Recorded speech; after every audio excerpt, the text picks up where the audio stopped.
Check, check. Hey, this is Scott in broadcast. Can you guys hear me? Yes, we We can. can. And we can hear you, so that's good. Thanks. Awesome.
Okay, good afternoon, everybody. Welcome.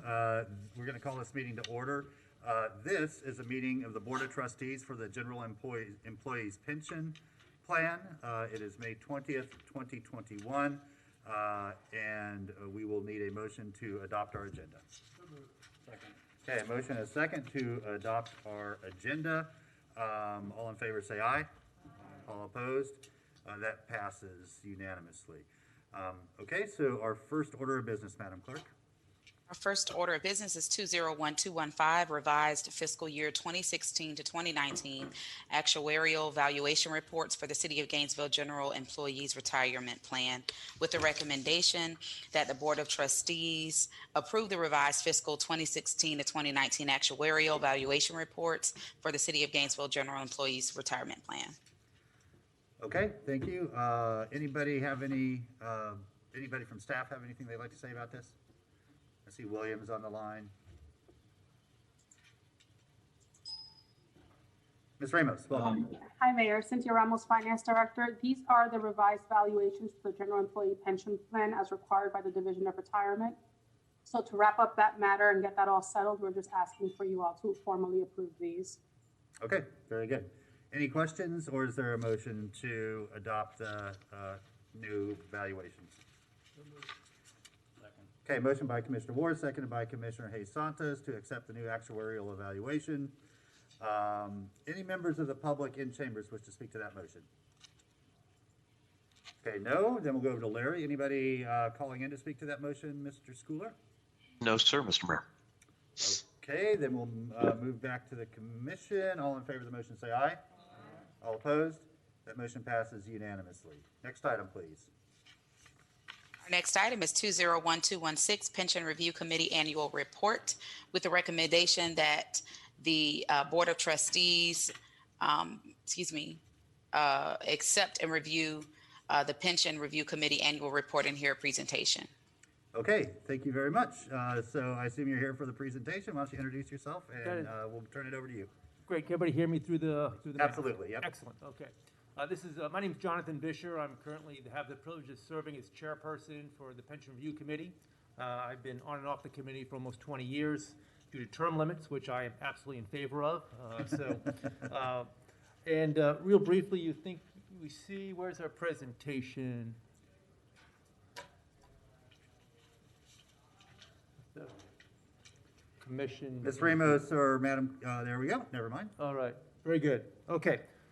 Well, real briefly, the Pension Review Committee was constituted back in 1983. We've been working, not myself, but the committee since then with staff and the Board of Trustees to help manage effectively the pension plan for the general employees' pension. You'll see in the first chart, we have a diversified portfolio. As you'll note, the reason we do that is that asset classes and various investment strategies wane in and out of favor over the years. This chart depicts that pretty straightforward manner. We have a rather unique structure here at the City of Gainesville. Although you guys are the trustees and actually are the ones responsible for the pension plan, the PRC and city staff have worked together really in advisory capacity to help give you guys the best objective assessment that we can. The committee is composed of industry professionals with wide levels of experience, and it's worked very, very well over the years. Depending on the year you look at, when we're compared to other municipal plans, our performance typically is falling in the top 10% of all municipal plans nationally, and a couple of years ago we were actually in the top 1%. So the process has worked for many, many years, and I've been fortunate to be part of that process for much of that time frame. Next slide, please. Very briefly, this is basically looking at the S&P 500, which is a proxy for the U.S. stock market, an imperfect proxy, but a proxy all the same. And as you all recall, and you have gone through the storm of last year with COVID, you'll see that the stock market fell rather precipitously in March. Fortunately, it has rebounded substantially, and the pension plan has also responded to that rebound over the last 14 months. We met 7 times last year as a committee. Typically in those meetings, we're going to be meeting with investment managers. We'll be talking about policy and trying to, again, tweak the portfolio so we get the best risk-adjusted return that we believe we can get, again, in service to the general plan. We helped implement the investment strategy as this board passed the pension obligation bond fund. So it gives about, it was a total bond fund, I think 153 million. I forget exactly the allocation that the general plan got, but we have now fully deployed that capital into the market and are hopeful that certainly, as you saw your actual report, will help the actuarial standing of this plan from an actuarial standpoint. The only question or request that the Pension Review Committee would make to this board, and I've had conversations with Cynthia Ramos about this and staff, is the current description of who can serve on the Pension Review Committee states that it has to be somebody with a successful history of, as an advisor, actually managing money. And frankly, that sounds like a very good idea. The challenge in this day and age, which I'm sure you're well aware, getting really skilled, busy professionals, especially professional money managers, to serve for anywhere from 7 to 10 meetings per year has become more and more of a challenge. As an example, one of our board members is the former CEO of a publicly traded insurance company. He sat on a board, has helped manage $3 billion of pension money for a corporation. However, he has no direct responsibility or experience in actually actively managing money like a mutual fund manager or like someone like myself does. So we would ask that you, along with staff, perhaps we redesign the requirements for Pension Review Committee members so that we can make sure that we can keep staffing the Pension Review Board with capable people, even if they don't have direct investment experience as a professional. At this point in time, I want to kind of hit the treetops. Are there any questions? I'm more than happy to delve into any more details or policy issues you guys might want to discuss at this time. Yeah, thank you so much. First of all, thank you for your leadership and constant participation. It's good to have some continuity over that long period of time, bring that institutional wisdom to any new members. I think your point's really well received, at least by me, that's a good discussion to have, and I think we can allow our staff to work with the committee to figure out, what new language might look like to still get people there that have the necessary level of understanding, but maybe not so tight a box, to allow some flexibility. So, Mr. Feldman, can you just please close those doors? Or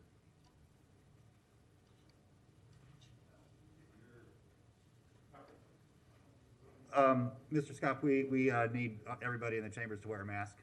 I'm vaccinated. Okay, was he able to show? He got cleared? Okay, very good. Mr. Scott, we're in the middle of a meeting. You're being disruptive. You're disrupting the meeting, please. Okay, yeah, we'll look for some ways to do that and work with you and your board. Commissioner Hey Santos? Thank you, Mayor. I'd like to move that we receive the report and also that we ask staff and the Pension Review Committee to look at the requirements for serving on the board and bring back recommendations if necessary. Okay. Motion and second to approve the recommendation as well as the added request for looking at the requirements for membership on the board and participation on the board. Any members of the public who speak to the motion? Okay, Larry, Mayor, over we to do you. Yes, sir, we do have a call. This is Brian O'Brien that is on the line to speak. Mr. O'Brien? Yes, sir. Mr. Mayor, I was on the telephone and wanted to speak to the earlier item. Will I be allowed to speak to that? Sure.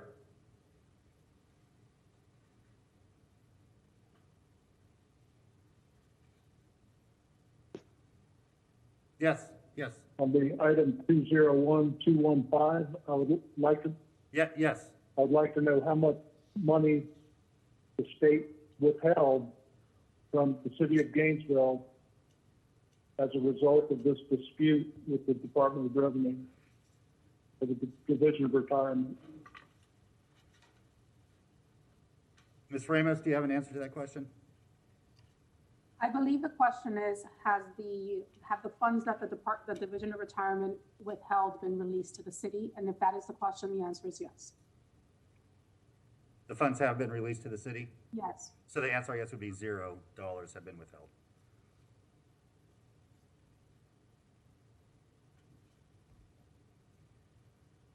Anything else, I Mr. would O'Brien? like to know where the money, when the money came back into the city to get that net zero, where did that money go?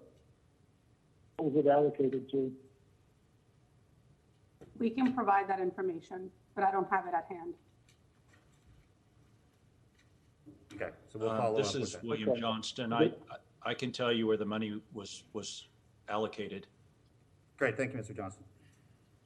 So the money that was withheld is annual premium tax distribution money collected by the State Division of Retirement annually on behalf of police and fire pension plans across the state.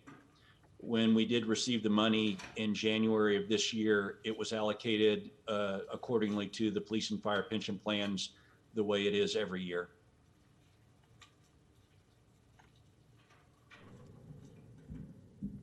Okay, well, that was my question, is how much money was withheld during this dispute that went on since 2016? The dispute actually started in 2018, although it did involve the 2016 actuarial valuation. The dispute did not actually begin until 2018, and it carried through 2019. So 2 years of premium tax distribution funds were withheld by the state. That amount was, I believe, just over $3 million, and it was released to the city in January of 2021 and deposited into the police and fire pension plans.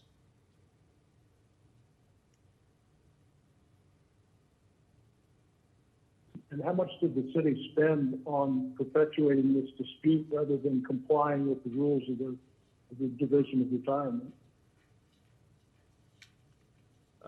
I would have to look at the exact figures, but the only amount that was spent was maybe less than $10,000 for legal services through the point in time in which we reached a resolution with the state. You can also see the fiscal impact of the revised actuarial valuations in the agenda item fiscal impact note. Right. Thank you, Mr. Johnson. I appreciate that.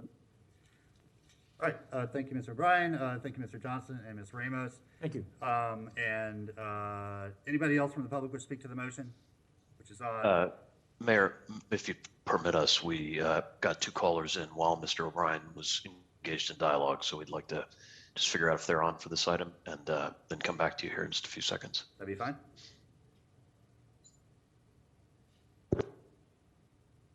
You've been muted. To unmute yourself, press the star key twice. Hello, caller ending in.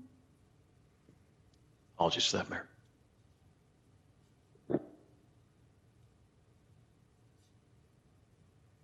Did you say we're good, Mr. Schooler? No, sir, we're just ascertaining now whether these are callers related to the current item, so we're trying to get it screened as quickly as possible. Understood.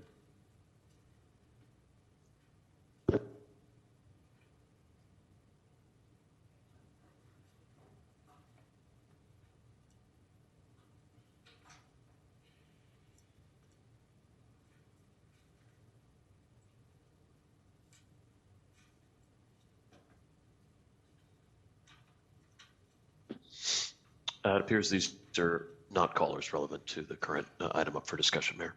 Okay, thank you very much. Back to the commission. All in favor of the motion, say aye. Aye. All opposed? Motion passes unanimously. Okay, we will adjourn this meeting and give just a second for our next meeting to start.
Okay, welcome. We're going to call this meeting of the City Commission to order. It's one of our regular meetings, May 20th, 2021.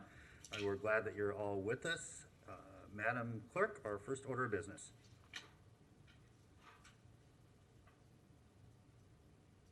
Zero 1233 citywide succession planning audit remove item. File 201234 independent payroll calculation memo remove item. File 191217 agreed upon procedures for Gainesville's Record House Youth change text file. Okay, thank you very much. Any way we can put that up on screen? Oh, there we go. Okay, thank you. Commissioner Santos. Thank you, Mayor. I move that we adopt the consent agenda as modified. Okay, is there a second? Motion by Commissioner Santos, second by Commissioner Ward to move to approve the consent agenda as modified. Any members of the public wish to speak to any items on the consent agenda or adoption of the consent agenda? Mr. Scott. Yes, good afternoon, Mayor Poe, Commissioners, Nathan Scott. So I would respectfully ask that the Commission remove CA6, which is the GRU operational updates. Reason for that's a safety issue. There's an incident that happened in April where a tree was being cut down and chainsaw caught a vine and cut the person's leg. Clearly they weren't wearing appropriate safety equipment, including chaps, because that wouldn't have happened. In comparison, I saw prison labor cutting the same tree, and the guy was very skilled a couple months ago, and basically the guy can make a fortune once he's released because he was that good with the chainsaw. But what I found very interesting, he had full safety equipment on, including leg chaps. So I think that's interesting. I think the Commission should take interest in GRU issues. Secondly, on CA7, contract amendment to extend the solid waste agreement with WCA. I'd like to know from Mr. Feldman, instead of harassing citizens for proof of vaccination, which is illegal under Florida law and impermissible use of police power, I would like an explanation on CA7 and have that removed from the agenda as to why a 6-month extension is required with 2 3-month options. It says that the time for procurement and implementation is beyond the current expiration date. Why? Why isn't that contract being negotiated well in advance of its expiration? Why is there a 6% increase to the cost of that? It's not a good answer. It's not the way the city should operate. Used to be an instructor in high school. It was a sergeant major, retired United States Marine Corps. In his classroom, he had 7 Ps. 7 Ps. Proper prior planning prevents piss poor performance. Words to live by. So I'd really like to know why the city, and this is a priority, solid waste, why extension is necessary. I mean, I can understand that if you did extension well in advance or what have you, but it seems to me that normal due course of business in the city is not getting adequately done. So I'm also in my remaining time, very disappointed that the Audit and Finance Committee meeting was canceled. It resulted in a lot of these items being pulled from consent agenda that I think that should have been placed on the regular agenda to have a discussion about. And last I checked, Audit and Finance isn't happening until July. And matter of fact, the prior agenda has been completely eradicated from the city's website. So I think that's very, in light of the state audit, in light of the internal financial controls and other audit issues that the city auditor is diligently working to help fix. I think it's almost tragic that meeting got canceled because those items are very important to the city. Thank you. Thank you. Anybody else here for any items on the consent agenda? Larry, you got anybody for the consent agenda? Yes, sir, we do. We should have Brian O'Brien standing by to speak to the consent agenda. Brian?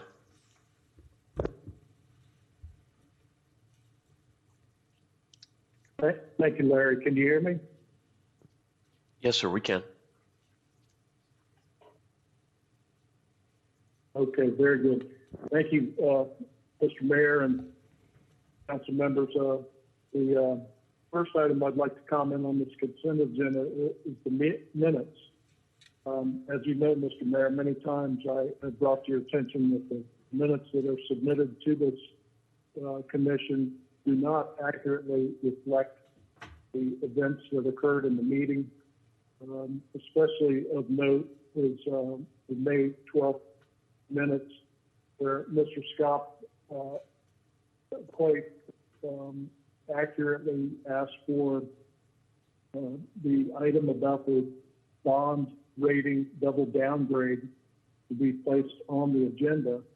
And that's a significant event that should be notated in any minutes that are properly recorded.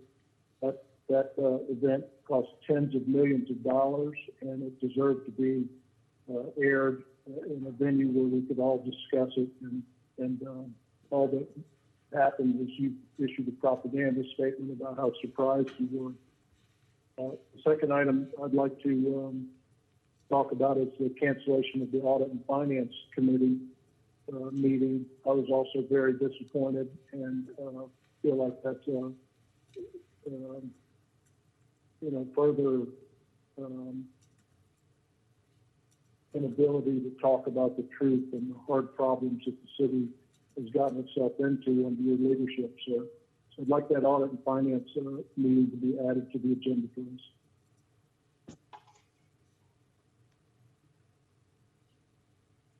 Larry, anybody else?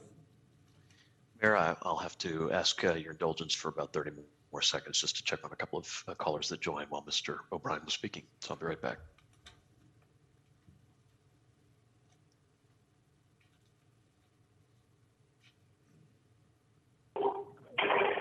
You have been muted. To unmute yourself, press the star key.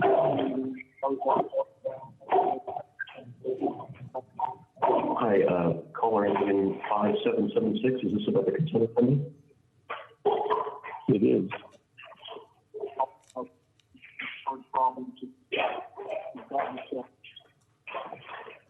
Hi, is this Veronica?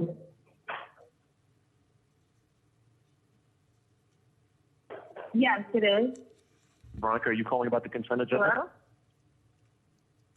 No, I'm calling about the business discussion item 1.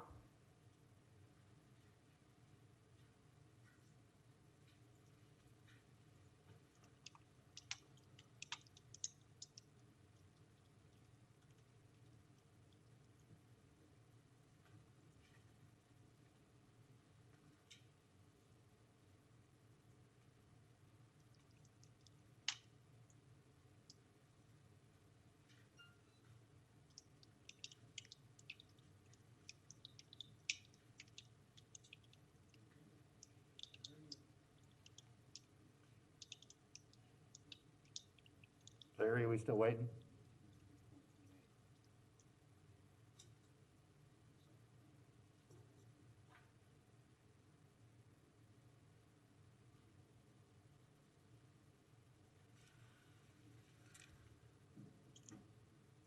Larry, do we have anybody else for consent?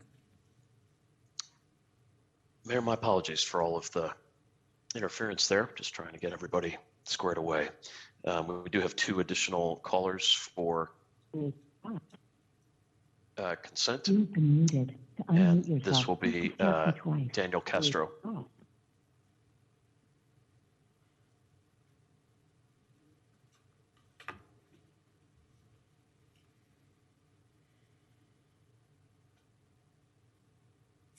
Looks like Mr. Castro may have dropped, so we'll go to Armando Grandi Gomez. Yes, I'd like to also ask, is there going to be a plan for any time in the future to add any discussion regarding the GRU audit and the recent things going on with GRU with respect to the credit agencies? Is there, if that could be added today, or is there any plans to in the very near future? Mr. Mayor, can you give us an update on that if you know at all? Thank you. I had a lot of trouble understanding what he was saying. What item is he inquiring about?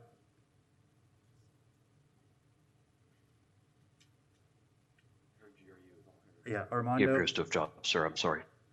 Okay. Armando, if you want to call Larry back and let him know what item it is you're curious about, we'll try to get you an answer to that. All I heard was GRU.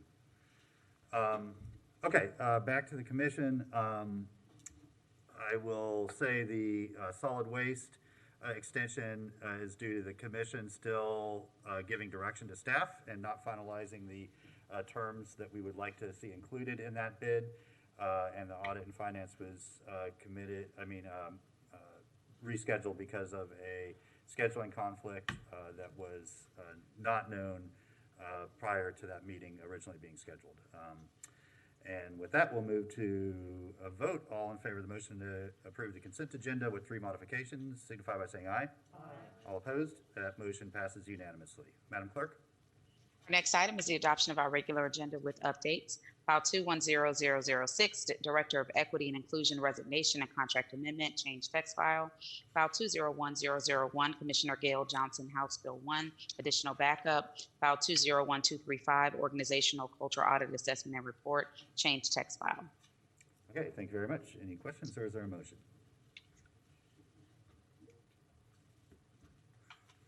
Commissioner Santos? Thank you, Mayor. I move that we adopt the regular agenda as modified. Thank you.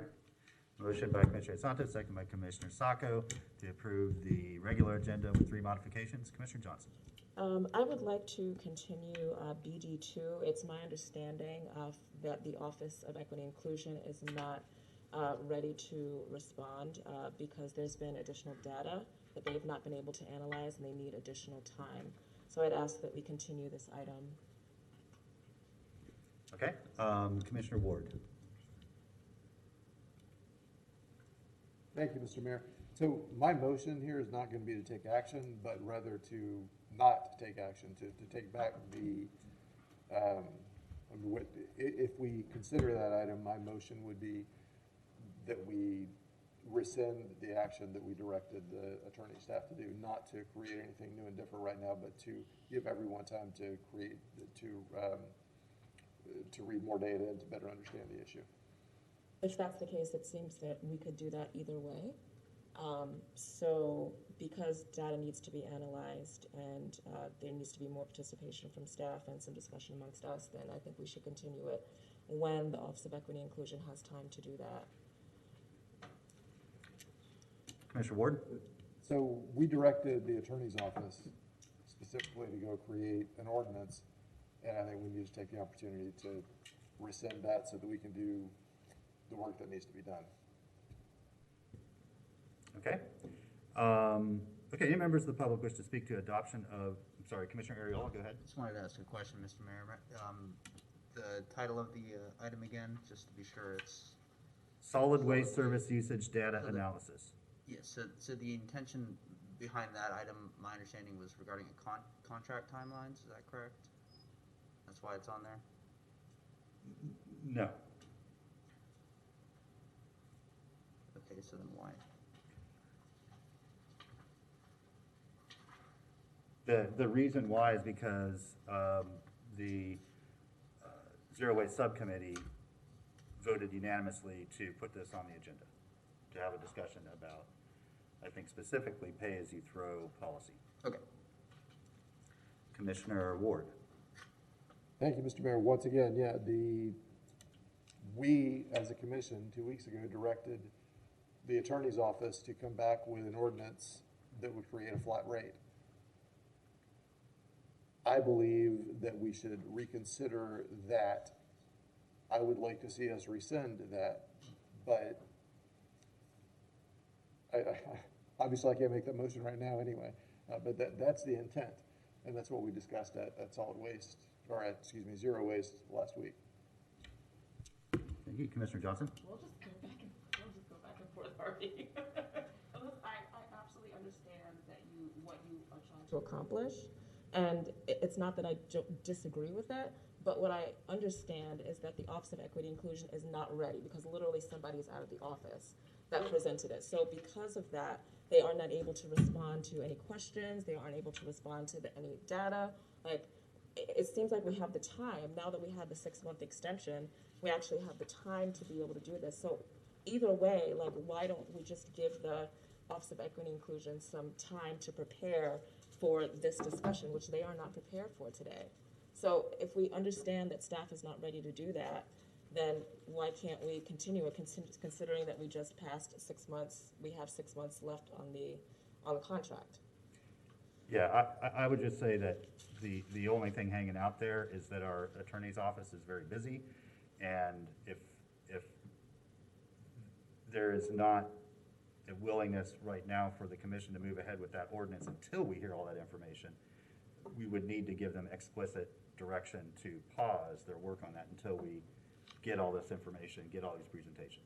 So to me, that's why it's best left on, if for no other reason, us having an opportunity to give that direction if it's what the will of the commission wants. I welcome that conversation, but I also hope that it doesn't go beyond the boundaries of literally just that, because there's a lot of nuanced conversation that we need to have, and today is not the time for it. Agreed. Commissioner Sacco? I was going to say what you managed to get through, but you did it very eloquently. I think our understanding was from the subcommittee to pause and have a blank slate from which to work forward. As we discuss this, I also would like to keep it on because there are quite a few people here who wanted to talk about it and give their opinion since they felt blindsided the last time we spoke about this. So now that they are here and would like to at least speak their comment on it, we should give them that opportunity since they've come here and are probably waiting on the line as well. Thank you. Thank you, Commissioner Ward. Okay, members of the public wish to speak to the adoption of the regular agenda. Mr. Scott. Thank you, Mayor Poe. With respect to the item that is the brunt of the discussion there, I think procedurally it's a little bit awkward. I mean, certainly the solid waste, zero waste or whatever it was, committee can make a recommendation referral back to the city commission. But since the underlying issue is the action taken by the commission, the appropriate measure would be a motion to reconsider. Certainly Commissioner Ward, who supported the change on the prevailing side of the motion that was made, could make that motion to reconsider, and then we could have the discussion today that Commissioner Sacco referred to, because I believe there's people in the audience that would like to be heard. If that's the case, so be it. But procedurally, what's being done here is very awkward, and if the commission wanted to reconsider its vote, certainly any commissioner who's on the prevailing side of that motion has the ability to raise a motion for reconsideration at any time during a meeting. Thank you. Anybody else here to speak to adoption of the regular agenda? Larry, anybody on the phone for regular agenda? Just one caller on the regular agenda. That should be John Publis. I hope I didn't mispronounce his name. John? No, it's not John. This is Ray Washington. I was functioning as the member of the public, John Q. Publis. This is Ray Washington. I wasn't able to speak from the consent agenda, which I wanted to. Mr. Poe, I think the time has come for the gamesmanship with the agendas to stop. Mr. Washington, we're having a little trouble hearing you clearly. No, this has told me. I'm not hearing you. Can you say that again? You're not coming through clearly, Mr. Washington. Well, this is a iPhone Mini, and it's worked in every other instance. So I'm talking very loudly and closely, so I'll keep trying. The volume is fine. It's garbled. Got some technology issues. I'm not saying that it isn't, but that's on your end, not mine. So what can I do? Are you going to? I think maybe just holding the phone a little further. Or fix the garble or what?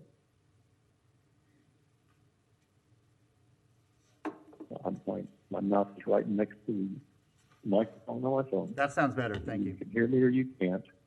And if you can't, then that sounds better. Well, I'm glad. Let's start over. I have time. Yeah, Larry, we started There's time over. gamesmanship going on for at least 2 minutes. Okay, now you're saying you can't hear me or you can't, Mr. Poe? No, I asked for your time to be started over. You can or you can't? I asked for your time to be started over. Okay. Now you're getting garbage. So can you say that one more time, please? I asked for your time to be started over. Well, you don't have to. For time started over. I don't know what that means. Mr. Washington, your time has been restarted. You have 3 minutes. Please go ahead. All right, thank you. Starting in 2018, about the agenda. After the purchase of the biomass plant, Gaines already started being played with this agenda, and you know what they are. And it's not right. It's not proper for the public. It's cutting off the ability of people to speak. The fact that you can do something doesn't mean that it's the right thing to do.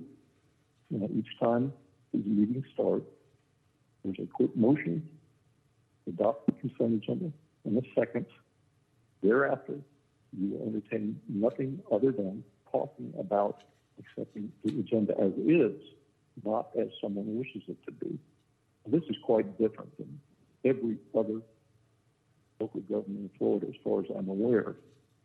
Similarly, the gamesmanship with the rules you've established and Mr. Feldman has established, or purported to establish through COVID, are equally gamesmanship. This has to stop. In the last calendar year, before February 4th, probably spoke 10 minutes, if that, to this commission. I said at the time that you engineered the purchase of the biomass plant for $750 million. The plant worth, according to Mr. Belarski, $50 million in salvage value. After that, there's been a furtive effort to disengage the public because you know problem in the finances are. You know your role in it, you know what you did, and you know, I hope, that there's a record out there in some other form in which this is coming up very soon. It's been going on for a little while now, about a little over a year. I told you this would happen, and it did. And disenfranchising the public, not allowing them to speak, there's no way to deal with that. Now, on that consent agenda item, which is what I was talking about, you can keep this game going on for a long time if you want, or you can fix it yourself. If you need a writ from the court, that's the way it can happen. Show some leadership. Please stop the games. Made my point?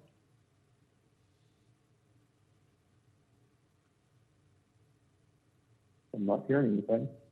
I'll assume that you're not going to respond or that you've used the technology to cut me off or something. So I'll wait on for another second or two. Actually, I'll wait much longer. I want a record of this. Sir, do you have anything else you wanted to say as part of your comment? Not as part of my comment on this. I do have something to say in general public comment. Thank you. We'll come back to you for that. Thanks. Mayor Brian O'Brien, I believe, wanted to also comment on the adoption of the regular agenda. Mr. O'Brien? Not hearing anything. Let's see. You've got to mute your live stream, Mr. O'Brien. You're on a delay. Yes, Larry. Yes, sir. Larry, can you hear me now? Yes, we can. Go ahead, sir. Okay. Well, where are we at? It's gotten quite confusing with all of the garbled. We're on the adoption of the regular agenda, Mr. O'Brien. Are we at general public comment? No, we are not. We're on the adoption of the regular agenda. Okay. On the adoption of the regular agenda, I'd like to ask the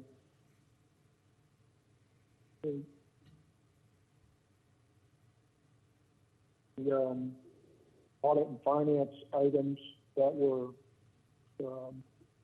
canceled from Tuesday be placed on an agenda for a new meeting. And I'd like to know the date and time of that meeting. Thank you.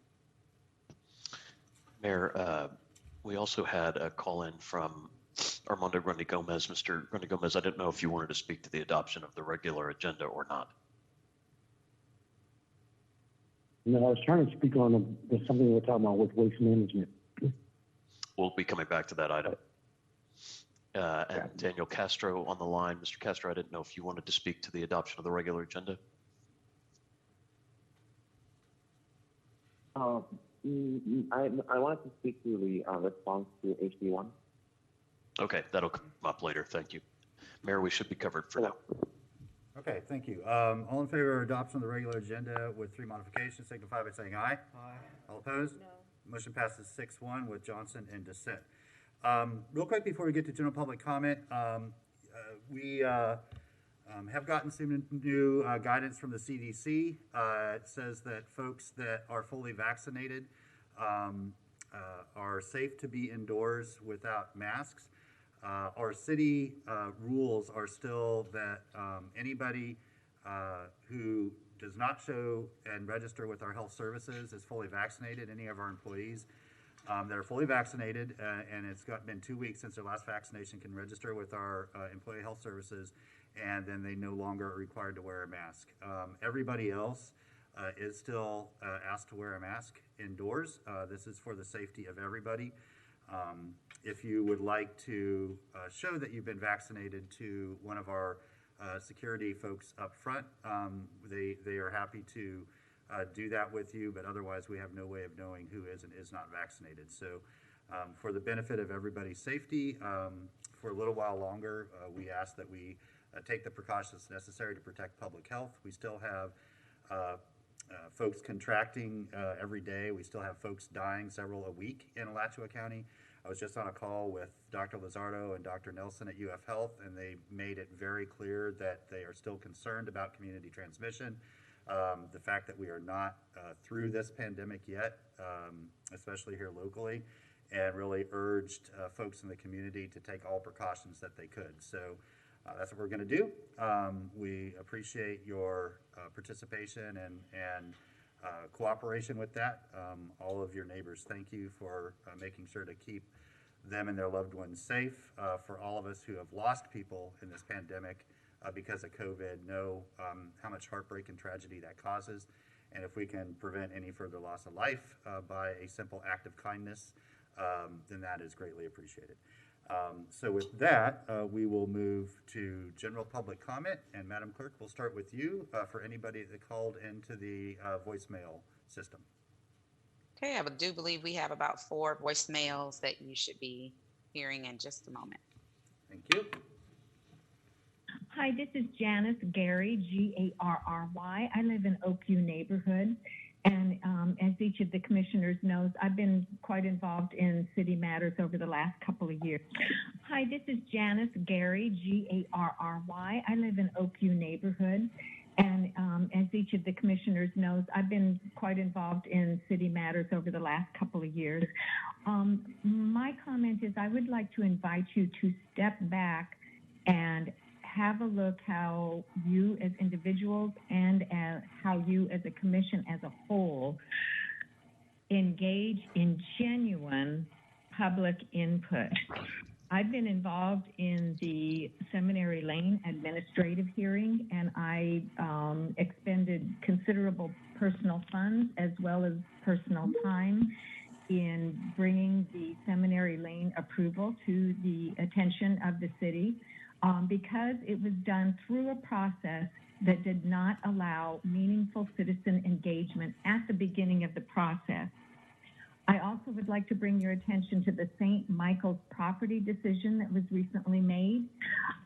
There was very active citizen engagement, and at the commission meeting, the plan was changed completely to where it was not recognizable from what the citizens had been informed of. So you made a decision based on information that was not available to citizens ahead of time. I would like to suggest that that is not true citizen engagement. I am currently also involved in the Imagine Gainesville Comprehensive Plan, and in the small group meeting that I attended with 2 of the city staff, I voiced my support for including in the comprehensive plan a process for citizen engagement, as is in most cities and in the Alachua County, before large developments can take place, particularly residential developments. And when I got feedback from Imagine Gainesville, there was nothing about my comment. I haven't heard anything from the city. So once again, I, as a citizen, felt like I was invited to be engaged, but I was not genuinely engaged because comments that I voiced very strongly were not taken into account.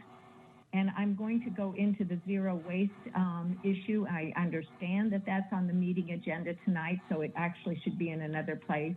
But that is another example of a decision that was made without genuine citizen input. So I'm quite disconcerted that this body is not consistently providing genuine. I thank you very much for this medium that allows citizens to share their views when we're unable to attend the meeting. And I continue to look forward to working with you in a genuine fashion. Thank you so much. Hello, this is Drew Harper calling to express my support for the Pay-As-You-Throw program in Gainesville.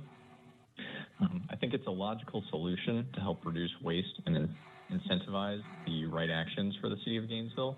And I'm very disappointed to hear that this is an issue that Gainesville was planning to move in the wrong direction. Our planet and environment both need all the support they can get, and I welcome the Pay-As-You-Throw program and additional policy action to help reduce climate change and waste. Thank you. Hi, this is Elizabeth Bird, B-Y-R-D. I'm commenting on the Pay-As-You-Throw program. Please support Pay-As-You-Throw as we try to protect our beautiful environment here in Gainesville, Florida, and save people money, plus discourage consumption of wasteful items. Thank you. Hi, my name is Marlon, and I want to express my support for the Pay-As-You-Throw program. For me personally, I did downgrade my trash bin, and part of it was definitely that it would save me money, and having that small trash can definitely encourages me to recycle more and waste less and throw out less. So thank you. Bye. Okay, thank you, Madam Clerk, and then we'll turn it over to Larry for anybody calling in for public comment. Yes, sir. We will begin with Debbie Martinez. Ms. Martinez. Yes, thank you so much for taking my call. My name's Debbie Martinez, and as you know, Mr. Poe, Commissioner Sacco has it right. Under your lack of leadership, Mayor Poe, the city of Gainesville is a sinking ship. From historical perspective, the year the Titanic sank, and 3 years before the 1915 sinking of the steamship Lusitania, what is now known as Gainesville Regional Utilities was born. GRU would become one of the Florida's premier municipal utilities, known for reliable, low electric rates. That began to change in the early 2000s. As you know, Mr. Poe, in 2008, while you were serving as District 2 City Commissioner, the Commission began negotiations with a privately held energy development startup, then known as Nacogdoches Power LLC. As Commissioner Lauren Poe, a member of the city's Regional Utilities Committee, for years, its chair monitored negotiations for a contract to buy forestry-fired electricity, also known as biomass-fired electricity, from Nacogdoches principals.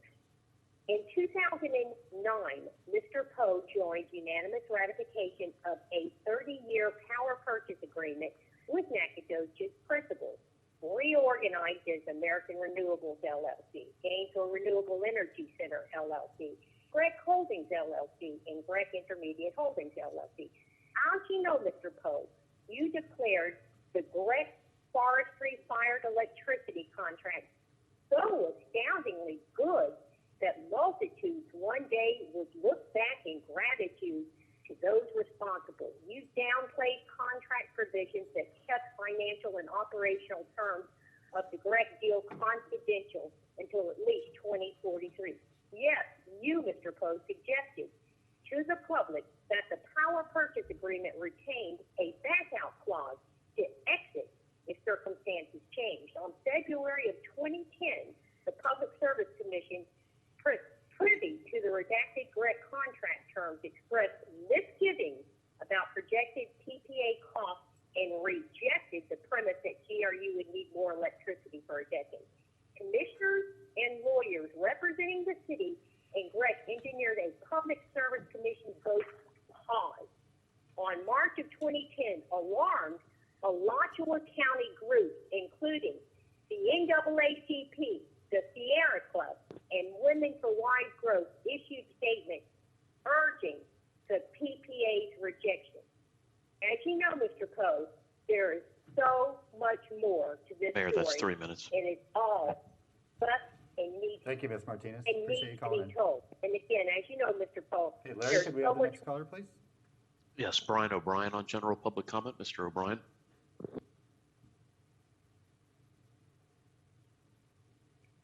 Thank you, Larry. I couldn't agree with Mrs. Martinez more. Mr. Poe, it's time to stop acting like an ostrich with your head in the sand and pretending that this is not a problem.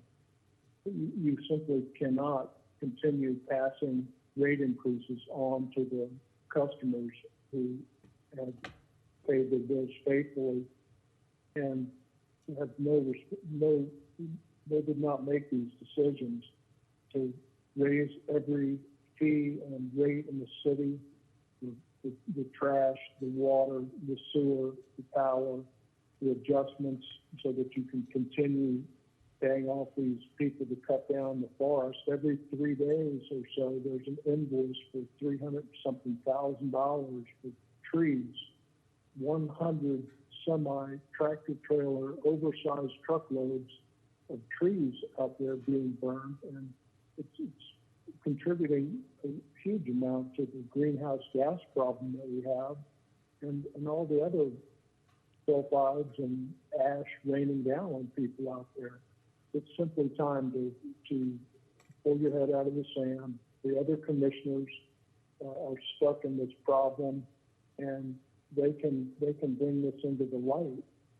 Trying to grow your way out of this by pushing these large developments through and selling off the city's future down there by the Keystone Park that the residents paid for is it's just outrageous that you would even try to do that. Everybody's watching, and I expect that more and more people will be attending your meetings, and I don't think you'll be able to drag them all out of there and throw them in jail because you don't like what they're saying. Listen to the truth, sir, and let's change course. Shut down the tree burner, and let's figure out a plan to listen to the residents of the city of Gainesville and do what they want to do and plan in their future. Thank you. One additional call, Mayor, from Ray or John, whichever you'd prefer. No, I prefer Ray. I was saying I'm speaking on behalf of the public who doesn't seem to have a voice anymore. I want to continue what I was trying to say on the 4th of February. GRU has been switching out meters on water for a while now. The original AMI piece didn't work. The millions of dollars that were wasted, those have been documented. I have those. And since I can't be there today, I can't hand you the documents, especially commissioners who don't have that history of that happened, how it came about, the AMI, the rest of it that I was trying to say on February 4th, which I will complete now, is that there's an individual who you know, who's now back at GNV, named Todd Kamut, who's put together the plan that you're putting in place now or trying to, which is to have a time of use program. The time of use, as you know, as you are planning, as you haven't told the public, will allow the rate increase that will be sold to the public as something else. So if a poor person doesn't have energy efficient appliances, they will be instructed to wash your clothes at 2 in the morning. If you don't do that, you're an enemy of the people, I suppose. And those rates will be touted as being averaged the same. So if you pay $100 for 1,000 kilowatts, that's 2 in the afternoon, or I would say 2 in the morning, and twice that in the afternoon, it's your fault, public, for the thing that you caused. It is reprehensible to cause something like this, to not admit it, and have a scheme, as one of your commissioners has said, the AMI will be the linchpin that turns the tide. It will not. You put almost $60 million on the backs of the poorest people in this city because of all of the tricks that you've attempted. Mr. Belarski is a fine money man. He applied to be CFO of GRU, $145,000 a year job, didn't get it, but he was brought in under your opposition. He was very good at getting you money. Now you come to the end of the road, and you know that. Sewer bills are going up. That's fungible money. It goes across to pay the GFT. You know that. You know each of these things, but you're not telling the public. And you keep it up as long as you want to. Just keep it up. It's not going to end well. Thank you. Those are all of our general public comment calls, Mayor. Okay, we'll turn it over to anybody inside the chambers that would like to speak to us. General public comment. These are items not on our agenda. Welcome. First, I would like to ask permission. I have been vaccinated. Could I just remove my mask while speaking? Absolutely. Yeah. Congratulations and thank you. Thank you. Good afternoon. I'm Reverend Clifford Patrick. I'm a resident of District 1, and I'm here to speak about Unity Park Project, located at 1700 Northeast 31st Avenue. It's adjacent to the Village Green complex. It's a wonderful park. It has all-street parking for about 10 to 12 cars, a pavilion with a grill, playground equipment, sidewalks, a walking loop with fitness stations, and 2 basketball courts, but no restroom. I brought this to the attention of the Park and Recreation Board, and I was told there was money allocated, but the city had some restriction on size of parks that could receive a restroom, and this didn't fit the bill. So I'm here today in the name of Unity, as it's named, to ask that you please do whatever you can to have a restroom. Because of all of these amenities, it will get lots of use. Where will your citizens go? We like to celebrate unity rather than be demonstrating. Thank you. God bless you. Appreciate you being here.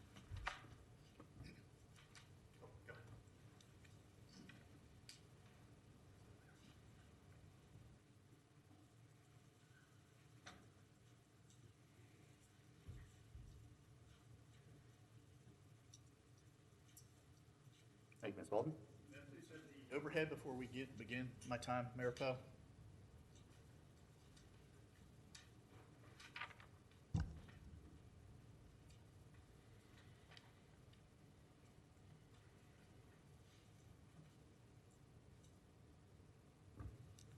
Can we zoom out a little bit before we begin my time? Mr. Scott, let's just. No, I want the document to be seen in its entirety. We can see it. No, you can't. Just zoom out, please. Zoom out a little bit more. Thank you. Thank you. If you could restart my time. Good afternoon, Mayor Poe. Nathan Scott. If we could please put the document back up on the overhead and restart my time. Your time, please start. Mayor Poe, I'm not responsible for your technical difficulties. This is With all just due public respect. comment. Just please, we can read it. Please put the overhead up. I asked for it, and it's not being displayed. So it's not, here you go oppressing the citizens that are trying to make public comment. So can you please put the overhead up? You're welcome to make your comment. No, I want the overhead up, please. That's my title, pursuant to your commission rules. It's my entitlement. If it's not working, if we're having It is difficulty. working. It was just working a second ago. Mr. Scott.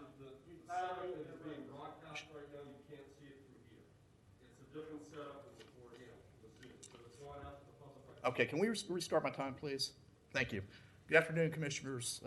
Nathan Scott. So with respect to the prior comment, Ms. Gary, I absolutely agree with her. You have one of your own supporters telling you you don't listen to the public. You don't listen to citizens, whether it be St. Michael's, whether it be GRU, whether it be gentrification issues with Porter's community. You don't listen to people. So to that point, there's another excellent letter to the editor in the Gainesville Sun today from Karen Arrington stating, listen to residents, where it discusses me asking this commission reasonable requests to add an item regarding the two-notch debt downgrade at GRU on May 6th. The City Commission refused to discuss the pros and cons of the suggestion. The takeaway from that is that Gainesville touts its openness and equality, yet if the opinions differ from those of the Commission, particularly regarding GRU and city budgets, the citizens are dismissively ignored and disrespected. I feel disrespected just as all the people that came out from Suburban Heights did on the St. Michael's, as well as all the people's challenging the gentrification of the Porter's community, because you don't listen. And that's very disappointing. So I would like the overhead, again, it's probably not working by convenience.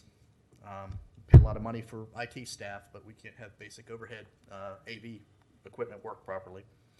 So with respect to a slide that I presented, a common sense solution that would avoid a GRU rate increase that citizens cannot afford, and given a choice of evils between a property tax increase, which is a problem of your own making, and a GRU rate increase, which could be avoided, which is a regressive tax on those least fortunate that cannot afford it, I would respectfully request, and you'll be receiving an email shortly regarding this, forwarding this slide, this proposed solution, and I hope that the Commission would have the wisdom to listen. Clearly, as evidenced by the 5 debt downgrades since 2012, including the most recent two-notch debt downgrade, which was avoidable had the City Commission taken action, really had nothing to do with biomass or the feed-in tariff. It had everything to do with your failing to cut the GFT in spending and address the issues that are important to the credit rating agencies that you ignored.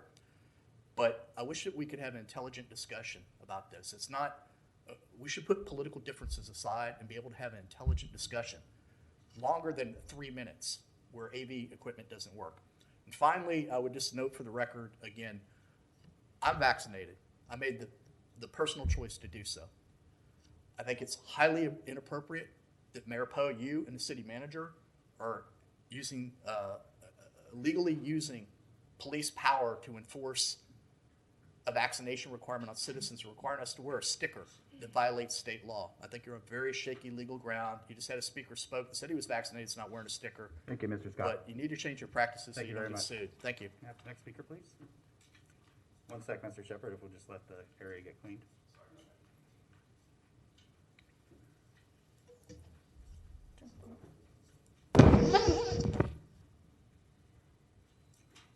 One of you go, because we're going to run out of time here. Thank you, Mr. Shepherd. Thank you, Mayor Poole. My name's Donald Shepard. I'm people's representative. I choose to call myself. I concur with Mayor, with Debbie Martinez and Nathan Scott that this has been an ongoing thing. The 12 years I've been coming to the City Commission, I've seen the negligence of our City Commission to do this. And now this here goes all the way from comments from Martinez, Nathan Scott, the police department, biomass, funds that have been misrepresented, copper fund, GRU, the payback, which they promised to give us, never happened. Steve Barbell and Steve Valarski, I rated with a bandwagon. There's a woman that's also on the finance board that is concurrent to all this damage that has been going on. This budget is not going to be an accurate budget. There's no way that you can come across the City Commission to tell the public how you can have a balanced budget. You got new commissioners on the board that I don't know, so I can't speak of it, but if I was to speak of it, God would have to guide me, because I think that there's too much damage going on, and that I ask for the removal of the mayor of this city so that we can have a 5-minute speaking time on this podium, and also that we can have a mayor that is for the people. When you swore in as mayor or commissioners, you swore in to represent the public. This isn't happening in my eyes and in the citizens' eyes. When I come to church, a new church I just joined, and I hear this from the people, breaks my heart. And I'm sorry to say this, but this is what I've concurred in the 12 years that I've been here trying to follow you in your shoes and Thomas Hawkins and others. And I'm like, I need a new pair of shoes. So I thank you very much, and I hope we have a better future. Concur, and we have new commissioners. Thank you. Mr. Shepherd.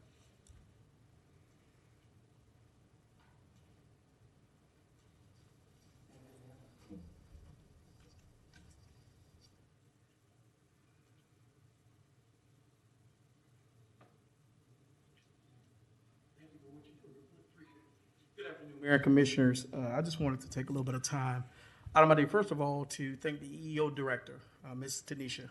I've been on that board since she served, and it actually has been a pleasure. And I wish her the best in her next endeavors.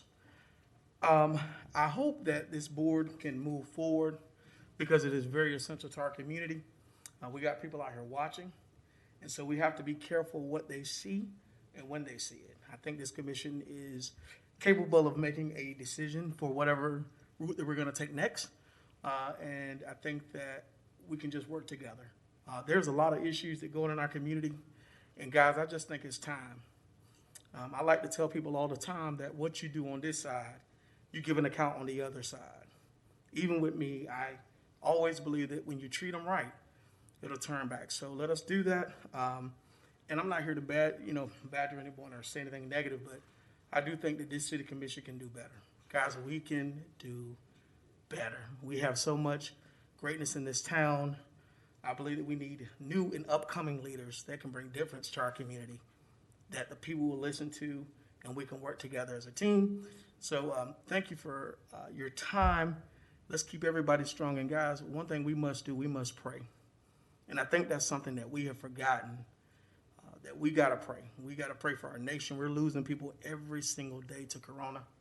And I think one thing that I've learned as a young man in this pandemic is that we have to learn how to pray and need each other. We need each other in this pandemic. So if we can just find in our hearts to have the compassion that he shows us every day, the grace and the mercy that he gives us, even when we don't deserve that, he gives it to us, and he gives it to us to share to others. So again, thank you for your time. Thank you for your leadership.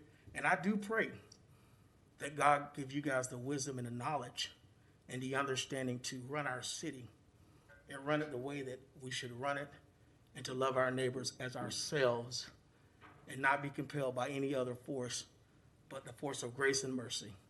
Thank you so much. Thank you.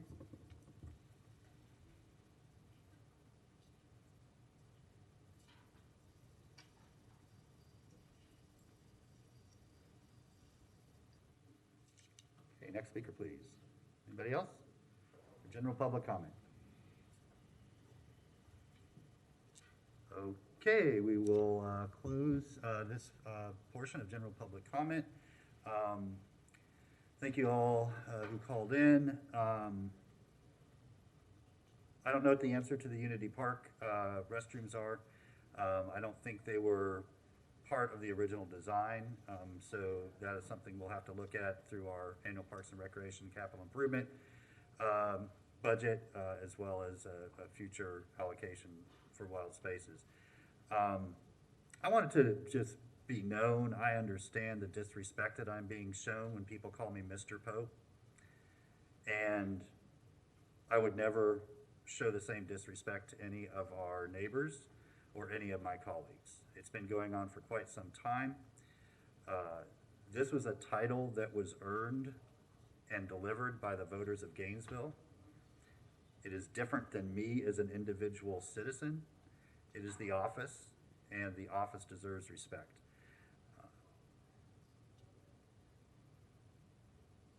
That's all I'm going to say about that. Madam Clerk, if we could have our next item, please. Next item is business discussion, item 1, Commissioner Gail Johnson, House Bill 1, with the recommendation that the commission discuss and take action deemed necessary. Okay, Commissioner Johnson, welcome. Thank you for bringing this to the commission. Really appreciate your work on this. I know, I believe we also have Ms. Gong on the line with us if we have any questions for her. I see her there, so just know that, but I'll turn it over to you for this. Thank you, Mayor. Yes, and before I begin, I do want to acknowledge the attorneys and staff from the Community Justice Project and the Public Rights Project that are on the line to answer any questions and introduce themselves and what they do, who they are.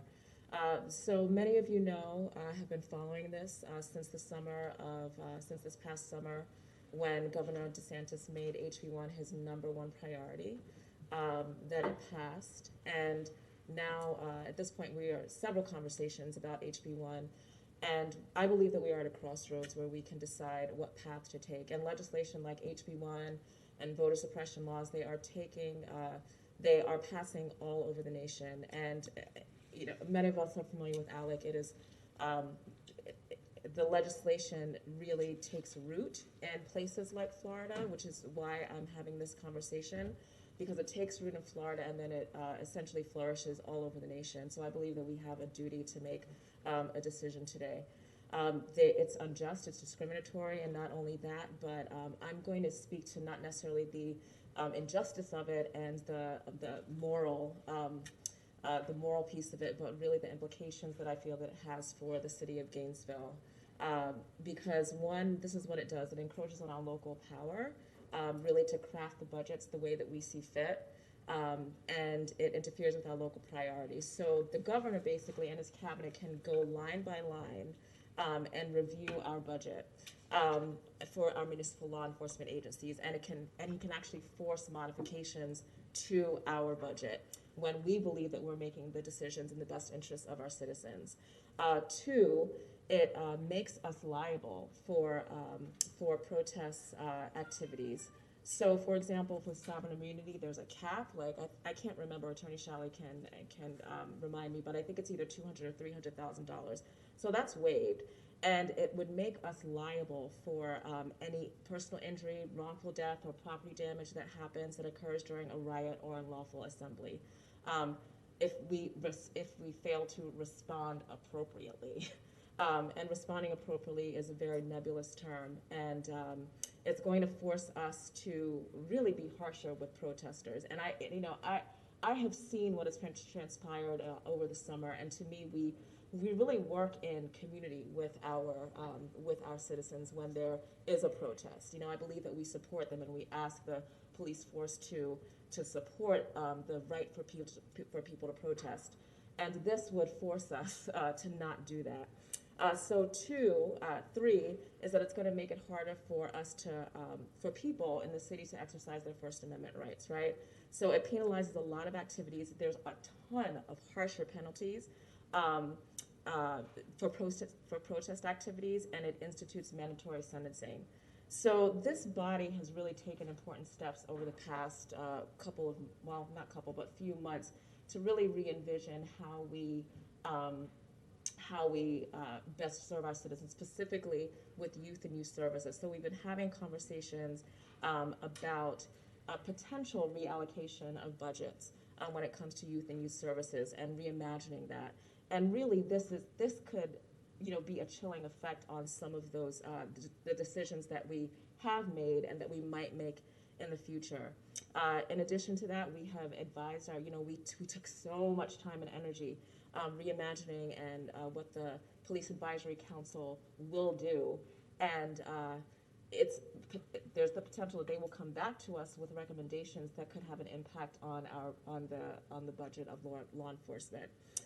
So for these reasons, I have introduced the resolution that's in the backup, and I'm sure that you all have had a chance to read it. So I'll just point to one important piece of this. One is that the Community Justice Project and the Public Rights Project, they are willing to represent the city pro bono. And two, what we would be doing with this resolution, I'll just read the most important part of this, is that the City Commission would authorize the city to take legal action challenging HB1, including by working with partner organizations such as Community Justice Project and Public Rights Project to file a lawsuit challenging HB1 on behalf of the city as the anchor plaintiff, and we will be seeking declaratory, injunctive, and/or other appropriate relief. Filing and/or joining a lawsuit in conjunction with other state and/or local partners, and/or filing and/or joining any amicus brief opposing HB1. So this is why we should engage. One, this is the beginning, really, of a lot of potential litigation that is happening. And one, the ACLU and NAACP, they've already filed a lawsuit challenging this on the grounds of the First Amendment on behalf of multiple organizations. What I'm proposing is that we work with the Public Rights Project and the Community Justice Project to file a lawsuit on behalf of cities and the way that impacts us and our budgets and sovereign immunity. So I believe that we're best positioned to do this because we've had these conversations. We're going to continue to have these conversations, and we've been taking deliberate steps. We don't really know how they're going to end, but I believe that if we choose to do something different with our budget, then we will be, there's the potential for the governor to veto a lot of that. And we really have the opportunity, like I said, these ideas are seated in Florida, and I believe we have a duty to address this. So I would like to introduce the Community Justice Project and the Public Rights Project to let us know a little bit about themselves and also answer any questions that you all may have. Thanks, and Commissioner Johnson, and broadcast, I don't know if you can switch up the screen. We don't need to necessarily see the close-up of the chamber as the main screen. Or Madam Clerk, I don't know if that's you controlling that. If we can get the speakers up instead of the chambers, that would be helpful. And I don't have my glasses on. From the Community Justice Project, I don't know who wants to speak first. Whoever is ready to go, you're welcome to introduce yourself. Good afternoon, Commissioners. My name is Barbette Foster. I am a senior staff attorney at Community Justice Project, and we are located in Miami, Florida.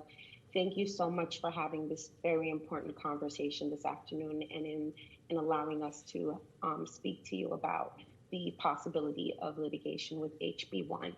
So Community Justice Project is a nonprofit movement lawyering firm. We are funded through the Florida Bar Foundation. And as movement and community lawyers, we work closely with community organizers and grassroots groups in low-income communities of color in their struggle for a more democratic, just, and equal society. Even though we are based in South Florida, we do work with community organizers statewide on advocacy campaigns ranging from immigration to housing rights to racial and economic justice. Our advocacy work recently led us into representing the city of South Miami, as well as other immigrant advocacy groups in challenging SB 168. As you all are likely aware, SB 168 is an anti-immigrant bill that used local preemption to strip cities and counties of their ability to act in their constituents' interest. As we have seen under the current state administration, more and more laws are being enacted to strip power from local governments. Whether it's a battle over municipal rights to ban mega cruise ships in their ports, local ordinances on plastic straws, or local government authority to regulate the types of home businesses in their communities, bill after bill coming out of this legislature seeks to strip local governments of power. HB1, however, is far more pernicious than the examples that I have provided because it goes to the very core of local power. As Commissioner recently said, that is the power for cities to control their own purse. And this is done specifically with the aim of stopping cities from reimagining what public safety looks like for its residents. This law is intended to silence the voice of community activists while simultaneously impeding local officials from addressing the concerns of their constituents. We at the Community Justice Project, along with the ACLU Florida and the NAACP Legal Defense Fund, are currently in litigation against Governor DeSantis on behalf of community organizations, including the Black Collective, Black Lives Matter Alliance Broward, Dream Defenders, and the Florida NAACP in challenging HB1 on First and 14th Amendment grounds. We likewise believe it is vital for cities such as yourself to stand up against the portions of this law that seek to restrict municipal budget decisions. Cities need to push back and push back early against this continuous grasp for power at the state level. We are fortunate to have the expertise of Public Rights Project in this effort. We want to commend this commission for having the vision and the insight to take a step in that direction. And we hope to be working with you on this issue in the near future and are happy to answer any questions that you may have. Thank you for having us. Okay, thank you so much, and thanks for all of your advocacy around the state. It's so appreciated. Yeah, do we have anybody else that would like to speak to this matter? Yes, this is legit. I think the host has prohibited me from starting my video, so I wonder if the host can help me unlock my video privileges. All right, thank you. Welcome. Thank you so much. Members of the Commission and the Mayor, good afternoon. I'm really so honored to be here with all of you on the Zoom. My name is Legia Gong, and I am counsel at Public Rights Project. I'm also joined today by our legal director, Jonathan Miller, and staff attorneys, Marissa Roy and Michael Adame, as well as Vince Young and Harumi Mira from our team. If they're able to, turn on their videos and say hello through their faces, I think we'd be happy to see them. I really echo everything that Burbeth has already said, and we really appreciate the invitation to speak here today and appreciate you for having this really important discussion about local democracy and racial justice. And I want to just start off by telling you all a little bit about Public Rights Project. We are a national nonprofit legal and advocacy organization focused on civil rights, local democracy, and social justice.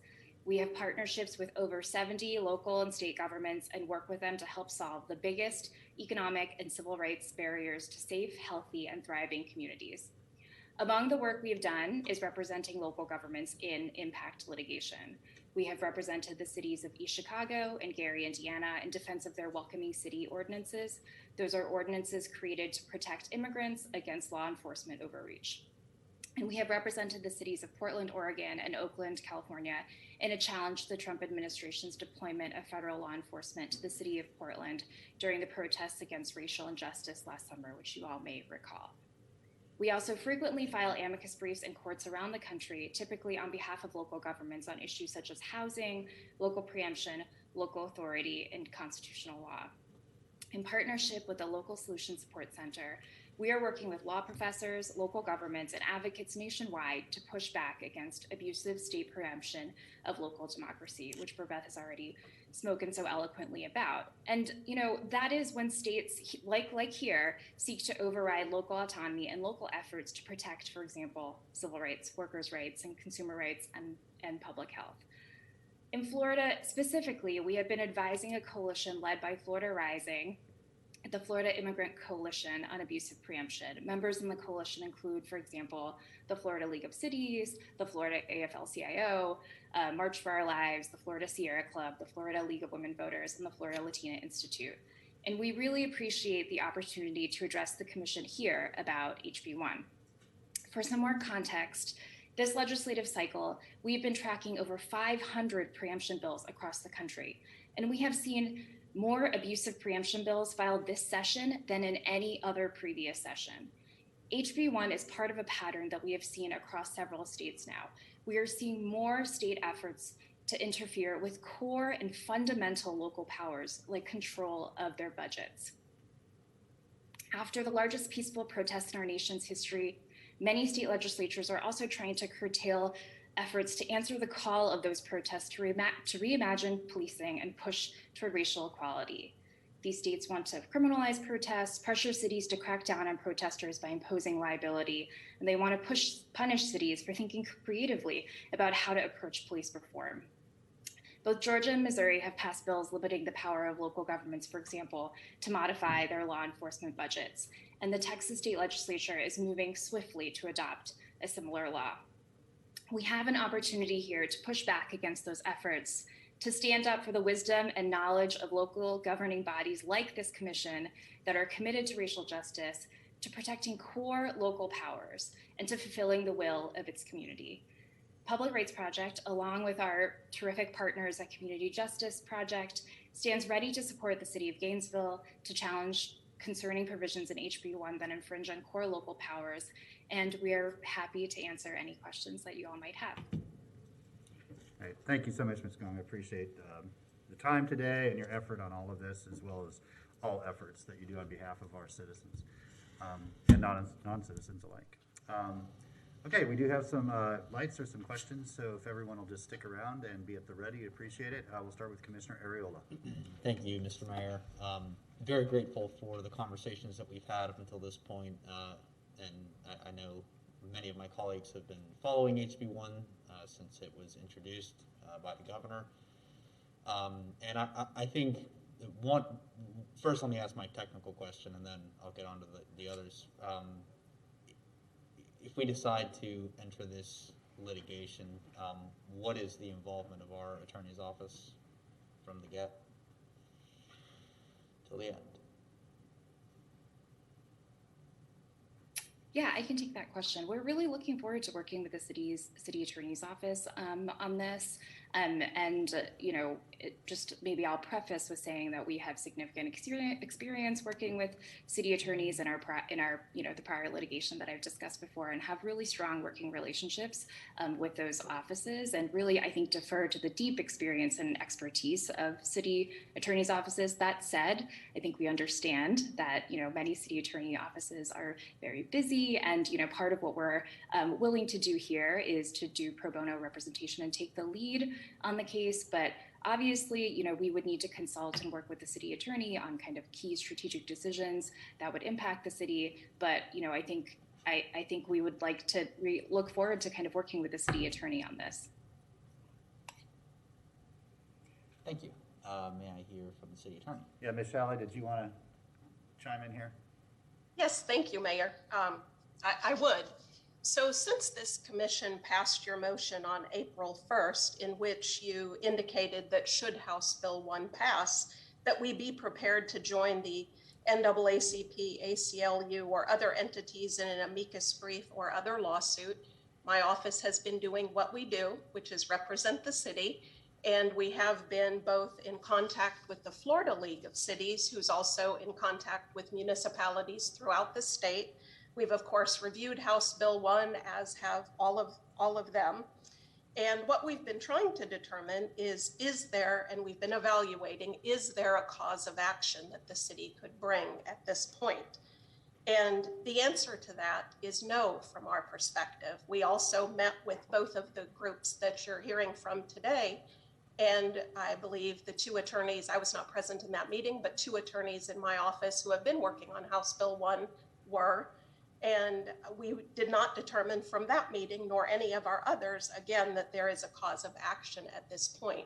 We will continue to monitor because, as you all know, with legislation, the first type of challenge, which would be this type, is facial. How could you attack the bill simply the way that it's written? And then the secondary challenges that will arise along the way is as the bill is applied.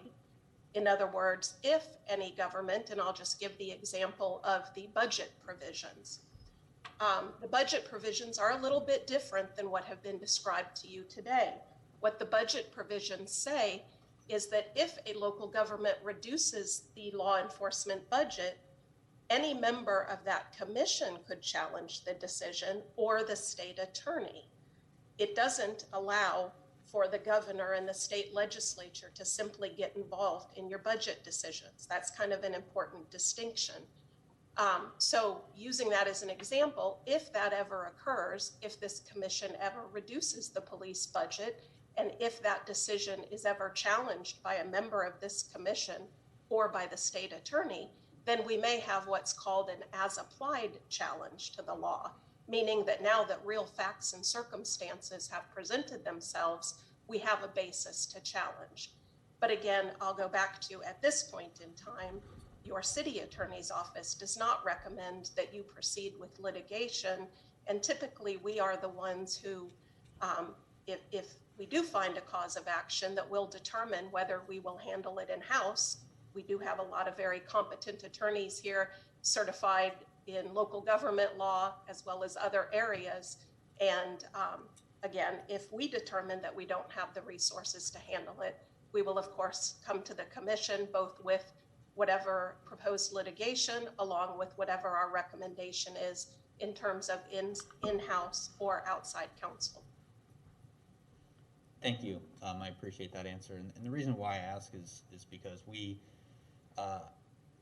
since we've been a commission, we have opposed all kinds of state bills and even personally taken up opposition to some of the laws that have been passed in Tallahassee. So I'm happy for us to prepare for that posture, but we are not in violation of this particular law as it stands right now. So we would have to take different action to get us into position to fulfill some of these challenges that have been mentioned. And if my understanding of that is incorrect, then I'd love for the record to get set straight on that. But this is very serious because this is more than just, for me, it goes beyond moral opposition. I think we do have a moral obligation to oppose this law because where this comes from is it's about ideas. And the idea about this law is that a governor has the power to deputize local law enforcement and to have more power than any of the cities in their given state, and any law enforcement chief and any law enforcement officer. That's the idea, that the governor has that kind of power, and that the state legislature is willing to give that kind of power. That's the kind of power that gets used in governments around the world that are not known for good things. So we have a moral obligation to oppose it, but we also have an obligation to be successful. And we don't know what direction we're going to go as a commission. But this law has all kinds of clauses that eventually will get tripped up. And so I'm okay to pass the resolution and get into position for this. But this is not cut and dry moral opposition. This is a law which is going to cause so many problems throughout the next cycle, the next couple of years, that we're going to need a comprehensive legal strategy to defeat many of the parts in the courts, which I think can be defeated in the courts. This is part of it, but I don't want us to get ahead of ourselves. So that's my advice to my colleagues, and let's move on. Thank you. Okay, thank you. And Ms. Gong, I see you there, but let me get a couple of the other commissioners. There might be other questions that arise for you to respond to as well. So I will come back around to you. You can keep your hand up. That will help me remember that I'm supposed to come back to you. Commissioner Ward. Thank you, Mr. Mayor. Thank you, Commissioner Johnson, for continuing to work on this, and to everyone from outside Gainesville who's working on it, and to our attorney's office for staying on top of it for these many months. And thank you to all the citizens who I know are watching, our residents, our neighbors who are a part of this. My question for our potential legal allies is, who else at this point, what other municipalities in Florida are ready to move with us? And if none, then, or even in addition to any that have said they're ready to move, how many others have you been working with that might come on board?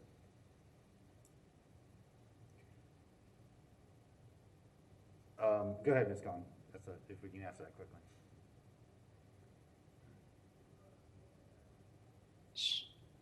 Oh, sorry.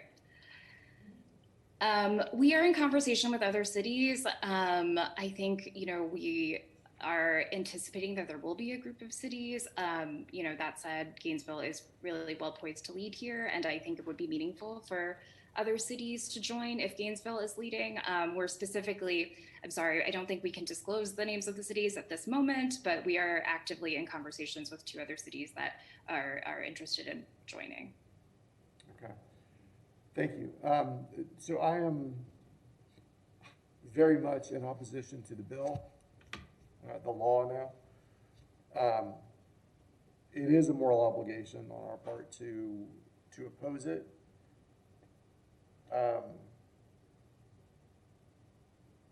I'm a little uncomfortable moving forward without our city attorney's office being interested in moving forward and believing that we can.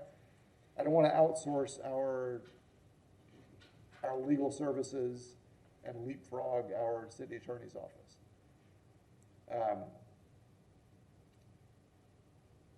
So while I am absolutely appreciative of everything that's been done so far, and in complete opposition to the results of this bill and to the text of the law in this regard, I'm not sure how we move forward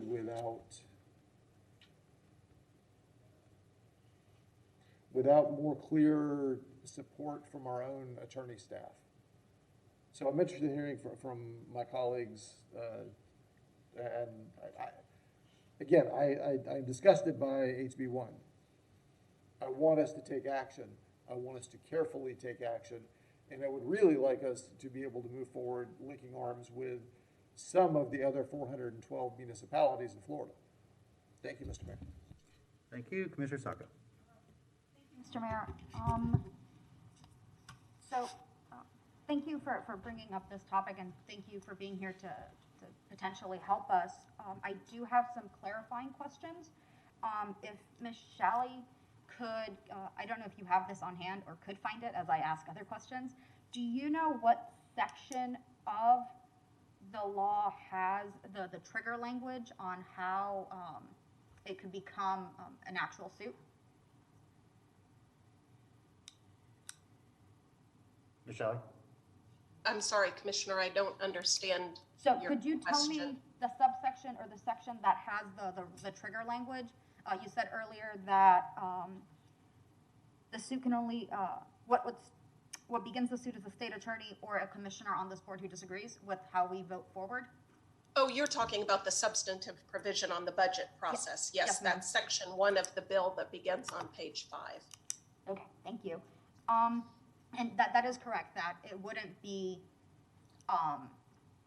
any other outside agency. Should we take that action, another outside agency wouldn't have the, I'm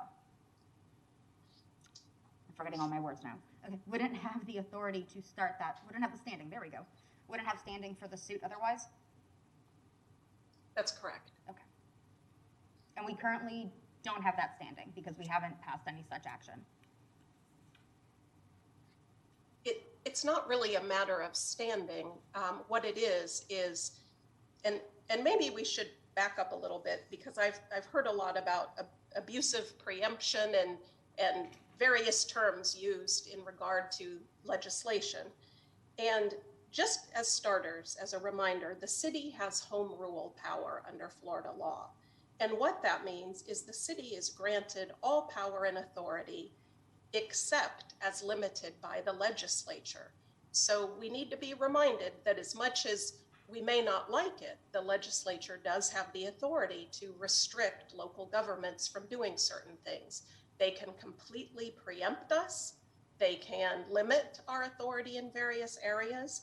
And certainly, like I said, there may be, when they do that, there may be a cause of action that we have. I've also heard, and certainly beside a cause of action, because that's what you need to file a lawsuit, obviously the city commission and members of the public can also have moral outrage, can be very angry about the things that the legislature does and believe that they're wrong. But that's different than having a cause of action or standing to bring litigation. So when you have moral outrage, when you think it's a terrible idea, those are the kind of things that you engage in lobbying to stop it. You try to convince legislators to repeal it the next legislative session. But again, to bring a lawsuit, we would either have to find something facially in this bill meaning as adopted right now without it ever having been applied to anyone, that we believe violates the law. So, and as I've said, we just haven't found that yet. We will continue to monitor. We asked the same question of these advocacy groups that Commissioner Ward did. You know, what other cities are prepared to challenge at this point or have found a cause of action?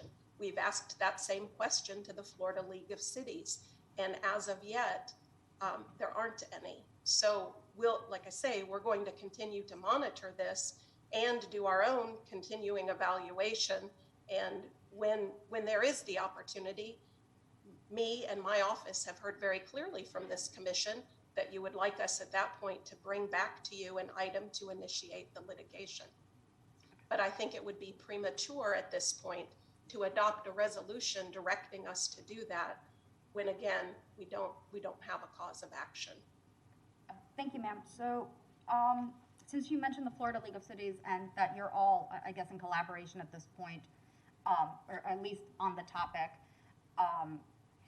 none of the cities at the League of Cities have thought of preparing a suit as of now, as a collective?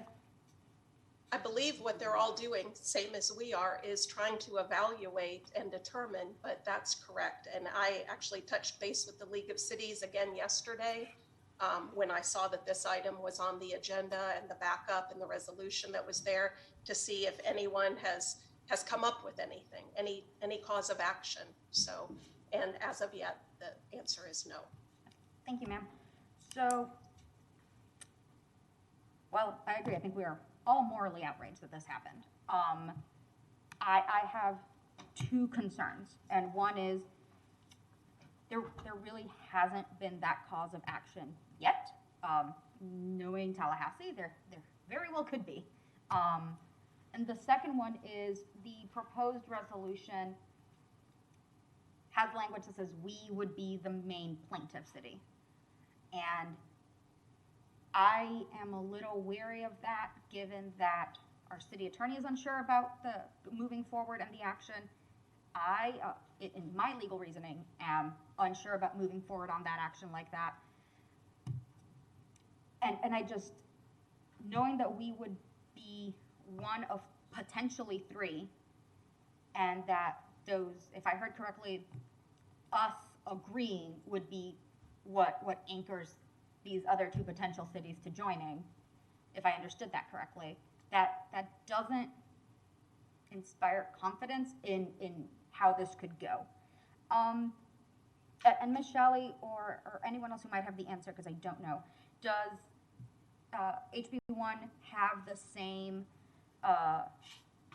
penalty that we could be liable in our individual capacities and be removed from office?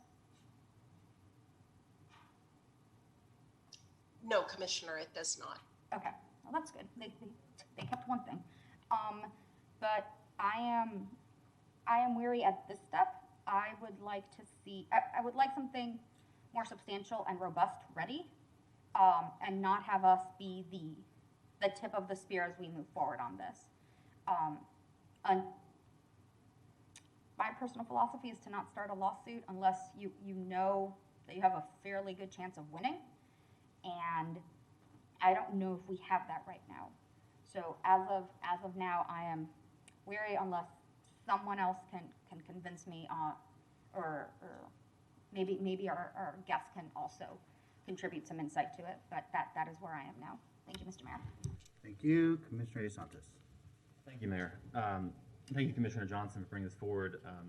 I'm supportive of us trying to find a way to take the lead on this, but I think we do need to make sure that we have a cause of action, and I don't think that's been there. But one thing we could consider is we could make our own cause of action. We can make a tiny cut to the police budget of $5, and then one of us files a saying that's wrong, and that could, I don't know, that's just me throwing things out there, but those things that we could maybe do and to create our own cause of action as well. And I think we have to think creatively, but I don't want us to get into a lawsuit where we don't have a good chance of winning. I think that's an important thing, but I'm open to looking at different ways. Thank you, Mayor. Thank you. And someone correct me if I'm wrong. I thought it was there was a threshold of like 5%, but I might be conflating two different things if I'm wrong about that. Commissioner Johnson, before I go back to you, can we get our attorneys, because there's been a lot of questions that have been brought up here, for them to answer some of those, and then I'll go back. Yeah, okay. And then I still want to ask some questions and give some thoughts. Yeah, exactly. I know both of you have your hands raised representing the two organizations, so whichever of you feels like taking the lead. A lot of questions have come up, and we'd love to hear your thoughts on those. Hi, thanks so much, Mayor. Just for me to illuminate a little bit in reference to the issue of standing and whether it could be a facial or an as-applied challenge, I think that we've only really had one really good conversation with the city attorney, and we're more than happy and willing to sit down and discuss a little bit more of our ideas directly with the city attorney as to how we think that this lawsuit would actually be really successful. But I think we absolutely have some facial challenges here as to the vagueness of the law. It's not clear. It's a really great question that you just asked. Is this 5%? Is this $5? Is it 5 cents? It seems the way that the law is written that any reduction in the budget, and for any reason, there's no carve out for if there's going to be a particular reduction, overall, departmental wise. Does the city require just a straight across the board cut due to loss of income, maybe COVID or pandemic related? So there's no exceptions here, and the law is extremely vague in that respect. So I think there's absolutely a facial challenge as to the vagueness of the law and the chilling effect that it has on cities who want to reallocate and figure out how they want to move forward with their police budgets.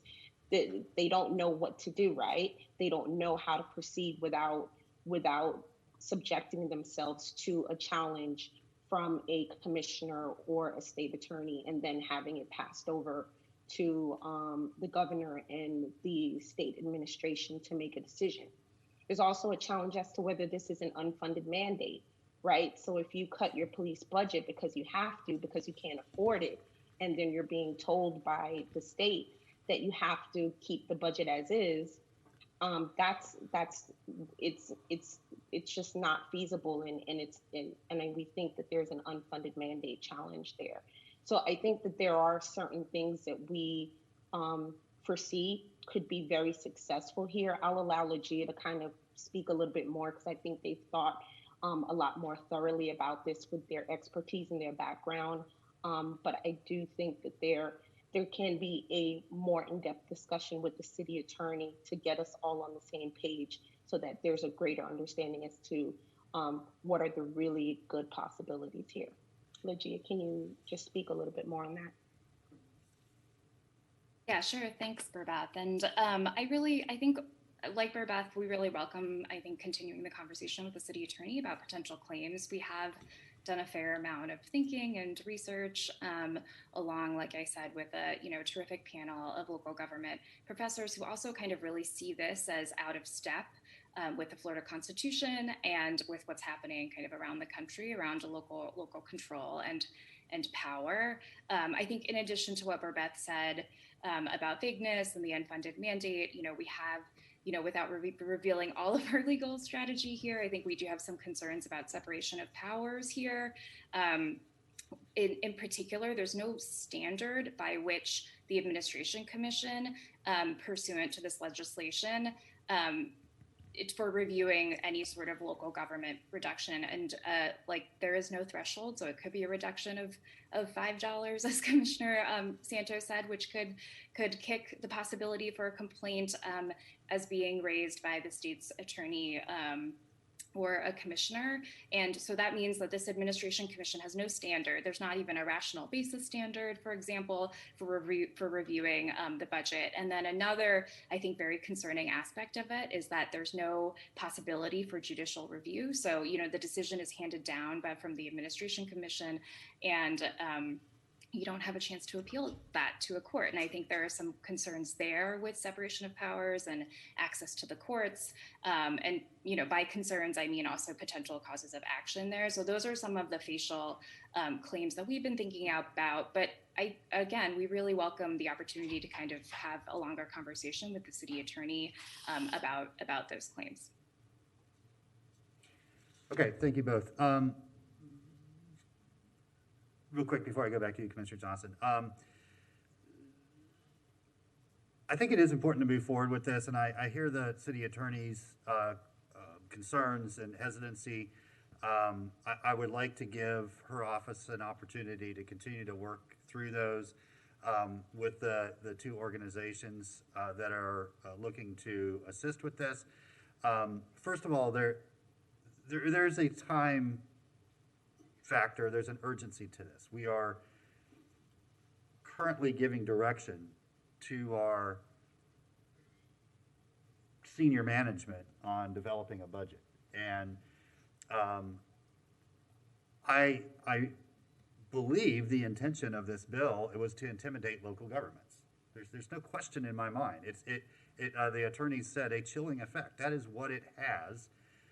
If we believe that any budgetary decisions we make can be challenged and then overruled, it creates a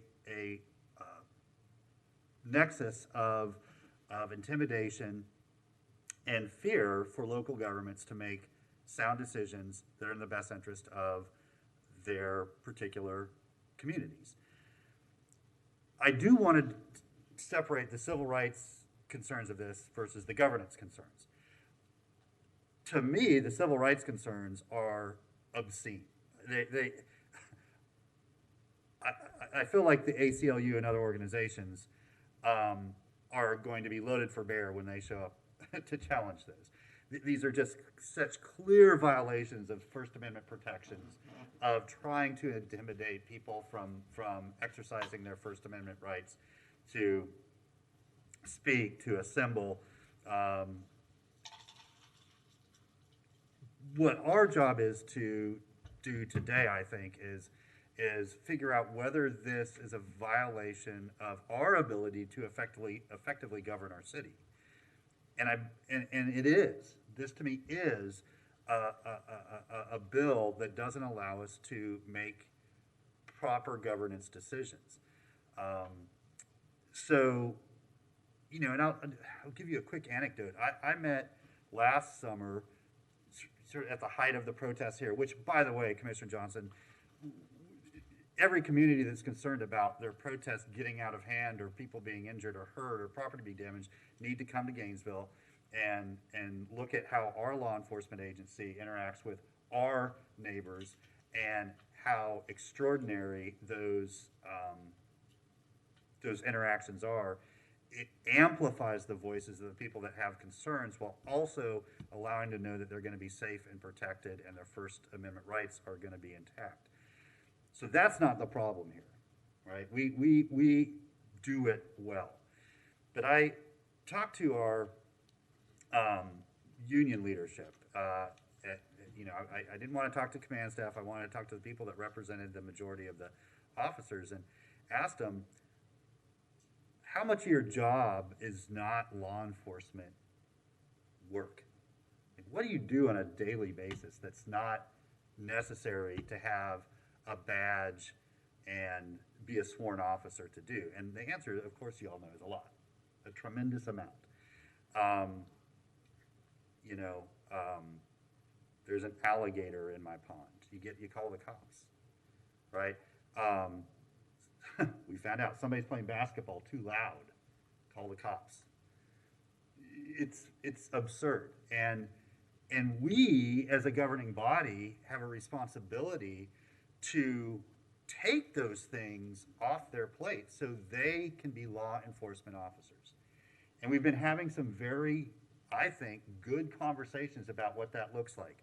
Diverting folks to predominantly mental health care responders, diverting youth activities to parts of our organization that specifically are trained to do that and have a responsibility for doing that.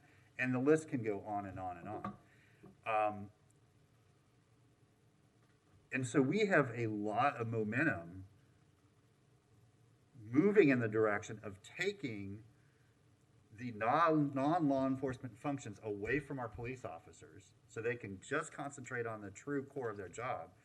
And this is telling us we can't do that. This bill is saying you're not allowed to make those decisions because we in Tallahassee know better than you.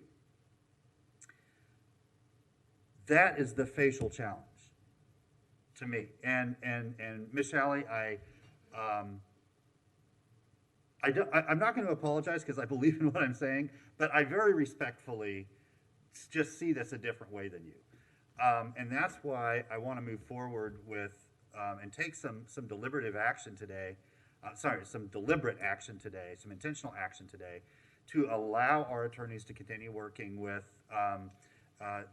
these outside organizations and their counsel to more clearly define that facial challenge that exists for the governance roles. Because to me, it's real.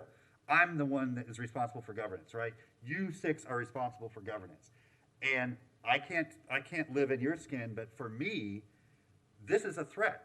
It's not allowing me to make the decisions I would normally make as an elected official serving our citizens. It's not. I feel threatened and intimidated. And so I do believe there's cause there.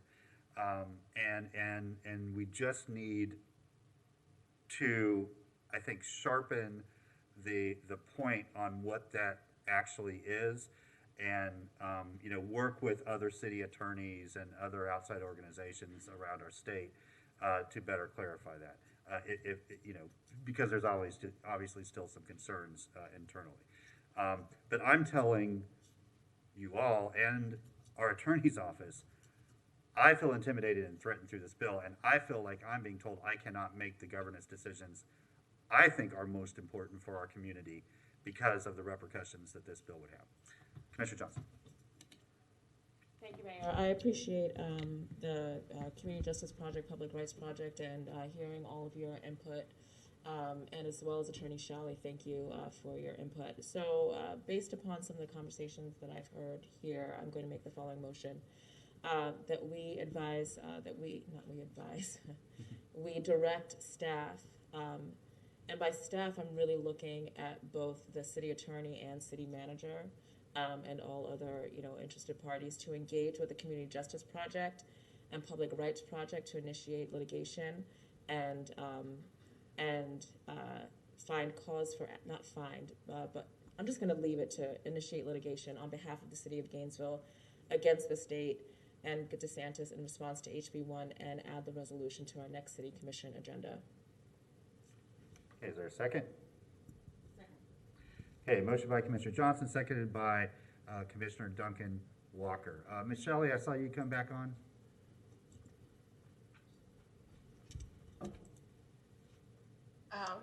Thank you, Mayor. Yes, so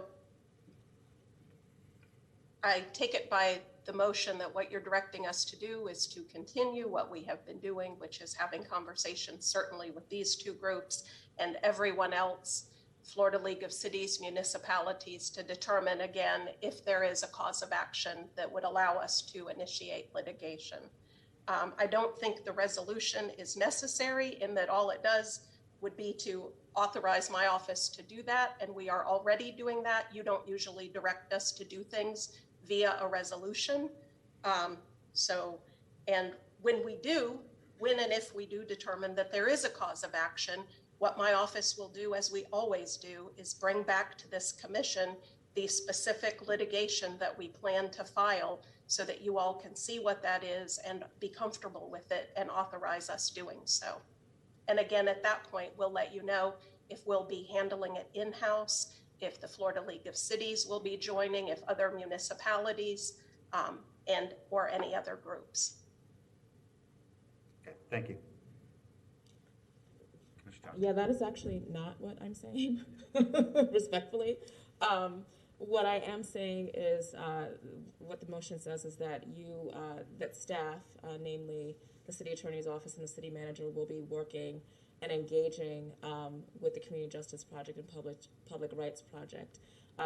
There seems to be a difference of opinion about standing and about cause of action, and my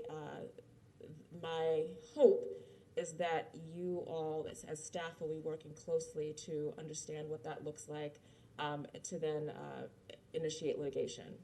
So that is that any clearer?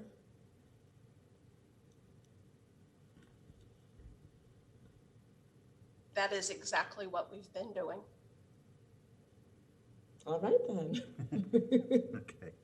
Just not the initiating litigation point yet, but perhaps we will get there.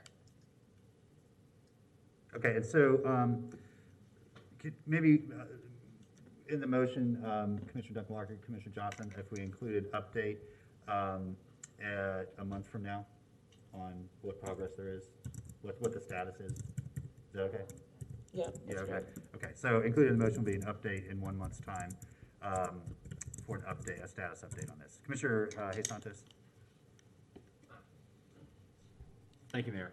I'm still not exactly clear because I feel like what you're saying, Commissioner Johnson, is slightly different than what Ms. Shalley's saying.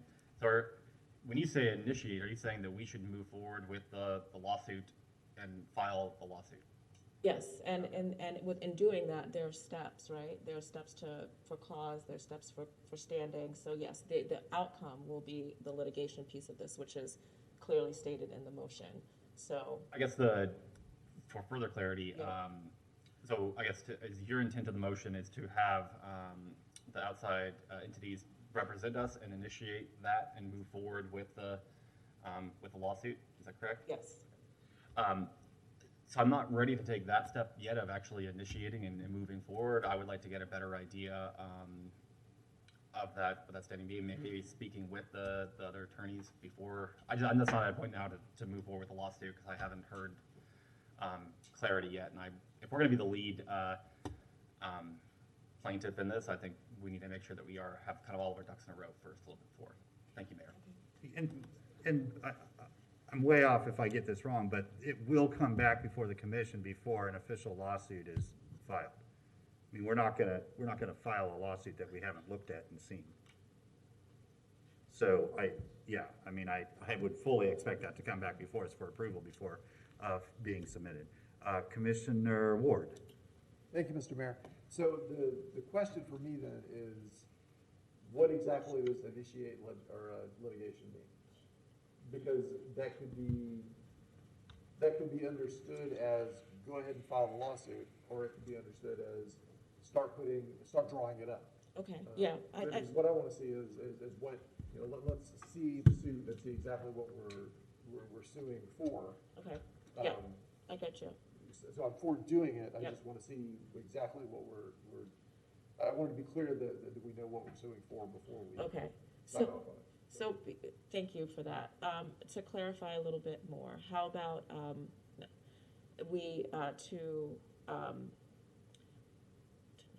to prepare a complaint with the Community Justice Project and the Public Rights Project. So that's the step before. Okay. Mr. Duncan-Walker, the modification, okay? Yes. Okay, very good. You good, Commissioner Ward? Yeah. Commissioner Saka. Mr. Mayor, I'm more comfortable with the idea of bringing forward a draft complaint. My problem with the initial motion was to initiate suit. It preemptively ordered our city attorney's office to be ready for that. And I think that was less than good to the department and I think our neighbors to preemptively agree to whatever it was that would come forward to us. That is definitely the direction we're going. I'm more comfortable with a draft complaint, if only because it would give us the proposed cause of action and the grounds for the lawsuit, and I would like to evaluate those prior to agreeing to anything. I'd imagine we'd all like to see those prior to agreeing to anything. Since the motion is now basically to continue conversation to produce a draft complaint between all the parties involved, I think I'm far more comfortable with that because we're not preemptively binding staff or ourselves that this is the, we're gonna do it for sure.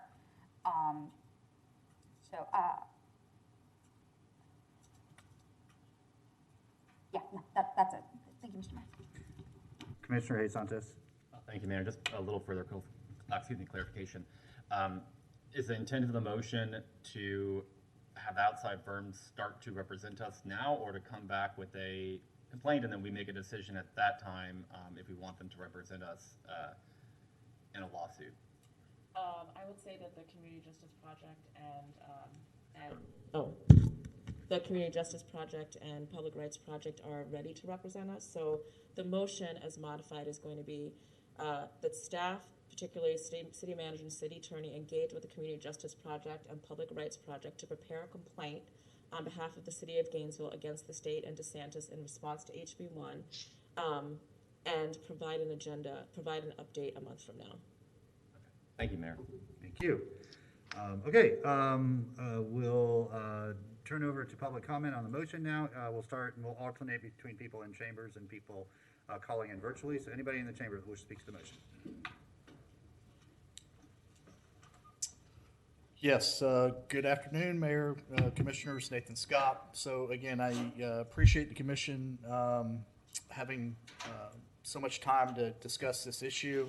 I am not in favor of using taxpayer money or city resources, despite the many challenges facing the city and our utility on seeking to bring a lawsuit against something.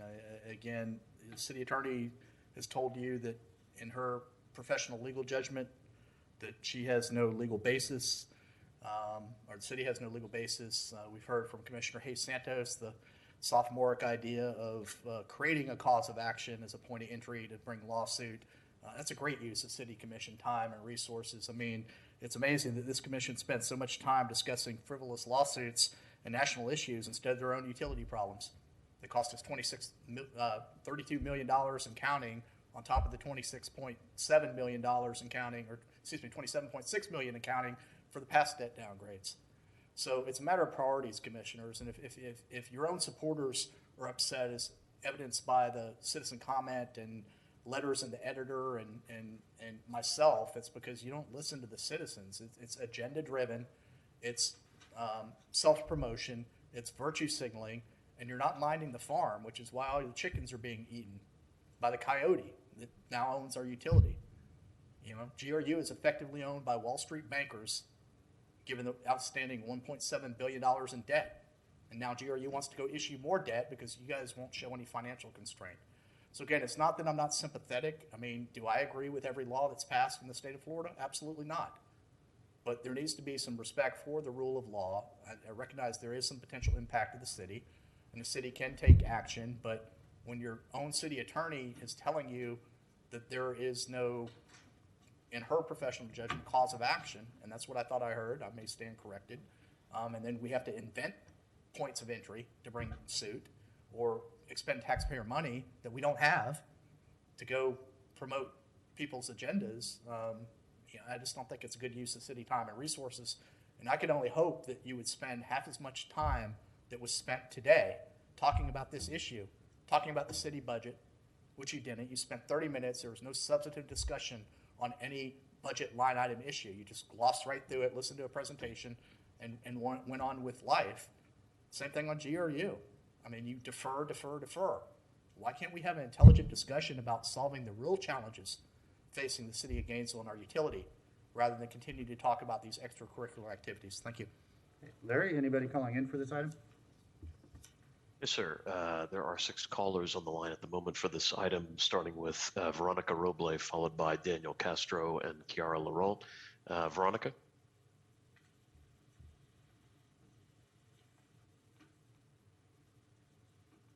Yes, I'm here. Thank you. Please go ahead. You have 3 minutes. Is it my time to speak? Yes. Thank you. Yes, hello, city commissioners, mayor. My name is Veronica Robledo. I'm an immigrant rights paralegal at Florida Legal Services. I am calling in support of the resolution, of Commissioner Johnson's resolution. I think that Gainesville is poised to take a stand and make a difference. And I do see the harm that this does the city government in particular, not to mention that this bill was a direct response to the uprisings throughout last summer calling for racial justice.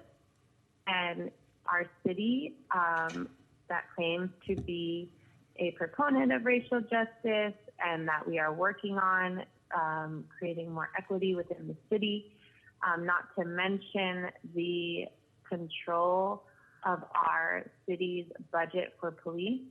I do not believe this is a special interest group. I think there's been overwhelming support nationally and locally for governments to divest and decrease police budgets and increase and invest in community solutions. And I believe that this bill will penalize you as government officials, as leaders, if you attempt to respond to the community's request, which is to decrease incarceration and police activities and increase community solutions. So I ask you to take a stand. Unfortunately, the city attorney, in my view, has always erred on the side of not taking a stand. And it's always presented as, you know, that there's no basis, but we have multiple legal organizations presenting and telling you that there is a basis. So I would encourage you to listen to other legal voices beyond simply the city attorney. So thank you for listening, and I am in complete support of the commission moving forward with this resolution and taking a stand against our state government and their attempt to control our local resources. Thank you. Thank you. Next speaker in chambers, please. Welcome. My name is John Shepherd, and People's Representative. As the People's Representative, I'm going to advise you that this here is under God. This here is a no-win situation. There's, I don't like to see the document that states that there's been racial justice undone unto the race which is confirming this lawsuit. I'd like to see that document.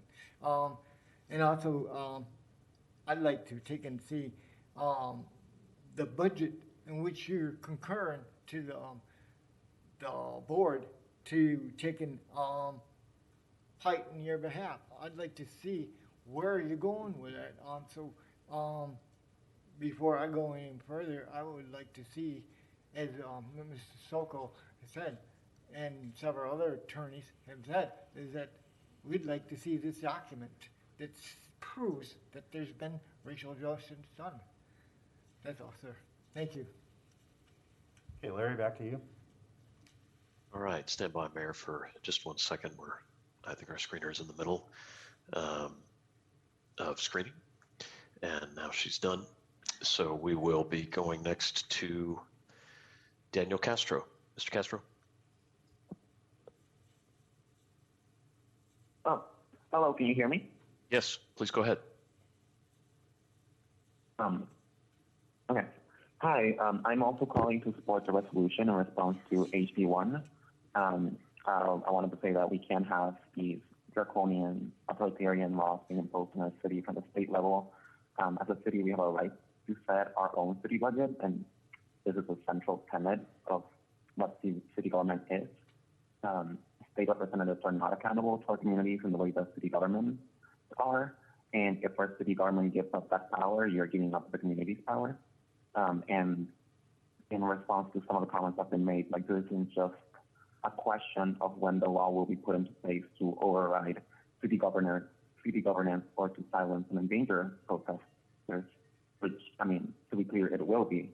But it's even more so about the preemptive chilling effect that the bill will have on these critical conversations, legislations, and movements that we've been seeing over the last year, and honestly for many years before that. So this isn't just a law that we're illegally challenging. There's an actual threat from state officials of telling us, don't mess with that budget, don't mess with police, or we will literally come after you. So again, I want to reiterate my support for the resolution in response to HB1, and I want to thank you for your time. Okay, thank you. Anybody else in chambers to speak to this motion? Okay, Larry, there's nobody else here, so the rest of the callers in order, please. Kiara Laurent, followed by Michael Rayburn, and then Miranda Martin. Kiara? Hello, my name is Kara Laurent. I am a Gainesville resident as well as a Gainesville community organizer. But most importantly, I would like to state that I'm a Black woman, and I emphasize this because HB1 is a bill that directly attacks people who look like me. This bill was not created for protection or precaution, but it was created to attack the movement for Black equity, equality, and liberation. And it does this by violating our First Amendment rights through ambiguous, vague definitions of right, violence, defense, and damage of property. So protesters risk being arrested without bail and could be charged with a felony of a sentence as long as 15 years. So this will increase the population for Alachua County Jail as well as attorneys' caseloads. Not only that, but it attacks our First Amendment rights relating to safety. So this bill allows for those who oppose our movement to defend themselves by harming protesters. For example, on May 30th, 2020, there was an attack by a person driving his vehicle through the March for Our Freedom demonstration, which ended at GPD. This person drove through the crowd of peaceful protesters, and they were not held liable for their actions, but excused by the former state attorney, Williams Malone. So thankfully, no one was harmed, but however, this bill could have situations occur often like this, with unspeakable outcomes, which allows defense by opposers to be defined different each time. And because this bill is so vague, it can be applied to any demonstration, any protest, any march for any cause, not just for Black lives. So how can we, like the community members, build a relationship of trust if the city does not protect us in our rights and instead support this bill? So need I remind you that protesters are not only college students, they are children, toddlers to high school students. They are elders, families, people of different backgrounds and walks of life. The choice to fight for compassion, humanity, and justice should not accompany the possibility of being arrested, injured, or killed. And the city of Gainesville can take the lead on protecting its citizens. I cannot help but to remind you of the civil rights era, where people were being attacked by fire hoses, dogs, and were physically harmed by law enforcement and other citizens. And we don't need to repeat history. So I just want to end my support of this resolution by saying on March 27th, 2021, at the Stop Agent Hate, Mayor Lauren Poe, he stated that the Gainesville accepts all. Well, acceptance is not just enough. We need to be heard, we need to be respected, and we need to be protected. So once again, I say acceptance is not enough. We need to be heard, we need to be respected, and we need to be protected. Thank you.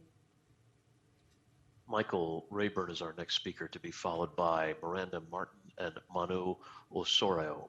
Michael?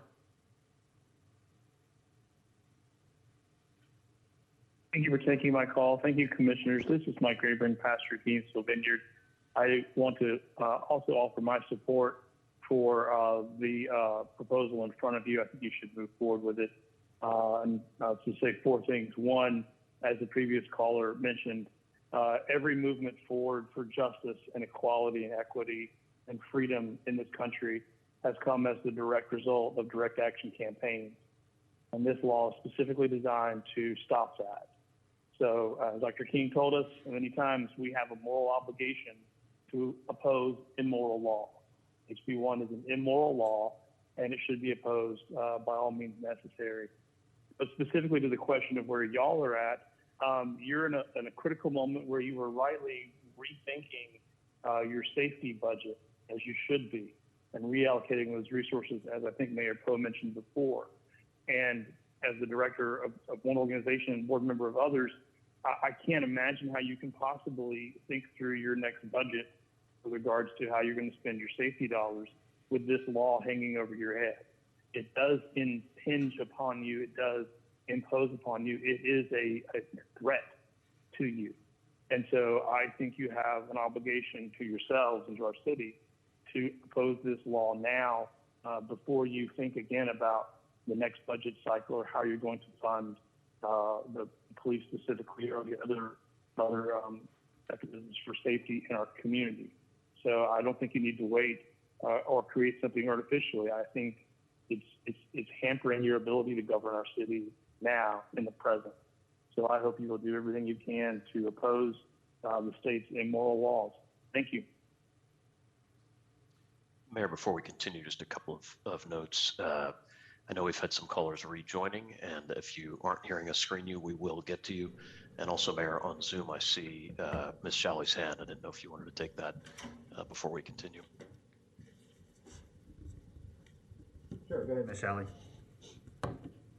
Mayor, we can wait until after the public comment if you like. I wanted to ask you all to revise your motion. So I'll be happy to do that either now or, like I said, after public comment. Why don't you let us know what you want that revision, what the request is from you, and then I'll give Larry a chance to screen the other folks. Okay, yeah, that would be great. So just as a reminder, because I do hear folks saying that we're unwilling to bring litigation, and I think I've been very clear with you all, and we've had these discussions in the past, that as attorneys, our professional obligation, and we have a license with the Florida Bar, requires us that we can only bring a cause of action if we believe there is basis in law and fact for doing so. And under Section 3.03 of the city charter, my office is the legal advisor to and the attorney for the city. So we are vested with the authority to make those decisions. Now, what you've heard from me is that our office, in consultation with other attorneys in the Florida League of Cities across the state, have not yet found, we don't believe, that we can file a lawsuit at this point. We are continuing to actively engage in it. But be that as it may, I understand that you all are hearing from two other groups who are telling you that they, in their professional view and pursuant to their professional obligations, believe that a cause of action exists for them to bring a suit on behalf of the city. So I think what you all need to do is to direct my office to retain these outside firms. I've heard them say on a pro bono basis, that would mean at no cost to the city, to represent the city in this matter. And then what we will do is when they prepare a draft complaint, my office will, as we do when we handle litigation, we will bring that to you, put it on an agenda item for you to understand what the litigation is, and to, at that point, authorize the outside groups to file that litigation on behalf of the city. Okay, thank you, Ms. Shelley. Yeah, okay. Larry, back to you. Yes, sir. We will go to Miranda Martin, followed by Manu Osorio and Maureen Reshley. Miranda?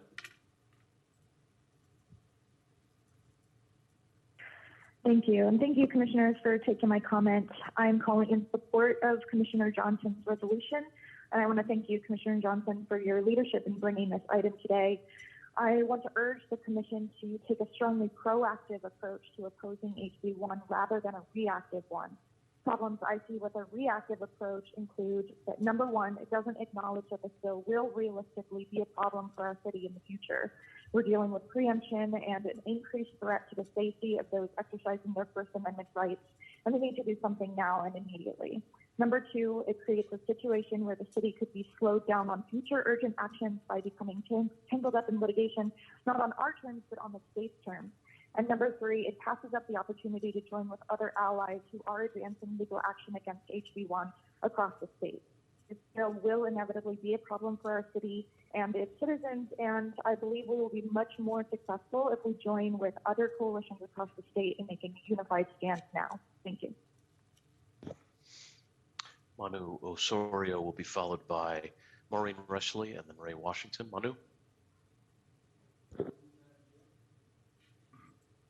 Hi, everyone. I just wanted to voice my support of the resolution to oppose HB1. I also want to thank Commissioner Dale Johnson and those who have shown their support.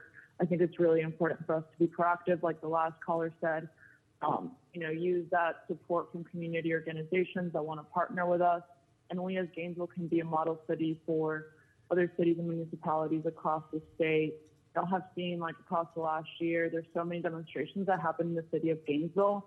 And we don't have to wait for someone to get run over for us to be ready, for us to file this suit, and for us to also be able to have the hold on our budget like we should be allowed to. We should be allowed to, as a city, to reallocate our budget for a new type of safety.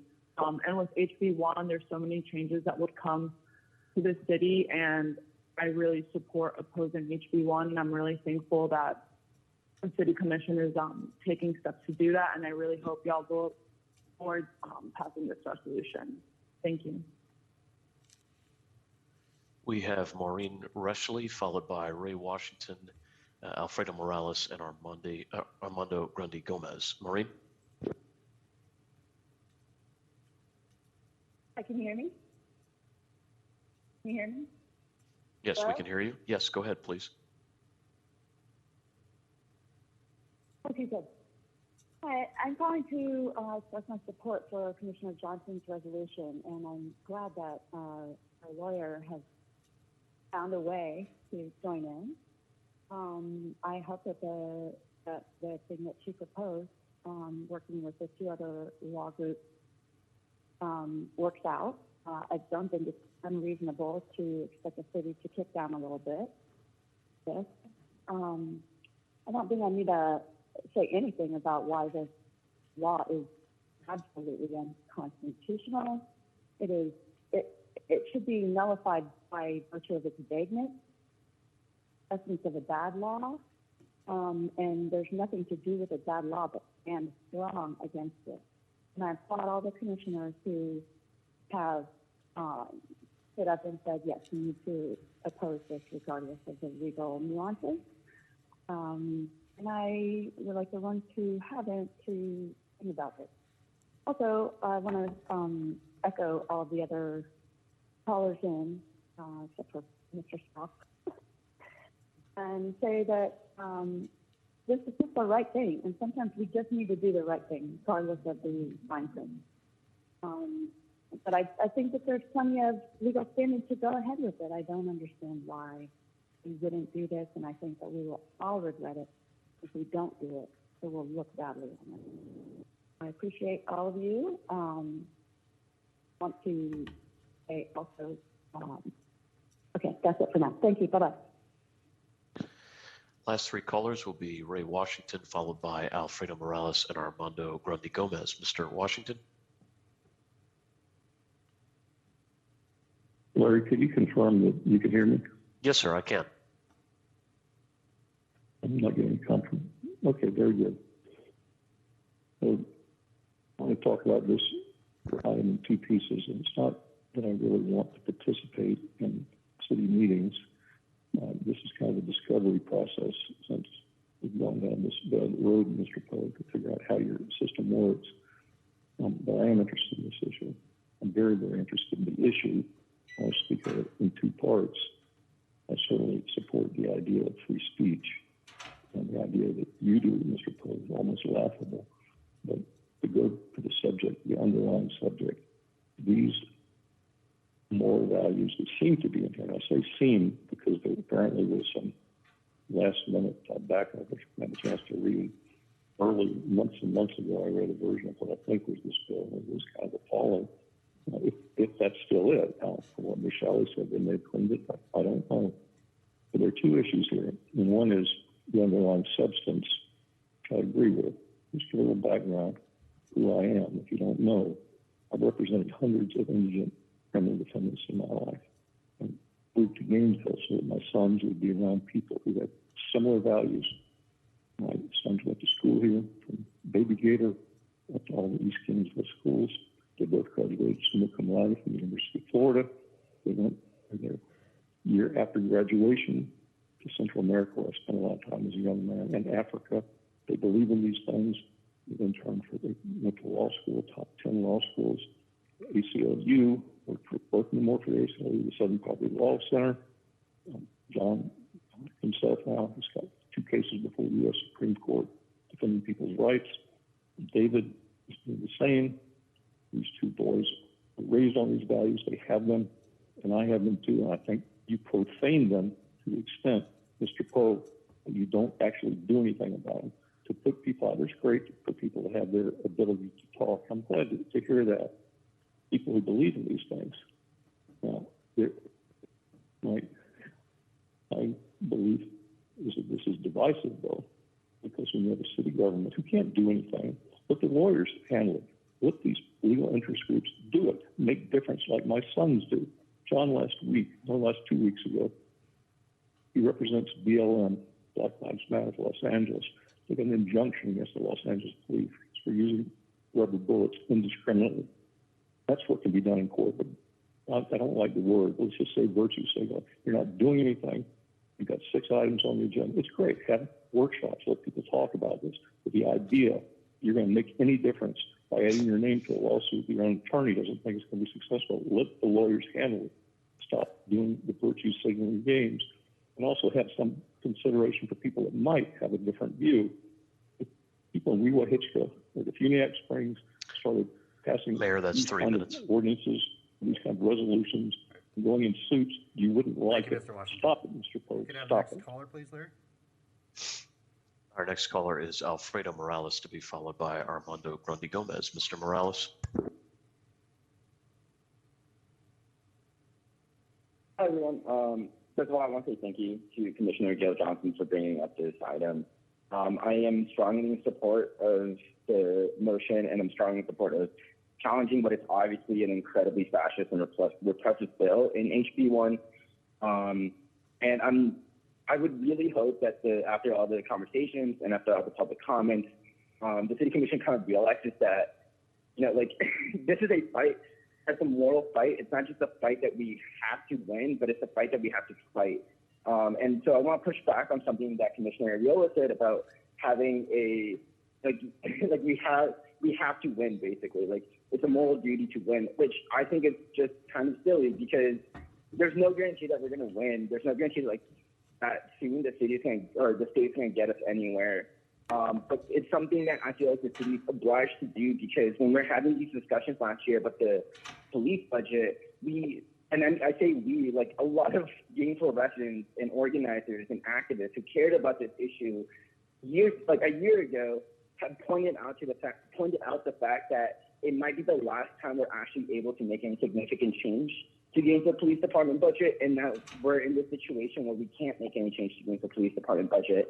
So I think that this idea that we have to fight, or we have to pick our fights so that we can win them, is completely goes against the reason that we're doing these fights to begin with. And I really want to push that, because I feel like I heard from all the commissioners talk about how this is a moral issue and how they're morally disgusted by what's going on, but their actions aren't very reflective of that.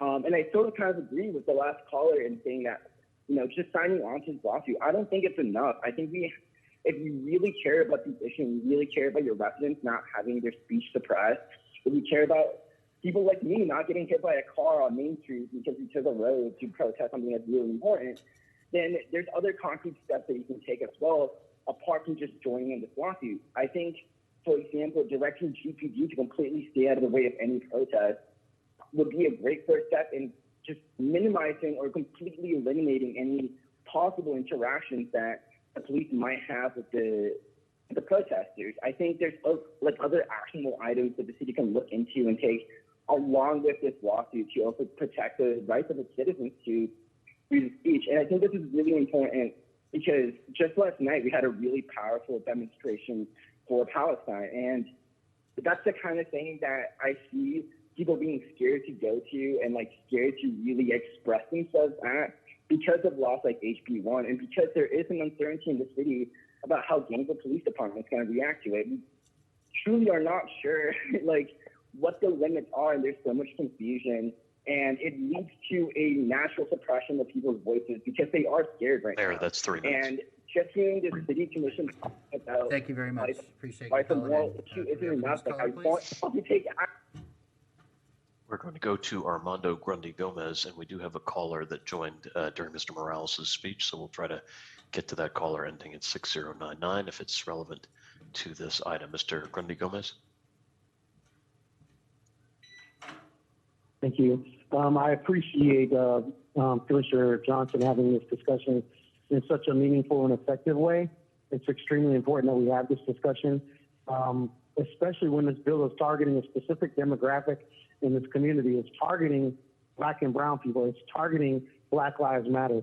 And as somebody that has lived in a Black space all his life, I'm unapologetically pro-Black. And I say that because we seem to always have to validate within this community, in this sphere, in this space, especially what we're going to have today, whether our lives are validated or whether we have a right to exist. I remember even having one of you fellow commissioners saying, what do Black people want? As if we're some allergy or we're some virus to you. And I think it's interesting that it's not only in this community and only commissioners that feel this way, unlike Commissioner Johnson, who's supporting this bill, unlike Commissioner Duncan Walker, who's supporting this bill, and going against this bill, rather. We need to really push back at this. And so I kind of take umbrage with what I heard from, I guess that was Mr. Washington talking about comparing his use of not wearing a mask. And I don't know, but sometimes you need to take a step back when this is not about you and your personal antics and behaviors and a whole demographic of people other than yourself. But somehow he made this issue of people being able to take their cars and ram them into people about his inability to wear a mask or why he went to jail.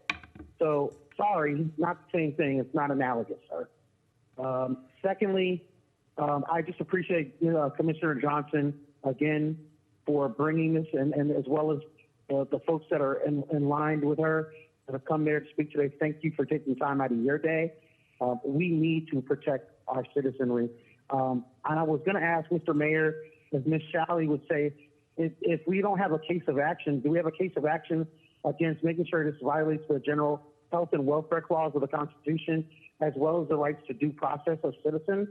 So that would be my question, Mr. Mayor, to Ms. Shalley or to some others if that's not a case, because us as city government has a duty to protect the general health and welfare of the citizenry in this community, as well as protecting the rights of due process for every citizen in this community. So regardless of race, gender, or how you identify. Thank you. Mayor, if it's okay with you, we have two folks that joined, and I can just take them live and see if they are calling about this item. Yeah, that's fine. We have a caller ending in 6099. Is it regarding HB1? Yes, it is. All right, please go ahead, sir. You have 3 minutes.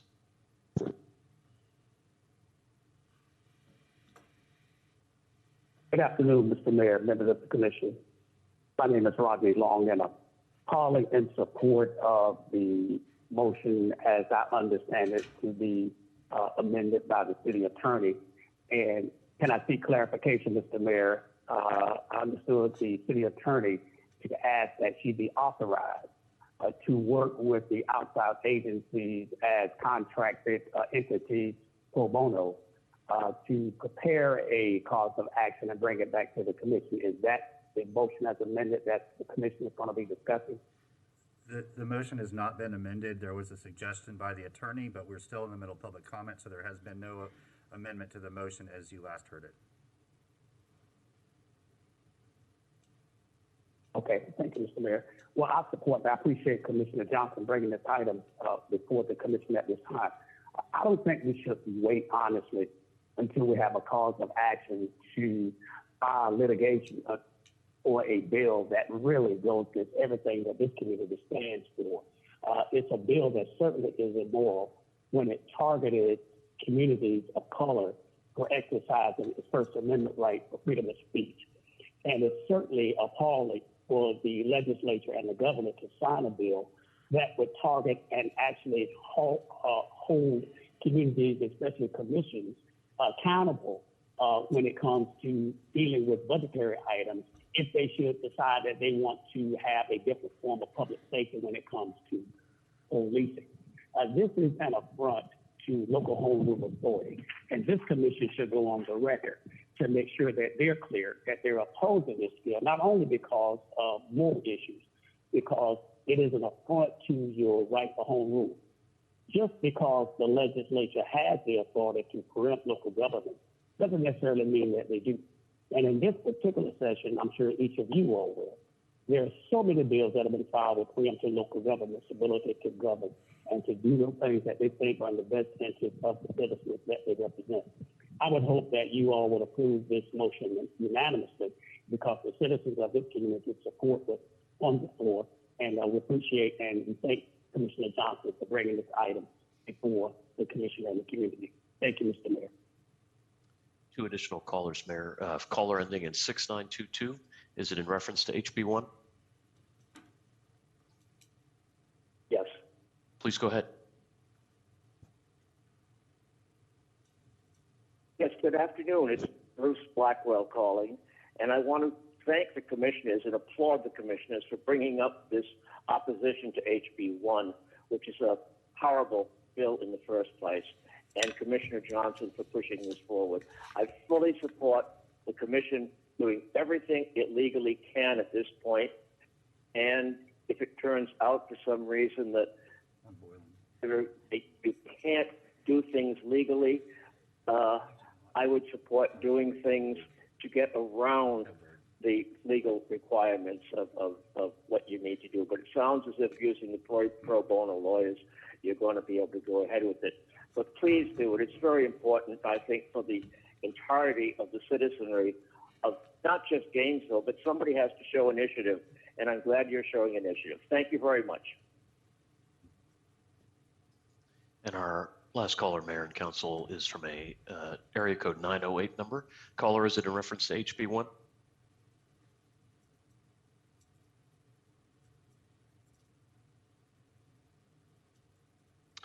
We don't have a response on that, Mayor, so that concludes our calls.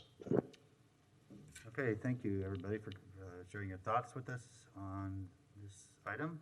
Commissioner Sacco. Mr. Mayor. So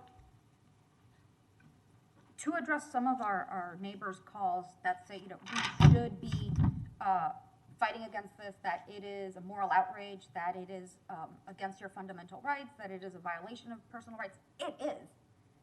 And everyone here hates this.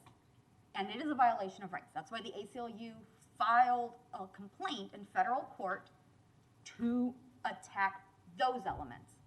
So this commission would not be able to file suit against the personal rights that are being violated by this law. That is not our area. We would not be able to do it. That's why the ACLU is doing it on behalf of other groups that represent minority groups and those interests. That is being handled. What we are looking at is the matter of defunding potentially defunding a police department and whether that would be allowed. And I completely forgot the other one, but it is a much limited and narrower issue that we are allowed to deal with as plaintiffs. So as an attorney and as a public servant, I have not necessarily conflicting thoughts on it, but it's a complicated thought process. This is vehemently awful. And the people who passed it, well, I hope they keep the devil company one day. That said, let's say we do get a draft complaint in a month. Let's say we approve of it. We want to move forward with it. It could still be months before it is filed. It could still be months before we even get injunctive relief and can move on with our budget that we should have prepared, most likely before this is ever filed. That gives me pause because we should be planning our budget as we will it to be and not waiting for whatever preliminary injunctive relief we could have until this is settled or filed, because we can't wait that long. And it could be before the budget has to be finalized. It could be after the budget is finalized. We still have to wait for other cities to join on. it could be a while. And last one, speaking of creativity, which Commissioner Hayes Santos brought up, we do actually have a very creative way of reducing the police budget for years, even in this context. We could just simply not raise the police budget. Salaries go up, costs go up, that is a constant. That said, if you freeze the budget at the level that it is now, it is not necessarily a reduction of the budget, it is a reduction of resources and how they will be applied. And then once we get to a level that we think is an adequate level of funding for the department, we could slowly increase it as needed to keep up with the market. It is possible to reduce, if that is the will of this commission, it is possible to make changes to the police budget in this context as we work on a way for it to be struck down. So I agree, it is terrible. As the motion stands now, I believe it's still to produce a sort of draft complaint as if we would go to litigation, and have our city attorney and the public interest firms to work together. I am in favor of that. What I'm not in favor of is the resolution, because it says we will be the main plaintiff in this case, and I am not sure if I want to be at this point without having seen a potential a draft complaint. But I do want our agencies to collaborate and see what is possible, and to continue to work with other agencies and other municipal attorneys through the Florida League of Cities to see what is possible. That is what I do want to see, because I want nothing more than for this to be in my dustbin one day and not have to think about it again. So yeah, thank you, Mr. Mayor. Thank you, Commissioner Johnson. Thank you, Mayor. Based upon the input from the city attorney and what I've heard from my colleagues, I am amending the motion to the following. The City of Gainesville retain the Community Justice Project and Public Rights Project to represent the City of Gainesville to prepare a draft complaint in response to HB1. The City Commission authorized the City Attorney and City Manager to work in collaboration with the Community Justice Project and Public Rights Project. The draft complaint shall be presented to the Commission within 30 days. Ms. Duncan Walker, Commissioner Duncan Walker, okay. Seconder agrees. All in favor of the motion say aye. Aye. All opposed? Motion passes unanimously. Thank you for everybody that contributed to that conversation. Thank you to Ms. Foster and Ms. Gong, as well as all the other folks working on this. If you have any questions or you want to talk more, I'd be happy to talk with you in the interim. With that, let's move on, Madam Clerk, to our next item. Our next item is file 2, BD2, solid waste service usage data analysis with a recommendation that the commission consider 201137 and take any action deemed necessary. Commissioner Ward. Thank you, Mr. Mayor. Quite simply, I'm going to move that we rescind the direction to the city attorney's office to prepare a flat rate garbage collection schedule. I believe with greater discussion, we can provide a solution that addresses both equity and sustainability. Thank you. Okay, is there a second? Second. Okay, motion and second. The second was by Commissioner Santos. Commissioner Ward, if you'd be interested in modifying your motion, I think this deserves a special meeting. If we put it on a regular meeting, it's going to take the whole afternoon or whole meeting if it's general policy. I just think it's that big a topic with a lot of variables. So if you can give direction and that we prepare a special meeting for the topic. Sure. And I'm thinking, Madam Clerk, after our summer recess. Yes, please. Yeah. Okay. Second, agree. Yes. Okay. Thank you.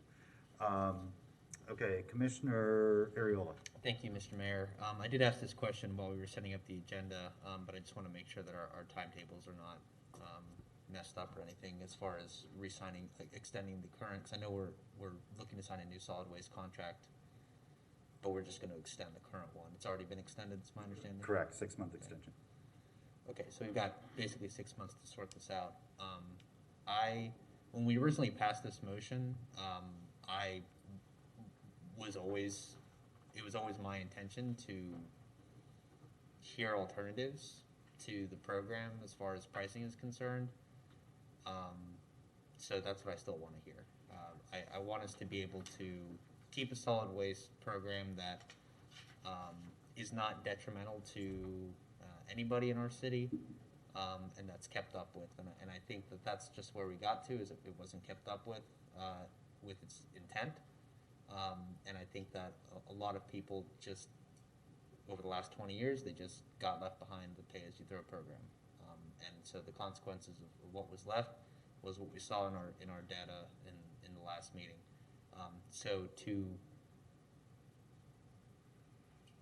I'm okay with voting for the motion as long as the limited scope of that motion is just that we are no longer asking our staff to dedicate time to drafting that particular ordinance, because I still need to be shown a more equitable pay-as-you-throw program. And I'm not just going to vote to rescind my direction without that being included. So we can schedule a special meeting. I don't want more special meetings, but we can schedule a special meeting. But I want it to be a discussion with the very key intention of a more equitable pay-as-you-throw program. Thank you. Thank you. Commissioner Johnson? Thanks, Mayor.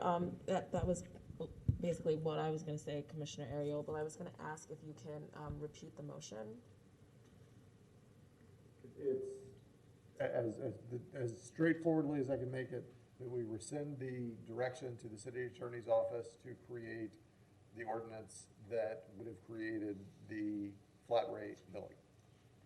Thank you for that. What's important to me is the reasoning behind it, and I think it's important to state that in the motion, to say in order to come up with solutions that are equitable, and both equitable and sustainable, and that's the way that I'll be able to support it, because I, like David, I wouldn't be able to support that if we don't come up with actual solutions that are addressing both the equity piece and the sustainability piece of it. So it's important for me. Would you be willing to add that? Absolutely. I would.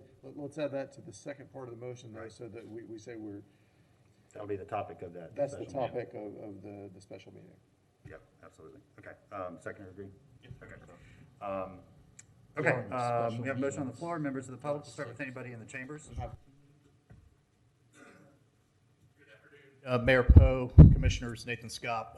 So with respect to the motion, I have some concerns. I'm glad that the commission has taken the opportunity to have a separate meeting and have a lengthy discussion about what seems to be a very important issue. With respect to solid waste, I think Mayor Poe, you admitted the obvious, that the city commission's inability to agree on anything has basically caused the city not to be able to move forward with a procurement process on the solid waste contract, which resulted in a contract amendment that resulted in a 6% increase. I think it's reprehensible, despite me as a member of the public talking about this issue, which clearly wasn't listened to, the fact that this issue is clearly in the agenda, which clearly isn't being read by some commissioners, or they would know that. They would know the rate impact resulting from the inaction of the city commission. If you competitively bid this, you might have been in a better position to do it on time, on budget, and cut costs, or keep costs constant, but inaction cost us money. And so while it's fun to talk about this and that, it's reprehensible as a taxpayer to listen to a commissioner that's clearly uninformed and clearly doesn't seem to be concerned with the costs to ratepayers that just went up. Okay? Is that equitable? People are paying more, but there's no discussion about that. There's no discussion about that 6% increase. It just went right over your heads. What's important? Dollars and cents. Oof. Nope, I'm not going to talk about that. So again, the information's there, and it's reprehensible that citizens come to these meetings better prepared than our elected officials. Yet it's, with respect to GRU, the term negligent entrustment comes to mind, because you continue to destroy. It's like giving a parent negligently entrusting a child with a handgun. because you continue to destroy what little value is left of GRU because you don't seem to care about the things that really matter. And so, again, if a commissioner is not aware of the fact that this contract amendment just costs every taxpayer a 6% increase across the pay-as-you-go scale, then maybe you should read the backup, because I have. And maybe we should have a discussion about AMI and those things that could be avoided that have no benefit to GRU customers and could be better off paying off debt. But those are the discussions that aren't had. And it's easy to see why citizens, including your supporters, are frustrated. It's a reasonable request. Be prepared. Thank you. Thank you. We've had many conversations about AMI, Mr. Scott. I know that you're aware of it. Could we have the next speaker on the phone lines, please, Larry? Mayor, Nina Bhattacharya is on the line. Nina? Thank you. Mayor Poe and City Commissioners, this is Nina Bhattacharya from Zero Waste Gainesville. I appreciate you all taking the time to reconsider this item. Zero Waste Gainesville supports the program Pay As You Throw.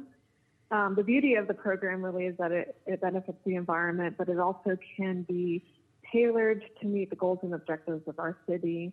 And so we're just really appreciative of you all taking the time to bring this up again. And we are, supportive of the motion to rescind the previous decision to move forward with the flat rate system and to reinstate the program with the knowledge that alternatives will be presented to the commissioners. So we look forward to those future committee meetings where you'll have presentations regarding the program. And in addition, we really urge the commissioners to incorporate community collaboration and discussion for any future changes that may be made to this program. Thank you very much again, and that concludes my comment. Thank you. Next speaker in chambers, please.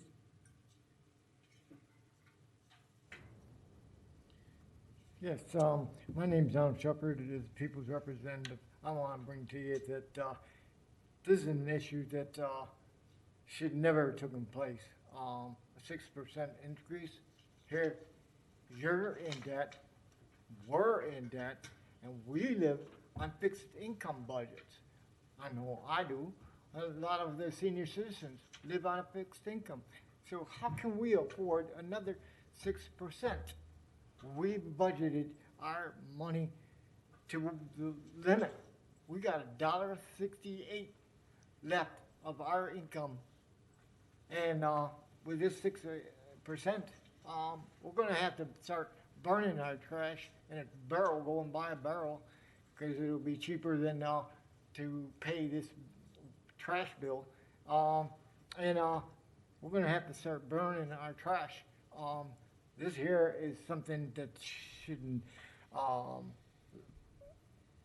compensate a lot of this indignity that has been going on since 2017 that has just going uphill with finances, collecting from the people that we really have no money to give.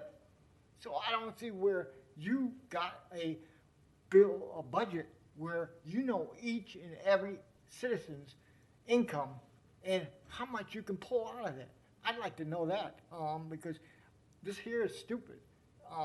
And plain opinion-wise, this is my own opinion, not the citizens. And as a citizen's republic, I ask that this be removed from here. Thank you. Thank you. Larry, back to you. Yes, sir. We should have Brian Eastman standing by. Mr. Eastman.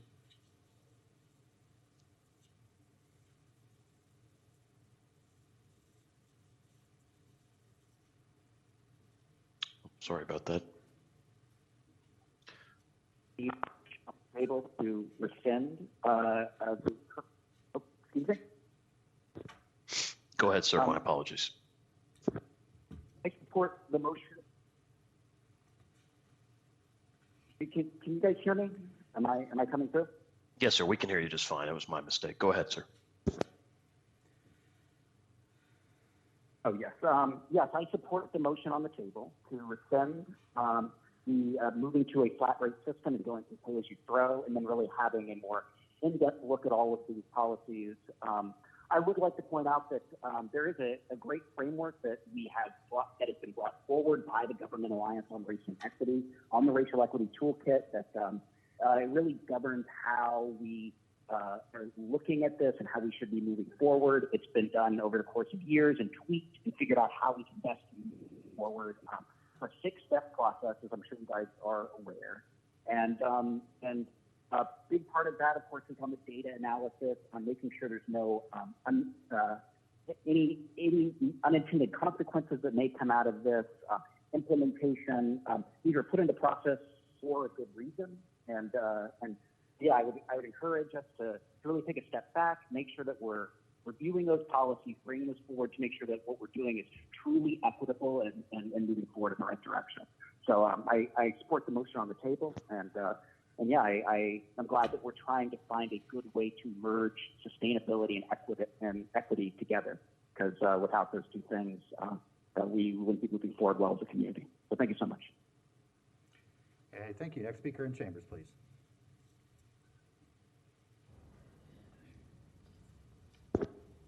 Good afternoon, Mayor and Commissioners. I'm Karen Dieter. First, a short history. In 1998, full-scale curbside recycling began here and was highly successful.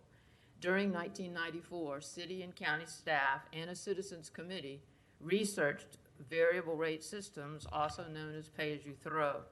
The city and county commission then adopted the pay-as-you-throw program, which began October 1, 1994, with 3 sizes of carts, 35, 64, and 96 gallon. In 1999, at the request of citizens, the mini can was added, which is now a 20-gallon cart. The commissioners decided to provide collection of furniture and appliances at no charge for both equity reasons and prevention of illegal dumping.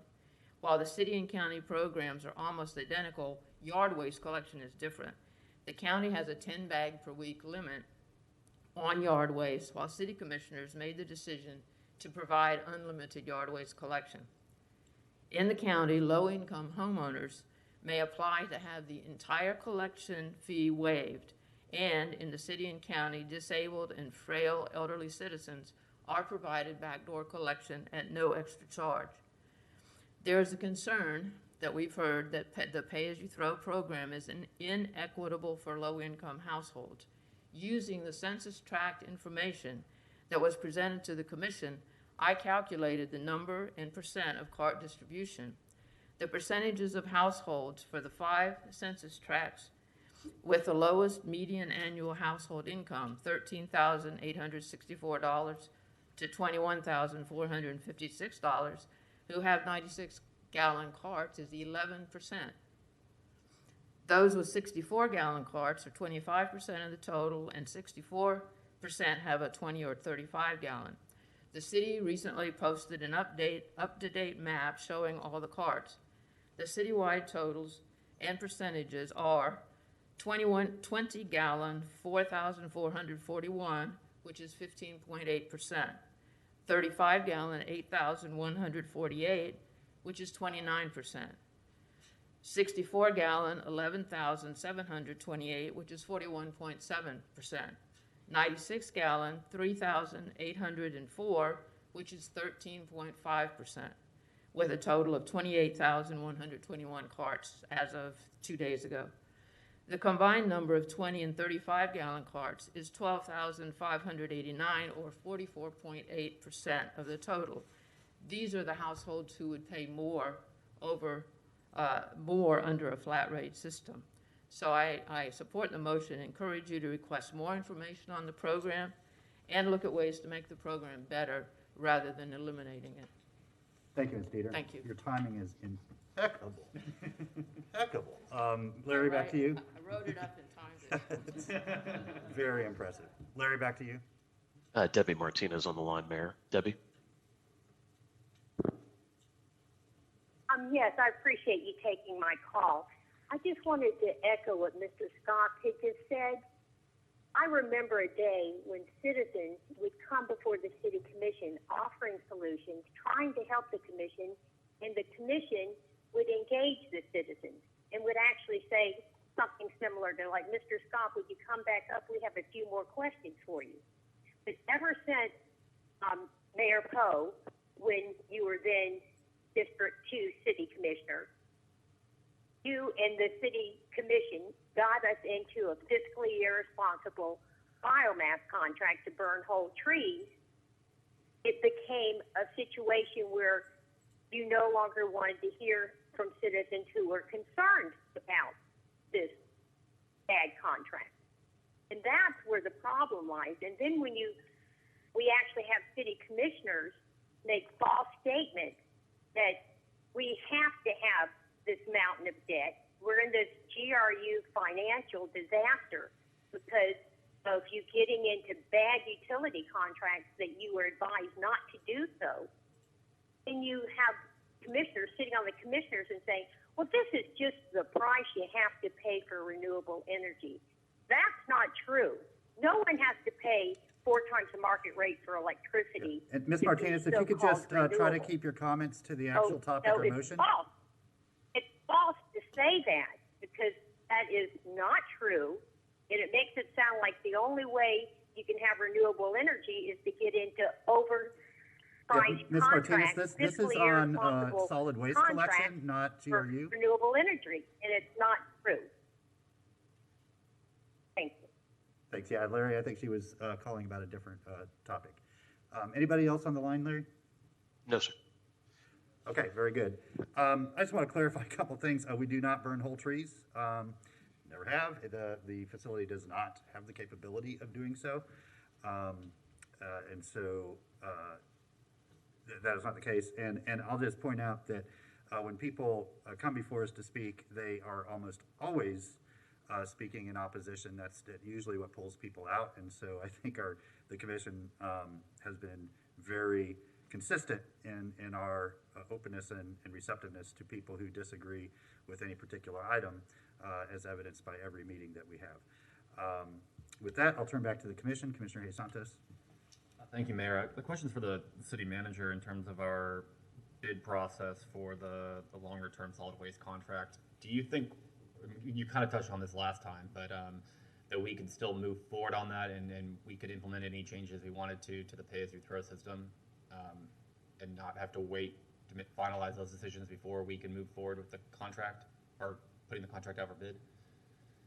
I do believe that because what we're going to be bidding out is the price to pick up the system. So we will get a price in the aggregate, and then it's up to us internally to determine how that cost recovery, in other words, how the fee structure works. And so we will be able to modify that fee structure to keep it based upon the current system, a modified system, a flat rate, whatever ultimately the commission decides. So the two are they're linked, but they're not dependent upon each other. Thank you. And then when is the timeline of that bid supposed to go out?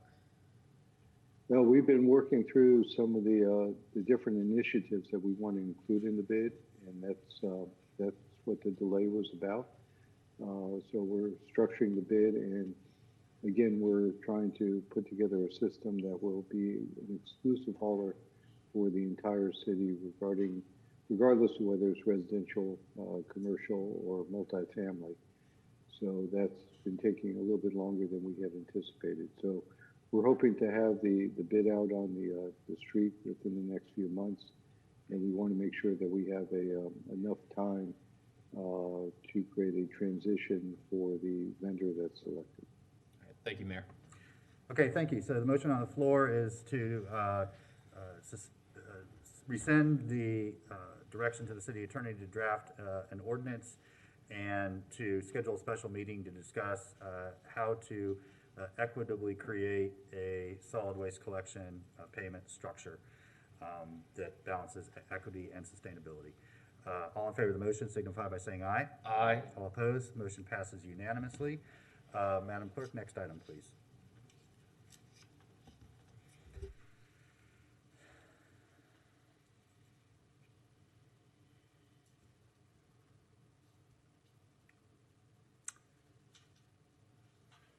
Madam Clerk, we're ready for our next item. I'm so sorry, I was reading that whole time on mute. It's never happened before. Never happened. BD3, interlocal agreement creating the Joint Food System Policy Board with a recommendation that the commission approve the interlocal agreement and authorize the mayor to execute the agreement on behalf of the city of Gainesville, and the city commission appoint 2 city commissioners to serve on the Joint Food System Policy Board. Okay, thank you. Is there any discussion or motion? We would need to perhaps move. We would perhaps need to include 2 names with that motion. I made the recommendation with consideration for Commissioner Johnson and. Anybody else want to do it? Yeah. Is that a yes or a no? What is this signaling yes? Okay. Mr. Duncan Walker. Okay, so a motion to approve the interlocal and appoint, pending its execution, Johnson and Duncan Walker to be the city's representatives on that board. Commissioner Johnson? Yes, I'm going to have to decline that, but thank you for thinking about me.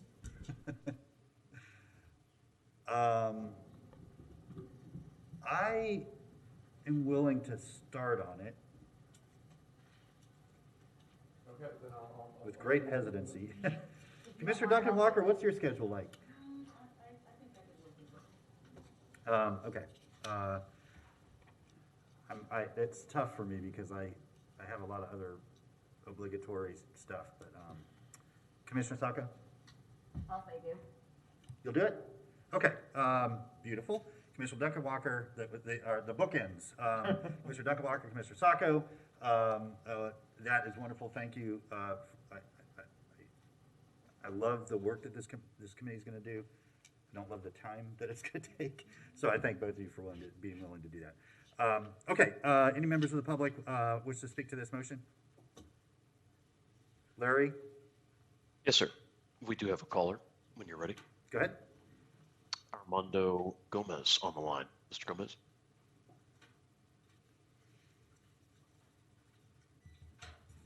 Thank you, Mr. Mayor. So if I'm understanding the motion that you are authorizing the manager to come back with an ordinance and have discussion on a more solid structure when it comes to the waste. Mr. Mayor, my question still stems from Armando, when we had Armando, the data presented by the Office of Equity and Inclusion. Armando, we're on the next. We're past that item. We're on. Hello. Hello, Armando. We're not on that item anymore. We're on the interlocal to create a joint food system policy board between the city and the county. Oh, okay. Because I thought that the lady told me you're still on solid waste division. I'm sorry. So she didn't let me get through in time. Okay. Well, how rich. Thank you, Mr. Mayor. Thank you. Anybody else? No other callers. Okay, Commissioner Johnson. Thank you. I want to thank both you, Desmond Duncan Walker and Commissioner Sacco, for being on this committee. It's going to take quite a bit of time, and I appreciate you spending that time, and I will be scheduling multiple sunshine meetings with you to discuss the work that you're doing there, so thank you. Yeah, of course, and any member of the public, but also including the commission, is welcome to show up to those committee meetings and participate fully, because they will be publicly noticed. So I'll try to, as much as I can, be present at some of those. This is both exciting and daunting work, so we're excited to get it started. Okay, all in favor of the motion signify by saying aye. Aye. All opposed? That motion passes unanimously. Okay, y'all. It would be okay if we continue the next item. It deserves a healthy and deliberative discussion, and I don't believe that 30 minutes is enough time to do that. Would there be a motion? We can just motion to strike it from the agenda and then re-agenda it when we have enough time. Is that okay with? Okay. Commissioner Johnson moves and Commissioner Santos seconded to strike item BD4 from the agenda. All in favor say aye. All opposed? That motion passes unanimously. Folks from audit, I thank you for your understanding on that. I think that y'all as well would like to have enough time to really discuss the findings from that.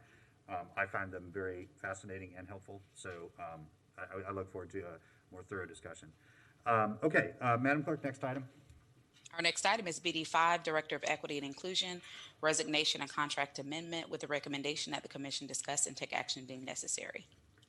Okay, thank you. So our attorney's office worked with Ms. Marshall to create a contract amendment for Ms. Marshall, our Director of Equity and Inclusion.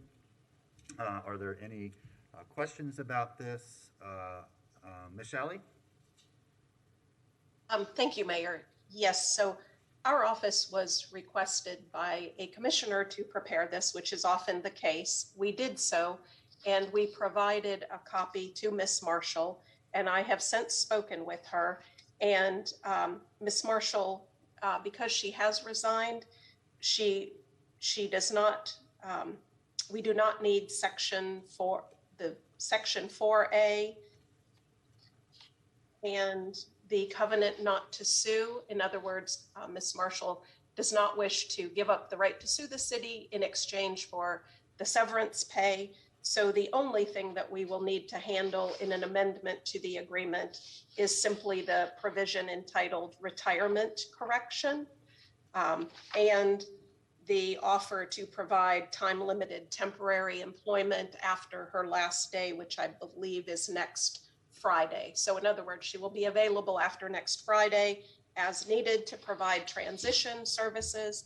And of course, that last Section 13 is needed because there was an unintentional oversight in the establishment of a retirement account that was required by her initial contract.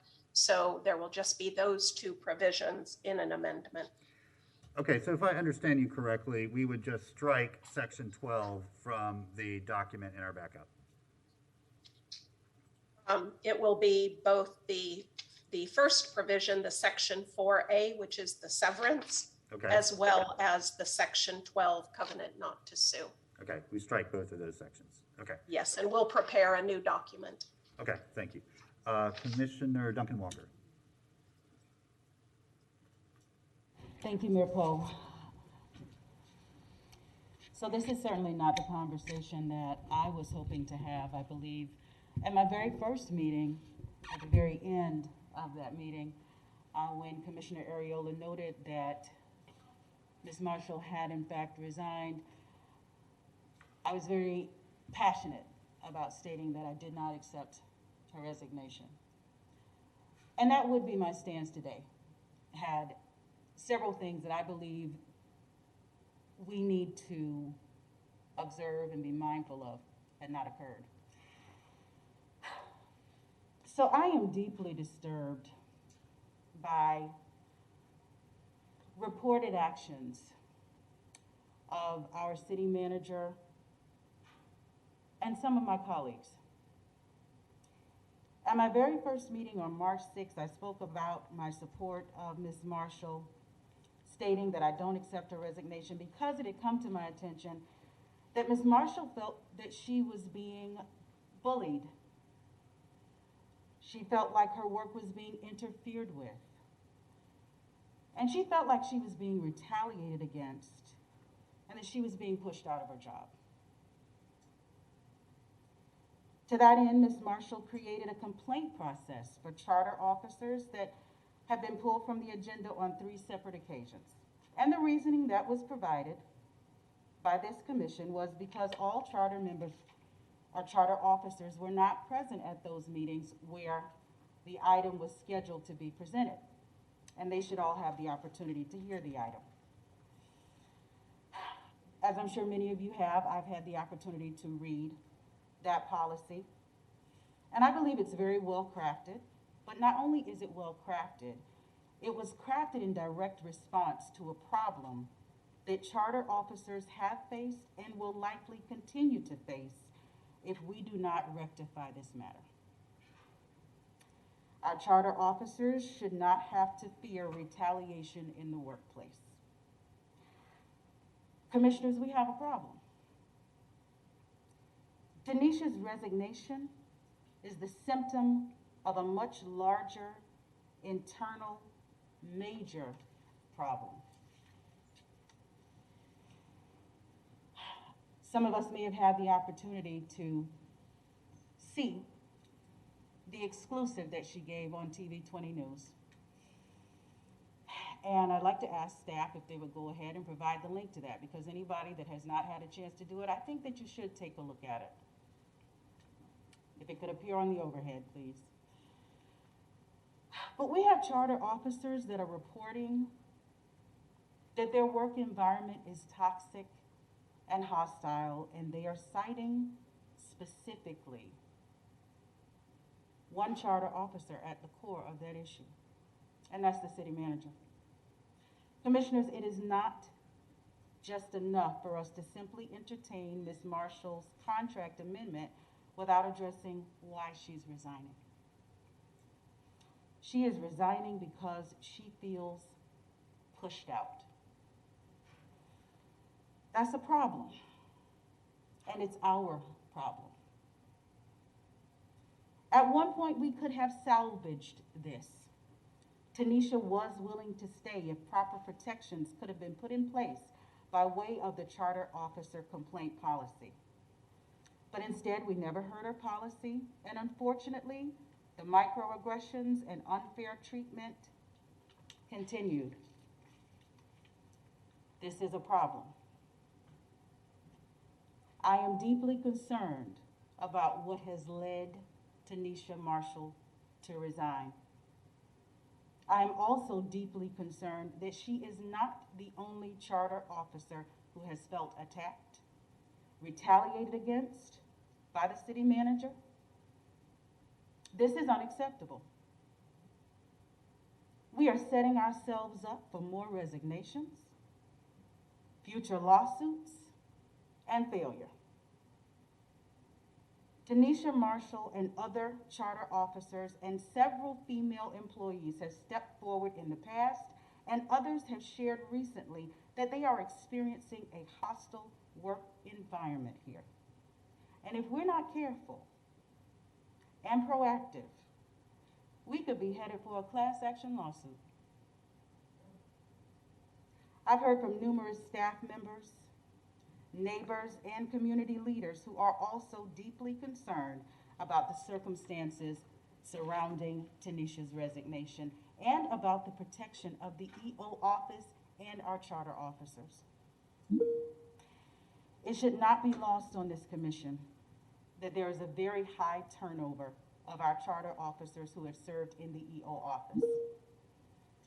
As a matter of good governance and good management, it is not enough for us to simply accept resignations, negotiate contracts or contract amendments of charter officers without seeking to understand and address why. We have some internal problems that I believe we need to focus on and be very intentional about resolving.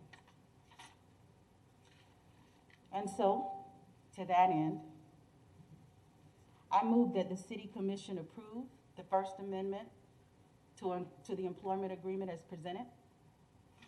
I move that the City Commission appoint the Equal Opportunity Manager as the interim director until a permanent director is hired. I move that the City Commission refer to the City Attorney and EO Director of Inclusion and Equity to amend the language in the proposed Charter Officer EO complaint procedures to allow charter officers to file complaints against city commissioners and other charter officers as outlined in the proposed procedures. I move that the City Commission inform the community of the process of hiring the next EO Director of Inclusion and Equity, including the proposed timeline, recruiting, interviews, and final selection. And I move that the City Commission include a public participation process in the selection of the next EO Director of Inclusion and Equity that would allow the public to ask questions of the finalists for the position and provide a ranking to the Commission prior to the final selection. Okay, there's a motion and a second. We will then go to Commissioner Ariola. Thank you, Mr. Mayor. I will first say that I am not in support of the motion just because in terms of appointing an officer to take that position, I'm prepared to appoint an acting officer. I am not prepared to appoint an interim officer, because in my view, we are going to go through that public participation process. We are going to go through a long hiring process. We've had success in that in terms of finding new officers. But I am not prepared to appoint a permanent interim that will handle that work for however long that process takes. I'm just not ready to do that, and the office is well enough together that an acting officer in the meantime can get the job done. And I think that there is good reason to go that route rather than appointing an interim immediately. So that's the only reason I don't support the motion.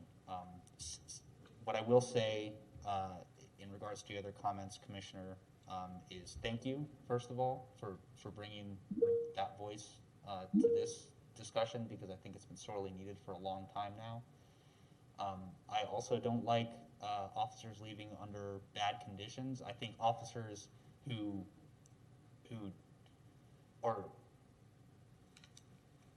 I think good officers deserve to leave on good terms, even if I disagree with how that officer wants to leave. I think my job as an employer is to honor their good work and to allow them to leave on good terms. But as you stated, we don't have that situation exactly, because we have a problem in the charter room. We have just seen too much division among our charter officers, not just in terms of assigning work and doing work for the commission. It's starting to affect the commission's work now. When you have officers that can't collaborate, or even worse, officers who feel threatened by other officers, it's the job of the commission to step in and referee those disputes. But we haven't done that effectively, I don't think. And I think it's because those are difficult conversations to have, and because it also falls on the role of whose office does what, and of course the more sensitive topics about people's personal interactions. So I agree we have to get to the solution of the problem, but I need to hear how my colleagues are going to take part in that solution, because I feel like I've really put myself out there to try and have that conversation. But until now, I just have not had adequate, in my view, I just think we as a commission have not had an adequate conversation as to how we're going to guarantee that our officers move forward together, that this commission moves forward together, and gets our work done. Because ultimately, it's about how this government serves its people. But in order for us to do that as well a job as we all want to do, we need all officers to be working professionally. We need all commissioners to be working professionally. And we need the governance of those officers to be better, I think, than it has been. So it's time for us to address this before it becomes a larger issue. And in my view, it already is. To me, this stems directly back from the Commission's non-decision back in November, because I think that from that moment on, I think things only got worse for this particular officer, for Tanisha Marshall, directly related to that issue. So we can move forward. I've said that. I said that last time I brought this issue up. I believe we can move forward as a commission, and I believe we can move forward as charter officers. But the effort has to be there, and if the effort isn't there, then we're just going to continue finding ourselves in these issues where people don't feel appreciated, where people don't feel like their work is appreciated, where people don't feel like their complaints are valued. And we don't want that for the city of Gainesville. We want people, especially officers, to feel as though they can stand up for those values. But we don't have that situation right now, and we need to correct it. Thank you. Commissioner Johnson. Thank you, Mayor. I agree 100% with Commissioner Ariola and Commissioner Duncan Walker, and I want to thank you for speaking up. These are not easy conversations to have. We need to have them in order to be effective and to serve our citizens well. I don't think that's going far enough, but it's a step in the right direction. Because ultimately, the problems that you have named need some serious intervention, because they're not going to go away. What that intervention looks like, I don't know. But like you said, it needs to be addressed. The only part of your motion that I'm not quite comfortable with is the same that David is not comfortable with. And that is because there are a couple of reasons. One, I am in no way prepared or comfortable on moving forward with any search for any charter officer until we address some of the serious issues that we have amongst staff and amongst ourselves. And I'd like to see a very thorough and well thought out process for that amongst us. So I don't even want to begin a search yet. That's just that's where I am. And because I am not comfortable beginning a search yet, I understand that it's a possibility that the interim will be there for a while until we get this worked out. Because it's a lot to work out. It's a lot. We need to be clear about what the expectations are for the interim. And I'm most comfortable moving forward with the same process that we went through with the interim city manager.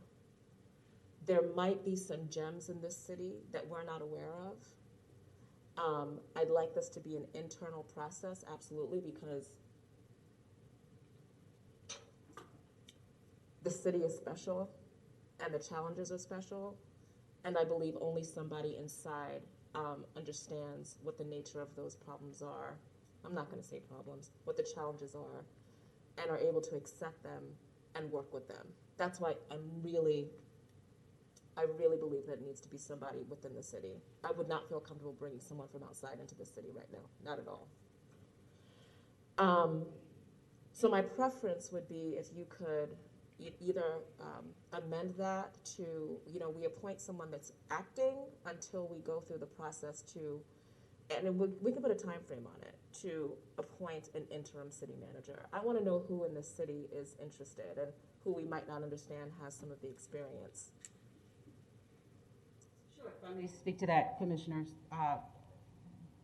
Here, Part 2 says the City Commission appoint the Equal Opportunity Manager. So I was specifically speaking to the young lady who is in that job right now, Sylvia, right, who has apparently taken on that role before, who has, based on individuals that I've spoken with in that office, done it very well in a high order.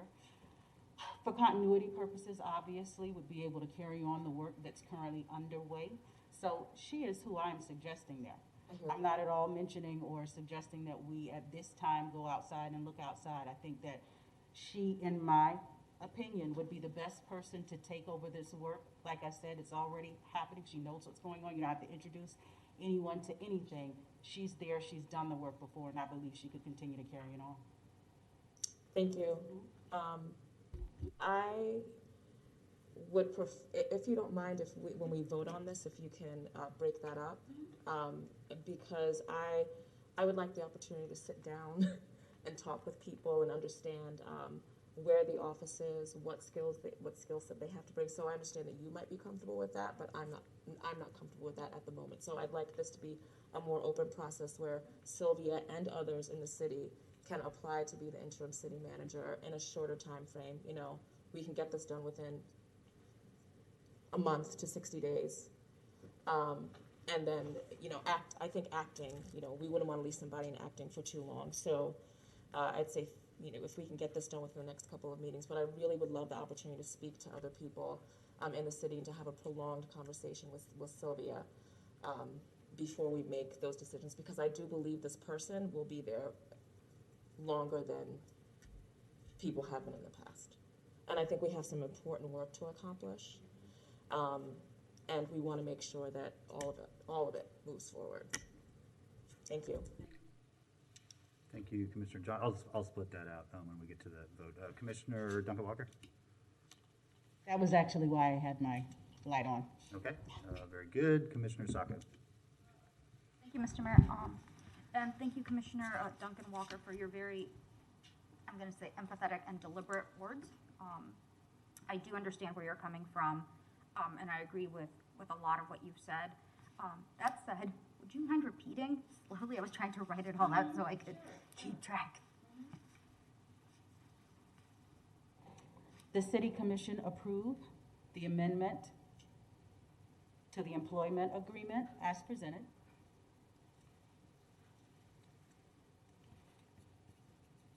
And this is the part where I don't have a problem modifying this. The City Commission appoint the Equal Opportunity Manager as the acting director. Oh, well, let's do it now. Can we do it now? Do we need to, this is a procedural question that I'm asking here.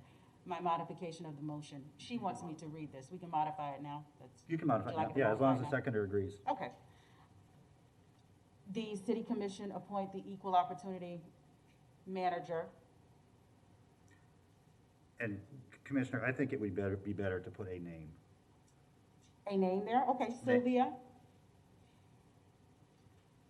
And that's what I remember right now. I don't remember Sylvia's last name. Warren. Thank you very much, Sylvia Warren. That the City Commission appoints Sylvia Warren or another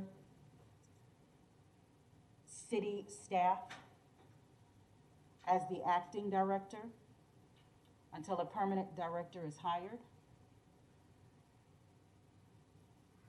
The City Commission refer to the City Attorney and EO Director of Inclusion and Equity to amend the language in the proposed Charter Officer EO complaint procedures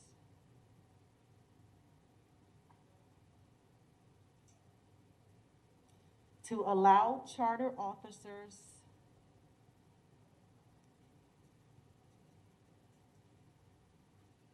to file complaints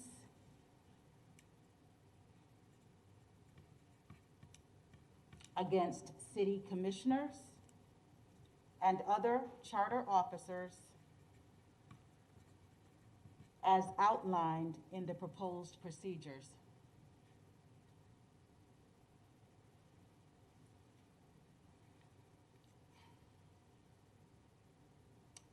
The City Commission informed the community of the process of hiring the next EO director, including the proposed timeline, recruiting, interviews, and final selection. You good, Commissioner? Yeah, so, thank you, because it was the one I cared about that I wanted to make sure I got right. So the third one, no, not the third one, the fourth one, wait. Yes. The complaint Yes, the fourth process? one. Yes, the complaint process. I think, because we have moved it, we have continued it so many times, I would like us to have a full, robust conversation before we just tell the attorney to work with the EO department and say, like, figure it out. I would like, and I think it's a benefit to everyone if we have that conversation first so that everyone knows what our intentions are, how we expect this to proceed and the outcome we would like to see. I think it deserves a conversation prior to just sending it out to be packaged, if that makes sense. If I understood that correctly, it would be to send EO to the city attorneys to amend outright. And I think it deserves a conversation prior to that change. Okay, I can go along with that because it was a conversation we were supposed to have that we just haven't had yet. So I get that. Yeah, That's why I'm no, like, I got yes, it. very much agree we should have had the conversation by now. So I didn't feel entirely comfortable just putting it out to farm already. So I don't know if you want to just say, like, we will have the conversation, we will review this topic within a certain time frame. So that way we have the So my conversation. direction at agenda review was that would be on our next agenda, Okay. where all the charter officers were present. Mm-hmm. So that could so it be, is that could be considered. next Thursday. So I would feel more comfortable adjusting that one next Thursday once we had the conversation. I'm fine with that. Can we strike it out? Can we strike out number 4 then, so that we have the conversation? Or do you want to just add like after the conversation at GPC? Well, I don't want to strike it. Oh, okay. Yeah, so I'm fine with having the conversation next Thursday and then proceeding from that point. Thank you, ma'am. Thank you, Mr. Mayor. Commissioner Ward? Those were my questions. Right on. Commissioner Santos? Thank you, Mayor. I was wondering if the make a motion could also add that we want to advertise for the interim position. As part of number 2? Yeah, and that we would, I agree it's internal, but maybe also, I don't know if it's someone who had worked at the city as well, someone who either works at the city currently or has in the past worked at the city, and maybe put it out for a week or 2, a relatively short period of time. Is that normally standard? What's the standard operating procedure there? There is none. It's because this is so unusual, but it is not unusual either at the city or the county to consider former employees that maybe have retired because they have the experience. So it's up to the commission, but that would not be unusual to broaden your pool of applicants.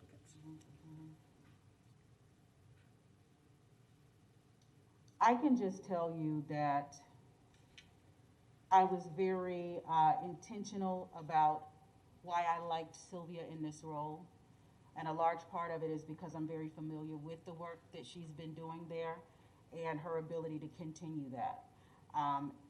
And she has, in my opinion, presented herself in a way that is very flexible. So whatever it is this commission desires for her to do, she has not in any way struck me as someone who would be resistant. So that's kind of why I've been leaning in on her. But to bring other people who may have been retired into the fold is what you're asking? Mayor, I was just saying that we have to tell our HR department to advertise for the position, so we need to tell our HR department to advertise for the intern position. And then, yes, I would like, just because, yeah, to have a broader of just both current employees, but also ones who may have retired or not been here. Okay, so second or agree to those modifications? Yeah, so Sylvia is acting until we appoint an interim, until we appoint a permanent. Right. Here's what I hear as a motion, just to, if we can try to make sure that everybody's on the same page. The first is to approve the amended contract with those changes that the attorney laid out at the beginning of this conversation.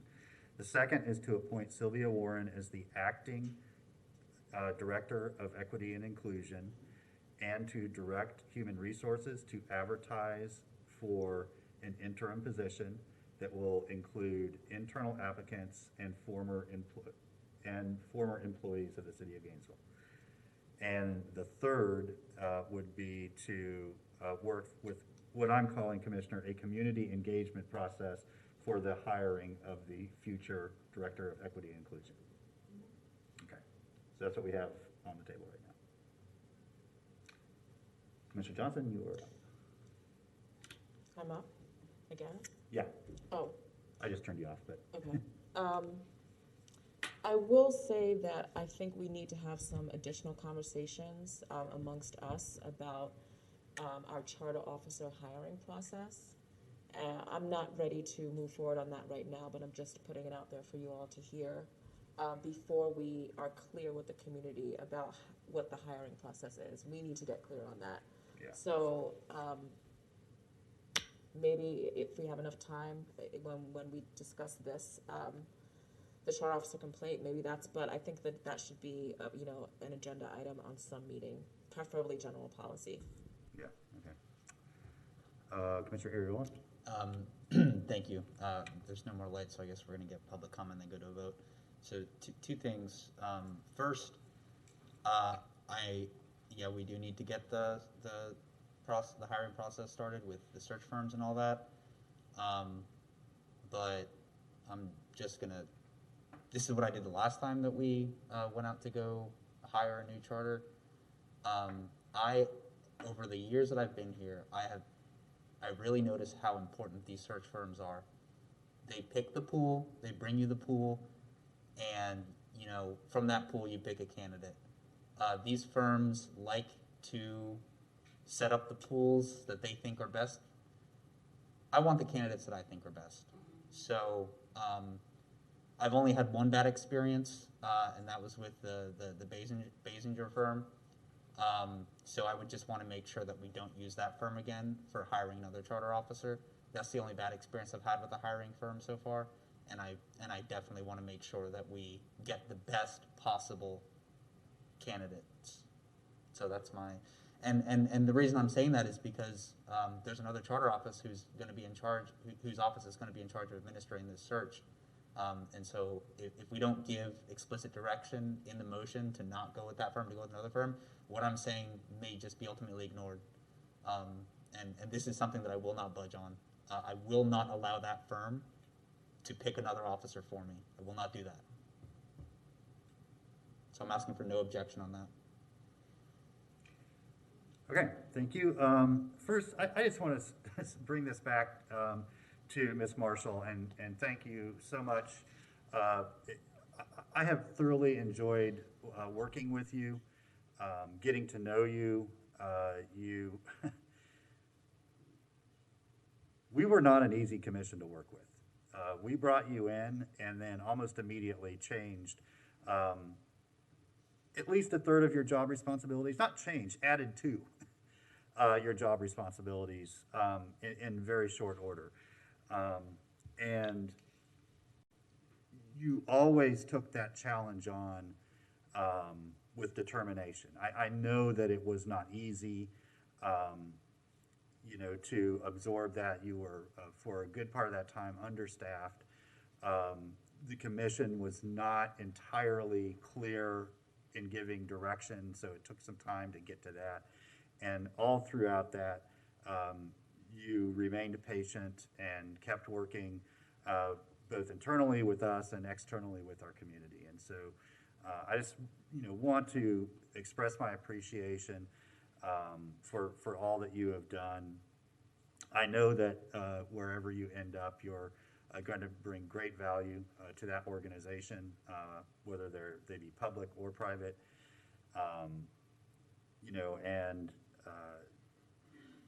This is a very difficult system of government in which to work. It's tough. Tough is not the right word. It's almost set up to not work with 7 bosses for 6 administrators and the constraints of sunshine. It's really, really difficult to work out problems. Some of that is part of what this culture study and the results that we got is looking to address. And there are some good suggestions. I'm not saying that everything in there is the best ultimate solution, but there are good suggestions on how we can do things better. But it's just really hard to work out these different challenges and sort of obstacles we have in our way to doing that. So I look very forward to the commission on trying to find a better way. Some of this is working through our own obstacles, and some of it is setting up a system that works better for future commissions and the work down the road, because we leave something behind that the next folks will have to work within. So Ms. Marshall, thank you. I really am so grateful for everything that you have provided for the city, and whatever I can do as you transition and move on to your next challenge and opportunity, I'm more than excited to help you with if I can be of assistance. So with that, we do have a motion on the floor. Just to remind folks what they're speaking to approve the contract amendment to appoint Sylvia Warren as the acting director of Equity and Inclusion, and to develop a community engagement process for hiring the next director of Equity and Inclusion, but not until after we, as a commission, define what that looks like and how we're going to go about doing that, and not hiring Basinger. Okay, so we'll start with anybody inside the chambers, and we'll alternate between this and the phone lines. Welcome. I'm Ron Rawls, pastor of Greater Bethel AME Church. Mr. Mayor, with all due respect, don't pee on my head and tell me it's raining. I'm serious about this right here. Office of Equity and Inclusion says our office provides expertise, tools, data, and programming to promote diversity, equity, and inclusion. We drive cultural transformation through education, policy development, guidance, celebration of diversity, and fair, objective response to complaints and concerns. I have a good sense of smell, and I smell a strong odor of retaliation. That appears that this commission has grown accustomed to retaliating. You had a vote to bring 2 of your charter officers who happen to be black women up to the minimum levels of compensation compared to the markers of their profession. 2 of your commissioners did not feel they were deserving of this level of equity, but the raise was passed. Good job. One of the dissenting commissioners chose to retaliate against the employee by confronting her, and after initiating the confrontation, made reference to the Director of Equity and Inclusion as angry, or as we translate, an angry black woman. Well, I'm a peed off black man. After the commission retaliated against an employee for a decision made by his colleagues, I heard the mayor give an interview stating that he is happy for the attacked employee. He whitewashed the incident and offers a new narrative stating that Ms. Marshall resigned to pursue other opportunities. That's a lie. The person whose job is to guide the city in ridding itself of normative toxic cultures resigned because she felt that toxicity from the tough guy commissioner, as well as the city manager, who a few months ago was found to have retaliated against an employee who had made a complaint. When the third-party investigative committee advised that your city manager had indeed retaliated, this commission pinched its nose because the stench of retaliation, inequity, and exclusion is an acceptable culture. I challenge you to be humble enough to backtrack and fix the situation by assuring Ms. Marshall that this commission will have her back as she does her job, driving a cultural transformation through education policy development and guidance, the celebration of diversity and fair, objective responses, complaints, and concerns. From a peed off black man, accept the truth, stop trying to whitewash the narrative, and do the right thing. Fix the problem. You have the power to fix the problem. No need to accept the resignation right now. Go talk to that woman and fix the problem. You did wrong. I don't care anything about a system. You operate the system. Have a conversation with the woman and fix the problem. Thank you very much. Larry, over to you. Yes, sir, Mayor. We have a call from Rodney Long. Rodney?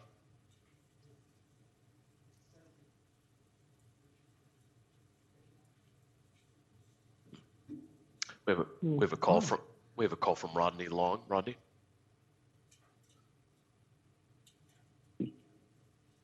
Thank you very much. Mr. Mayor, members of the commission, I'm Rodney Long, and I'm speaking to you on behalf of the president of the Martin Luther King Commission. I, along with the Martin Luther King Commission and other community organizations, including the NAACP, we worked to create this charter officer of equal opportunity back in 1990, and it successfully concluded in November 2002 with a successful charter amendment that created this office. It is a very sad day for me to speak to you today as we lose the services of the 4th charter officer since this office has been created. I'm pleased that Commissioner Duncan Walker has brought forth at least some recommendations, and it certainly includes the response from the African American community regarding the resignation of the EEO director, and also provide some direction, hopefully, when you hire the next director. We concur that the City Commission should approve the amendment to Ms. Marshall's agreement, and you should certainly present her with a unified letter of support for her services to include in her personnel file. I agree that the City Commission should appoint the person who's probably next in line in the office to be the interim or acting director. As a matter of fact, if 4 of you believe that she's the best person, you have the authority to hire her and move forward.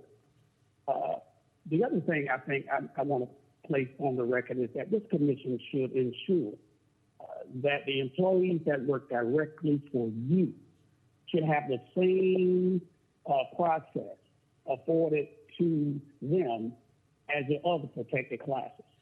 And I look forward to you all discussing the proposed charter EO complaint procedures process, because I think it's important that the charter officers should be able to file complaints against city commissioners and other charter officers as outlined in that proposed process.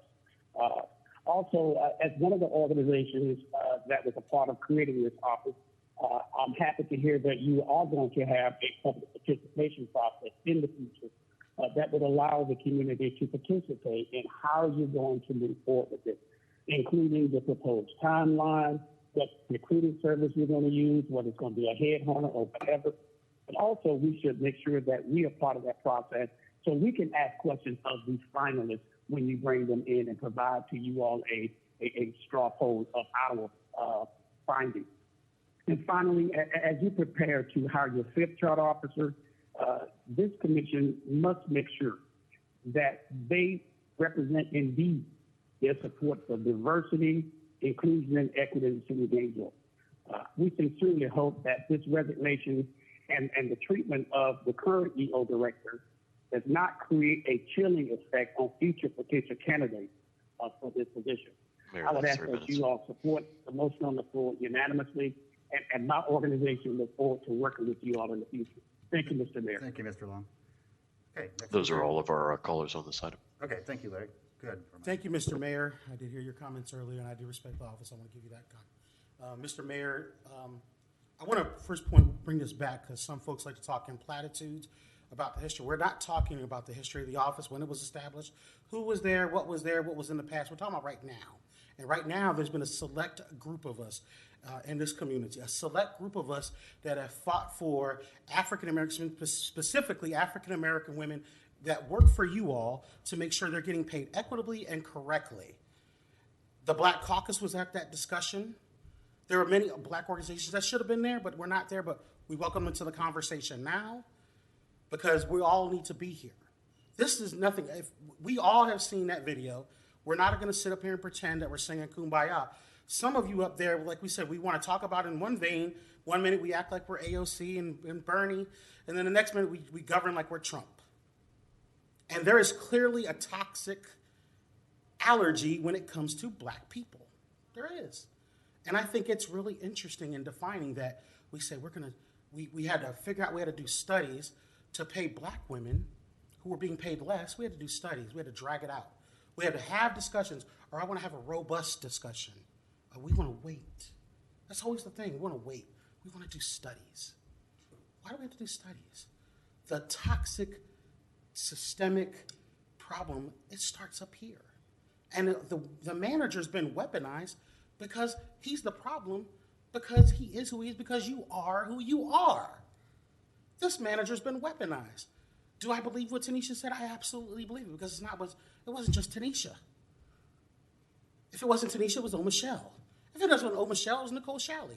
And then I read some of you all have evaluated them. Some of your evaluations were vicious, some more than others. Really interesting. And then some of you have a brain cramp when we're going to pay them. I forget how to second emotion. The mayor, good for you to pass the gavel to pay these women. And then to hear the last caller say, well, we're going to talk about the past. Let's talk about now. This was always about Ms. Marshall. And we need to talk about the allergy that this commission has and the weaponization that you have. This manager is the problem because you're the problem. You're not a part of the problem. You are the problem. Commissioner Duncan Walker, thank you for your courage. Thank you for Commissioner Johnson for finally addressing this. This commission has an allergy to Black people. I don't know why, but it is. They want to talk about us, to us, but not at the table. We don't want to see it at the table. And some of you are really weaponized. You're using your staff in other divisions to continue to attack Ms. Marshall to this day. And we have receipts. Don't try to say you didn't. We have it. You need to cut it out. And I know who you are. Cut it out. It's time to stop the games. It's enough. Really is enough. Thank you. Mayor, forgive me for interjecting. There is another caller when you're ready for it. Sure, go ahead, Larry. Oh, okay. I don't actually have the name of this caller. I apologize, but we have a caller on the line to speak to this item. Please go ahead. Faye Williams.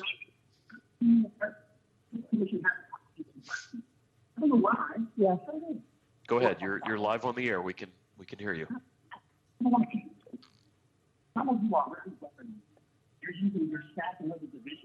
It sounds like you have the live meeting on. If you can turn that off and go ahead and speak, please.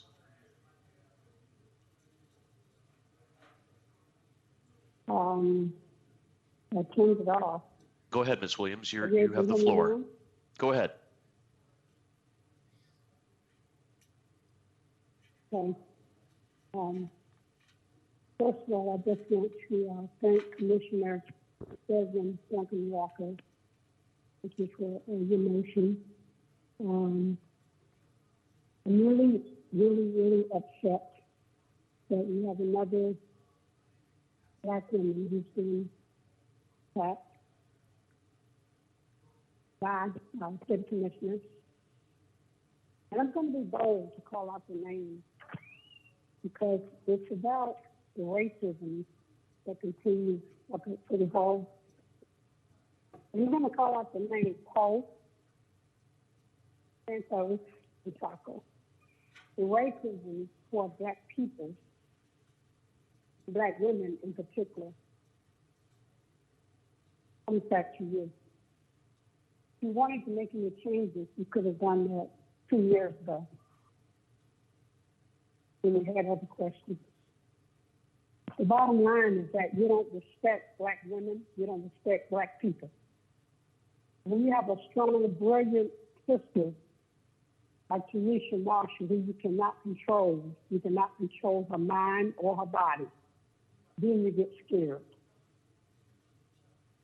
Adrian, I wish you would approach me and tell me I'm an angry Black woman. Approach me and tell me that. Yes, I am an angry Black woman because I see what's happening in this country and I see what's happening at City Hall. But you approach me and tell me I'm an angry Black woman. You have no shame. You have no shame. The only thing we can do at this point is stand up and defend and protect Tanisha and all the other employees from the City Hall, from the city commissioners. Because if you really, really sit down and notice what they're doing, it's becoming a fascist city, a fascist state. The proposal that J.R. Johnson made is right on point. There's no excuse for backing up from that. No excuse, except it was put forward by a Black woman. I am sick and tired of the City Hall. I am angry, and anybody who got any sense should be angry right now with what's happening at the City Hall. It's wrong. And we have to stand up for truth. You cannot do that if you continue to do the same thing over and over and get away with it. That's not right. That is not right. I don't know. I mean, our children are looking at us. You know, our children understand what's going on at the City Hall. So how can you go home to your children, especially you, Paul? How can you go home to your children and talk about a great day when all this wickedness is around you? All the racism, the sexism is around you. Thank you, Ms. Williams. I appreciate you I'm coming just really upset, and I want you Could we have the to call next me an speaker, angry please? Black woman. Thank you, Ms. Williams. Okay, next person in chambers, please. Good afternoon, Mayor, Commissioners, Nathan Scott. So I think it's very unfortunate that Ms. Marshall's leaving. I think it's equally unfortunate that the commission, through the discretion of the chair, would disrespect the last caller. You know, it's just, you could allow people to continue and show some latitude. We did so in state government.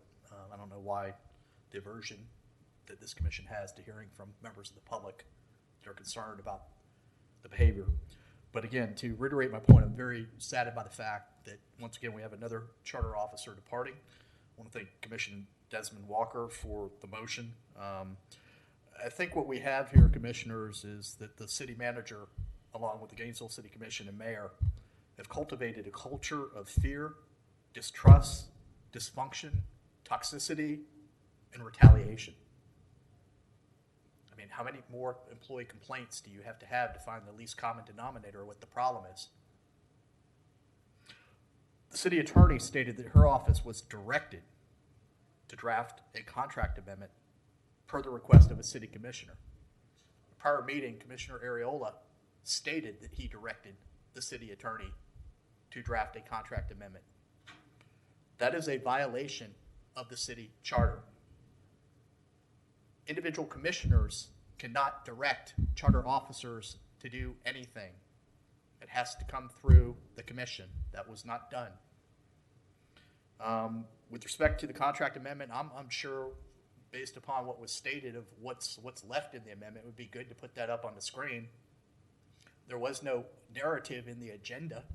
You had to read the contract amendment itself to find out what little pieces were in there. With respect to retirement, again, negligence of the city. How do you explain that? For 3 years, neither the city nor the employee was contributing to their retirement plan? I mean, that costs taxpayers some money. I mean, I guess it's entitled to it because of the city's negligence. But once again, it's the taxpayers that are on the hook.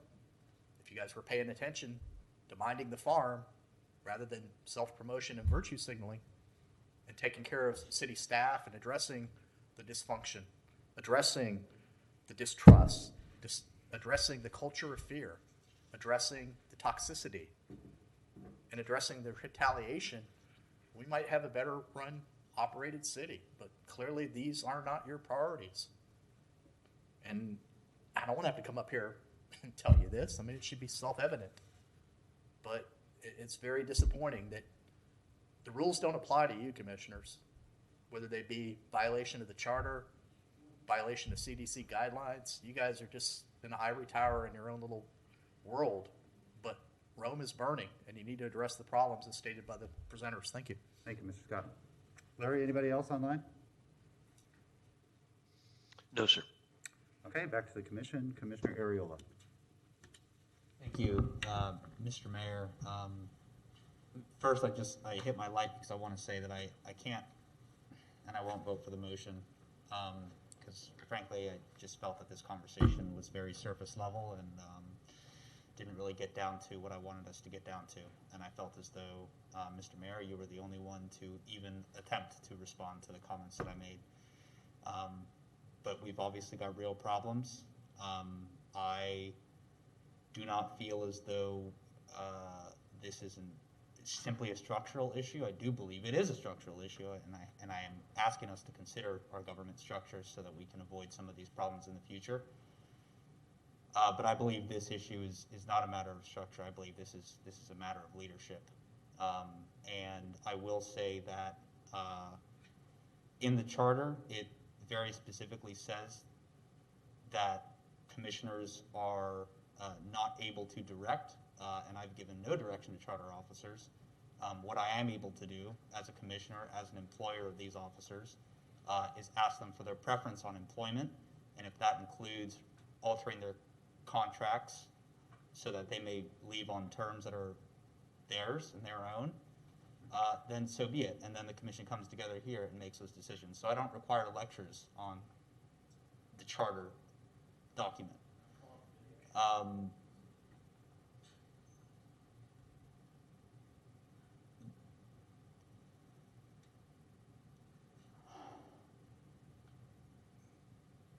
I really, really like my job, and I really like working with y'all, but it becomes almost impossible to do that when I feel like my officers are being retaliated against, and I've got to wonder to myself, am I next in line for that retaliation from either commissioners or charter officers who work for me? That's the seed of doubt that has been planted. It has been there since November, and I really need to hear a lot more support for us as a government,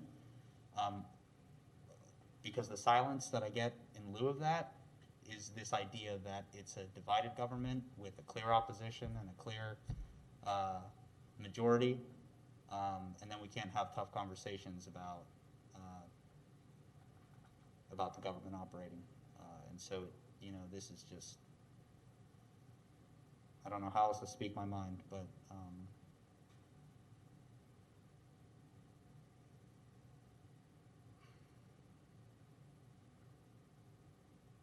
I don't know how I can guarantee another officer to come into this position until we've addressed that issue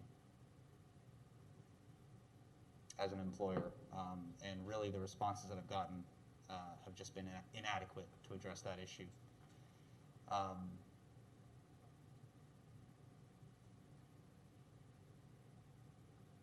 For me, I was expecting a lot more. This commission even asked for our manager to go through professional development, and I never heard that that got completed. That was even done. That never even came before us for a discussion. And evidenced, what I got instead was an officer feeling so punished and retaliated for work that her office didn't even do. It was outsourced over the course of months and months and months and months, to the point where they no longer feel like they can be an effective officer and got to leave for their own well-being. It makes it difficult for me to come to work and have dignity for the position that we have been given when people are suffering so much just working for this body. And when I get silence from my colleagues, I know it's not that you don't care. I know you all care, but I need to hear something. I need engagement. I need you all to be governors with me. Unless you truly, genuinely believe there is no problem. In which case, I'd really love one of you to help convince me of that. Because we've got a lot of work to do, and we can't keep getting caught up on really, really juvenile leadership problems from the top.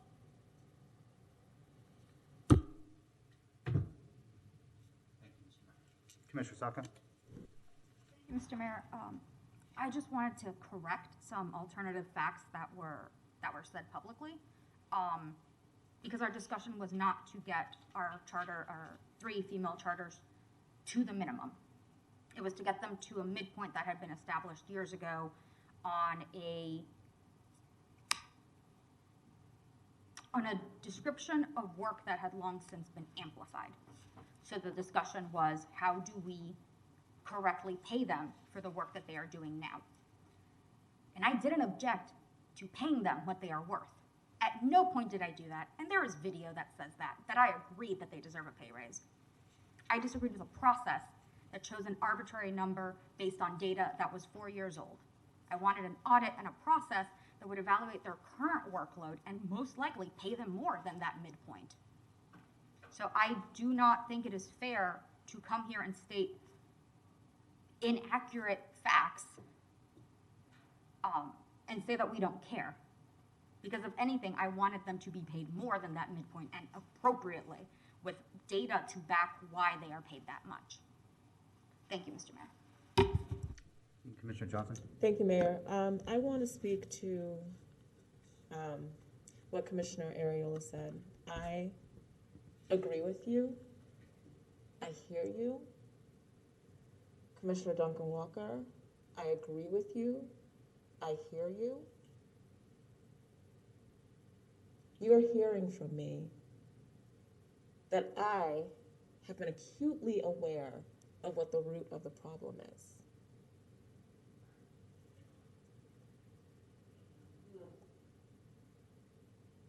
Now the question is, how do we address it? How do we correct it? That's my question to this board. We are clearly divided. It has had an effect on all of our work, I have that same level of distrust. So much so that I feel impeded to do the best job that I've been elected to do. I want you to hear me when I say that. I want everyone to hear me when I say that.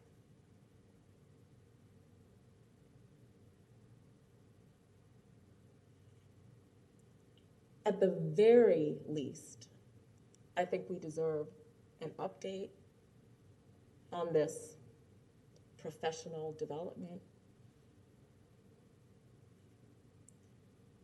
I think we deserve a discussion amongst us.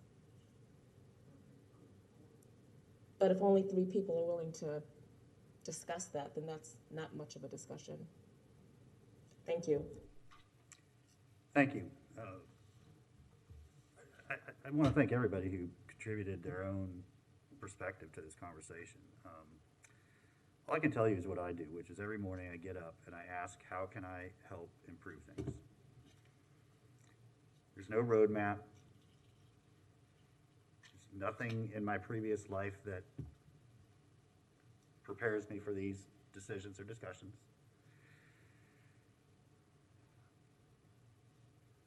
I have been working myself very hard to have some very direct conversations with all of our charters. I wish I could have those same conversations with you all. That is a structural problem with our form of government.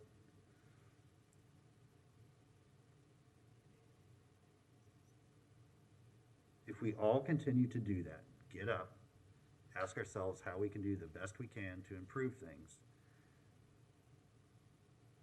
that's all we can ask. We can't do better than that. So we'll keep working through it. We'll get better. We'll establish a baseline expectation and consistency that will serve the organization well. And I have complete trust in each one of you that you will put everything that you have towards doing that. I do. I have complete trust in every one of you that you'll put everything you have towards doing that. And that is our task. That is our task. So with that, I'm going to go back and repeat the motion one more time. It's to approve the contract amendments for Ms. Marshall's contract, to appoint Sylvia Warren as the acting Director of Equity and Inclusion and advertise for an interim position, both internally and for former employees of the city, and to ask Human Resources to begin developing a public engagement process for hiring a permanent Director of Equity and Inclusion. Does anybody need me to split anything? Okay, all in favor of the motion say aye. Aye. All opposed? No. Motion passes 6-1 with Areola in dissent.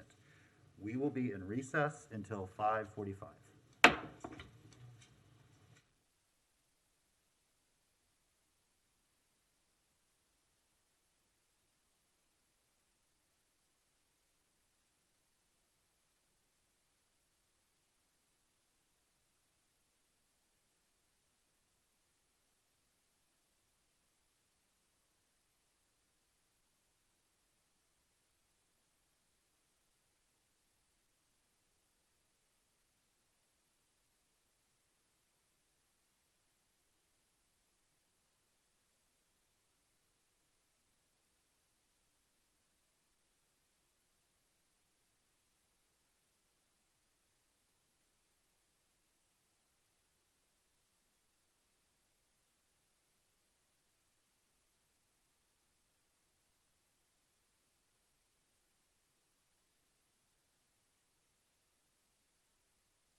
Okay, welcome back. We're going to call this meeting back to order. Again, this is a regular city commission meeting, May 20th, 2021, our evening portion.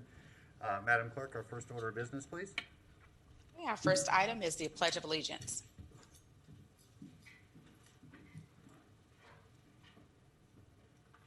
If you please stand if you're willing and able, and join me for the Pledge of Allegiance. I pledge allegiance to the flag of the United States of America and to the republic for which it stands, one nation, under God, indivisible, with liberty and justice for all. Please be seated. Madam Clerk, next item, please. Our next item this evening is Monarch Butterfly Month, May 2021. And I'm guessing you're here for Monarch Butterfly Month. Come on up, y'all. Oh, those pens are beautiful. Monarch butterfly, sorry, that was a little extra. Whereas monarch butterfly is an iconic North American species whose multi-generational migration and metamorphosis from caterpillar to butterfly has captured the imagination of millions of Americans, young and old. And whereas over the past 20 years, there has been a 76% decline in the overall population. And whereas the monarch is also extremely beneficial, pollinating many cultivated flowers and crops, and serves as an indicator species for the ecological health of large geographic areas. And whereas cities, towns, and counties have a critical role to play to help save the monarch butterfly, and the city of Gainesville has declared interest in becoming a monarch city to be designated by the Monarch City USA, a nonprofit organization dedicated to helping the monarch butterfly recover city by city. And whereas every neighbor of the city of Gainesville can make a difference for the monarch by planting native milkweeds and nectar to provide habitat for the monarch and pollinators in locations where people live, work, learn, and play. And whereas on behalf of the city of Gainesville, who have already created healthy habitat for those magnificent butterflies, it is my hope that other cities across the nation will also help to ensure that the monarch butterfly will once again flourish across the continent. Now, therefore, I, Lauren Poe, by the authority vested in me as the mayor of the city of Gainesville, do by here proclaim May 2021 as Monarch Butterfly Month in the city of Gainesville, and invite all of our citizens to join me in encouraging all of our neighbors to plant and protect native milkweed and nectar sources so that the monarch butterflies have the resources necessary to produce successive generations and sustain their spectacular migration through the city of Gainesville. In witness whereof, I have here to set my hand and cause to be affixed the official seal of the city of Gainesville, Florida, this 20th day of April, 2021.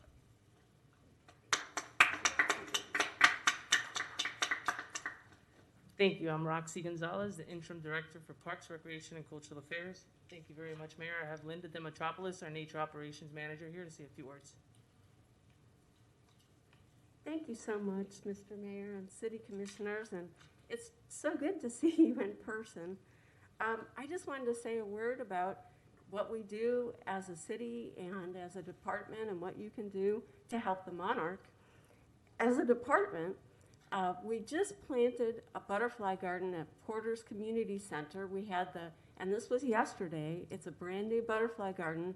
The kids in the after-school program at Eastside and Porter's got together and with the help of the Florida Museum, planted a lot of butterfly plants, and we hope that you'll come out and see the good work that they've done, and we hope to have it certified as an official certified monarch way station in the future.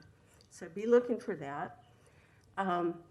We also have partnerships with the Master Gardener program at different places, like the Survivors of Suicide Memory Garden at Coffrin Nature Park, and we have another one at Albert Ray Massey Westside Park, where the Master Gardeners tend to a lot of beautiful flowers that are good for the pollinators. And what we do in the Nature Operations Division is we restore native habitat. And we do this a lot with prescribed fire. And 1 to 2 years after a prescribed fire, you will see just a profusion of wildflowers blooming. And that's really great for the monarchs. It's really great for all the pollinators. And we just had a prescribed fire there not that long ago at Morningside Nature Center, right along the entrance driveway. And so in the fall, all you have to do is drive into Morningside and you'll see those wildflowers, and they're pollinators, and maybe even a monarch as well.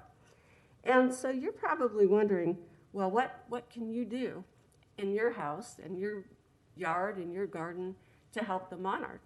Well, you can plant a garden that will attract pollinators and monarchs in particular. So you would need the food that the monarch likes, which is those native milkweeds and nectar flowers. And where do you get those? You can attend Morningside Nature Center's fall and spring plant sales. I hope to see you there. Thank you very much. Thank you, Ms. Gonzalez, Mr. Metropolis. Appreciate you bringing all that to our attention. Okay, Madam Clerk, next item. Okay, our next item is Emancipation Day, May 2021. And just as a reminder, this proclamation was formally presented on February 18th, but since today is Emancipation Day, we are reading it again for the record. Yeah, very good. Thank you. Okay, whereas the Cotton Club Museum and Cultural Center is proud to celebrate Black History Month with the citizens of Gainesville. We are aware of the need for the actual portrayal of African American history and are here seeking a proclamation which we consider to be vital to our city and state. And whereas President Abraham Lincoln issued the preliminary Emancipation Proclamation on September 22nd, 1862. It stipulated that if the Southern states did not cease their rebellion by January 1st, 1863, then the proclamation would go into effect.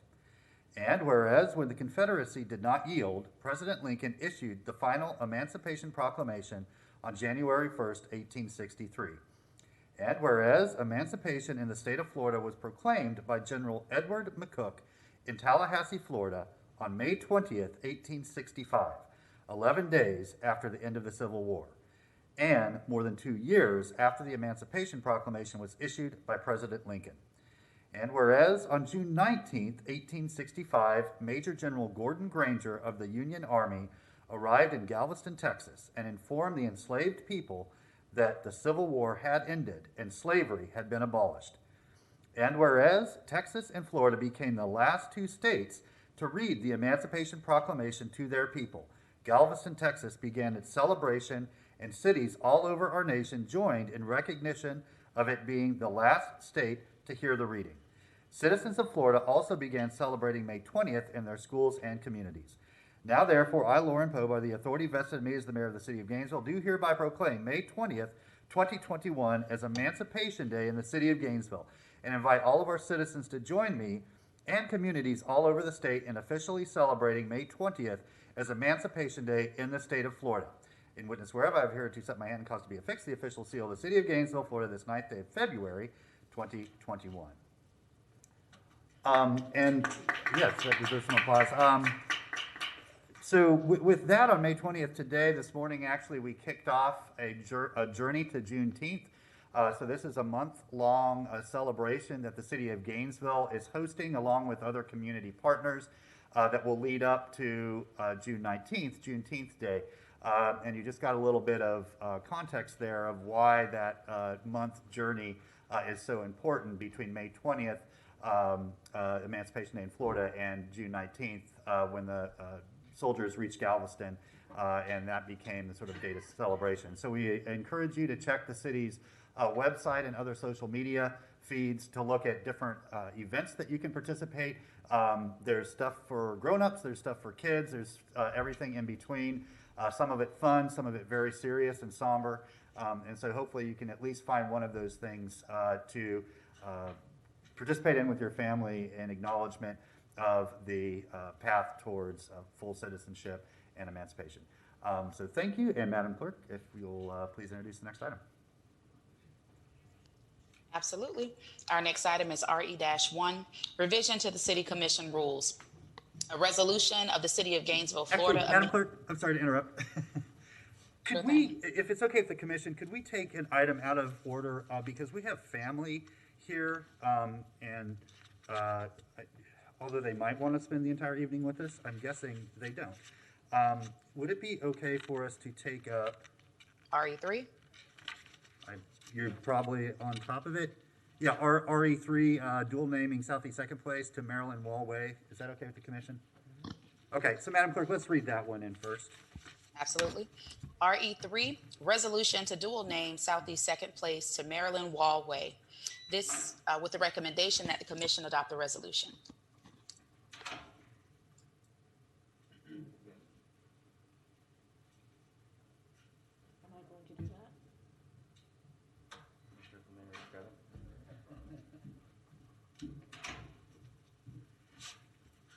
Okay, Commissioner Santos. Thank you, Mayor. I move resolution 201168. Okay, there's a motion and a second to adopt the proposed resolution. So we'd like to invite any members of the public that would wish to comment on this item to please come forward. Welcome.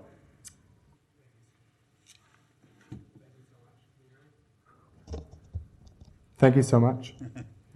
I'm Miguel Asse. I'm the son of Marilyn, and excuse me, I get a little emotional here.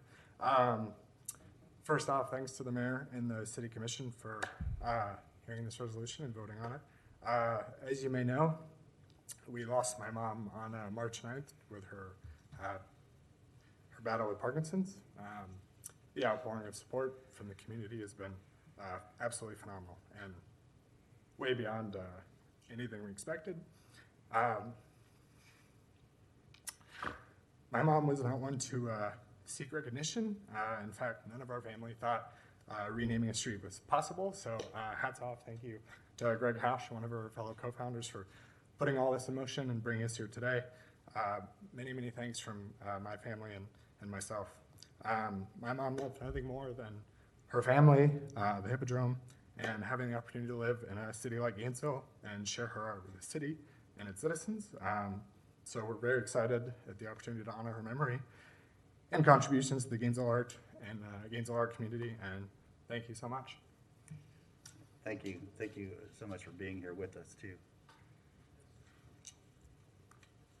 Hi, I'm Gregory Von Hausch, one of the co-founders of the Hippodrome, and I just want to let you know that of all the terrific people that have come through our ranks at the Hippodrome, there's really nobody that could compare to Marilyn.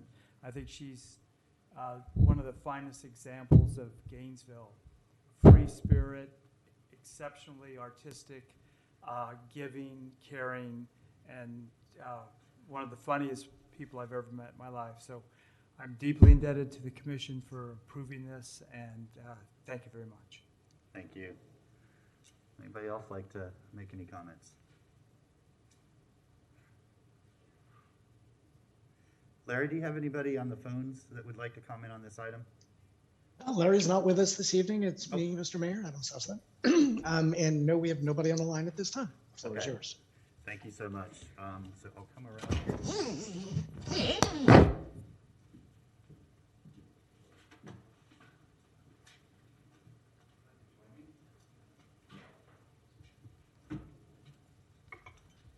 So this is not the sign. This is for you, but we are thankful for everything that Meryl contributed to our city. She was such an incredible arts advocate, spread joy everywhere she went, and just embodied the sort of pulse of Gainesville. So thank you for sharing her with us. We hope that this small reminder of who she was and what she contributed will reinforce the beauty that she brought every day when people see it, and just kind of help remember what an extraordinary woman she was. And so these are for you, maybe one for Greg, since he was so helpful with this, and then we'll get the permanent one up there very soon. All right, thank you. Thank you.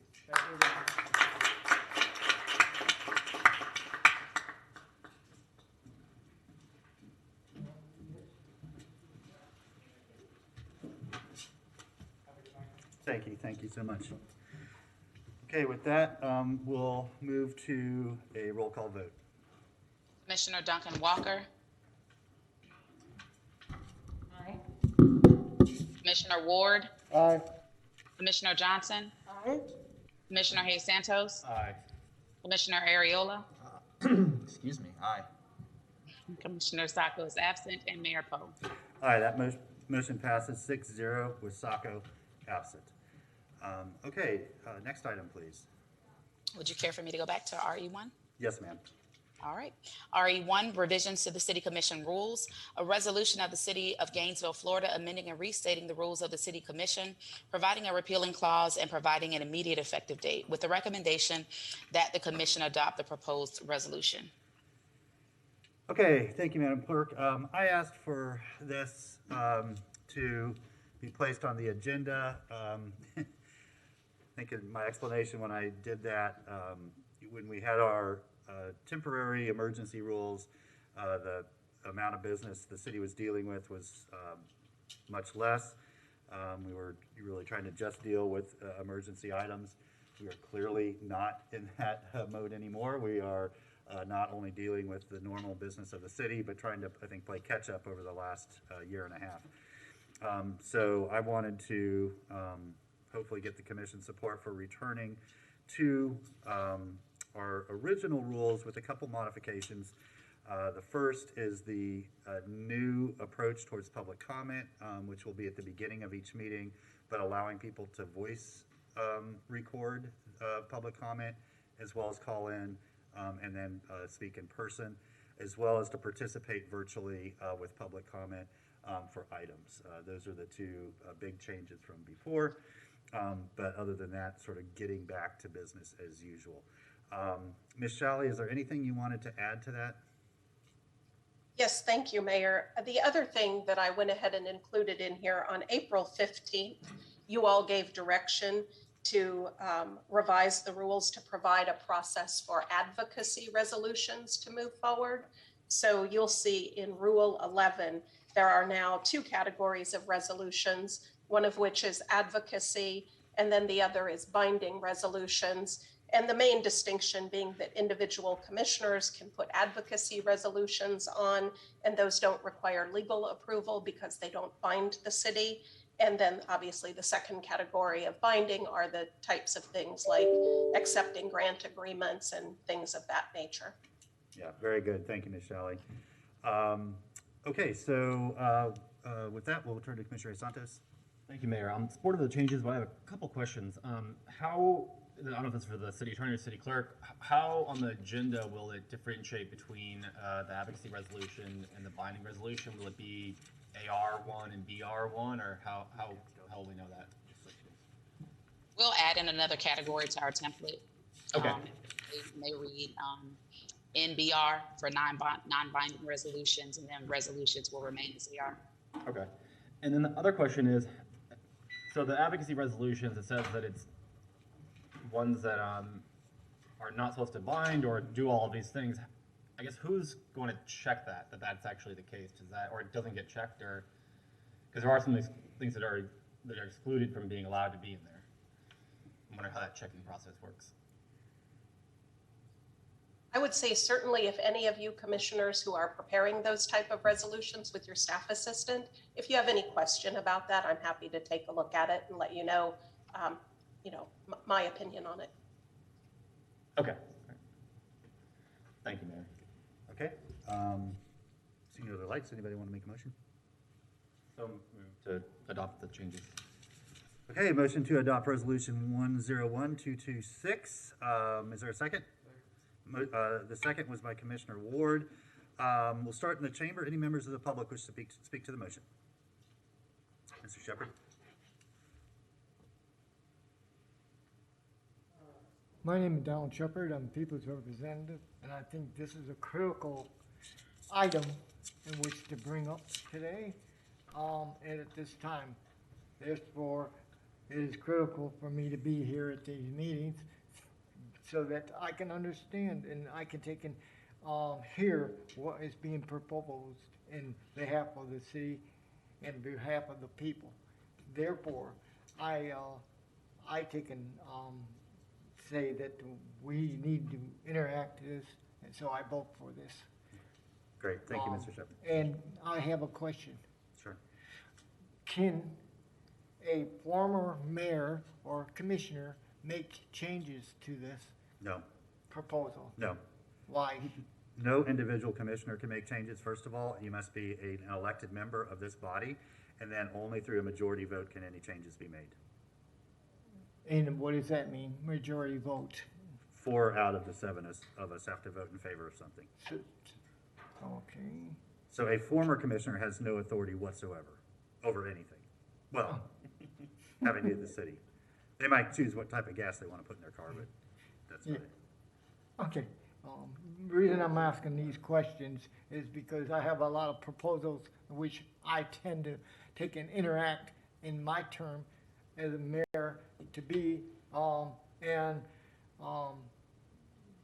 this here is a very critical thing because we need a grant writer for our city. And so I think there needs to be a advertisement for a grant writer to come to our city or in our Okay, city. so to Mr. take Shepherd, and once sign you're up. elected, then you can certainly bring that type of issue forward to the whole body, have a discussion, and then if you can get 3 other votes, it shall be so. Is a city mayor's attorney overseeing this or?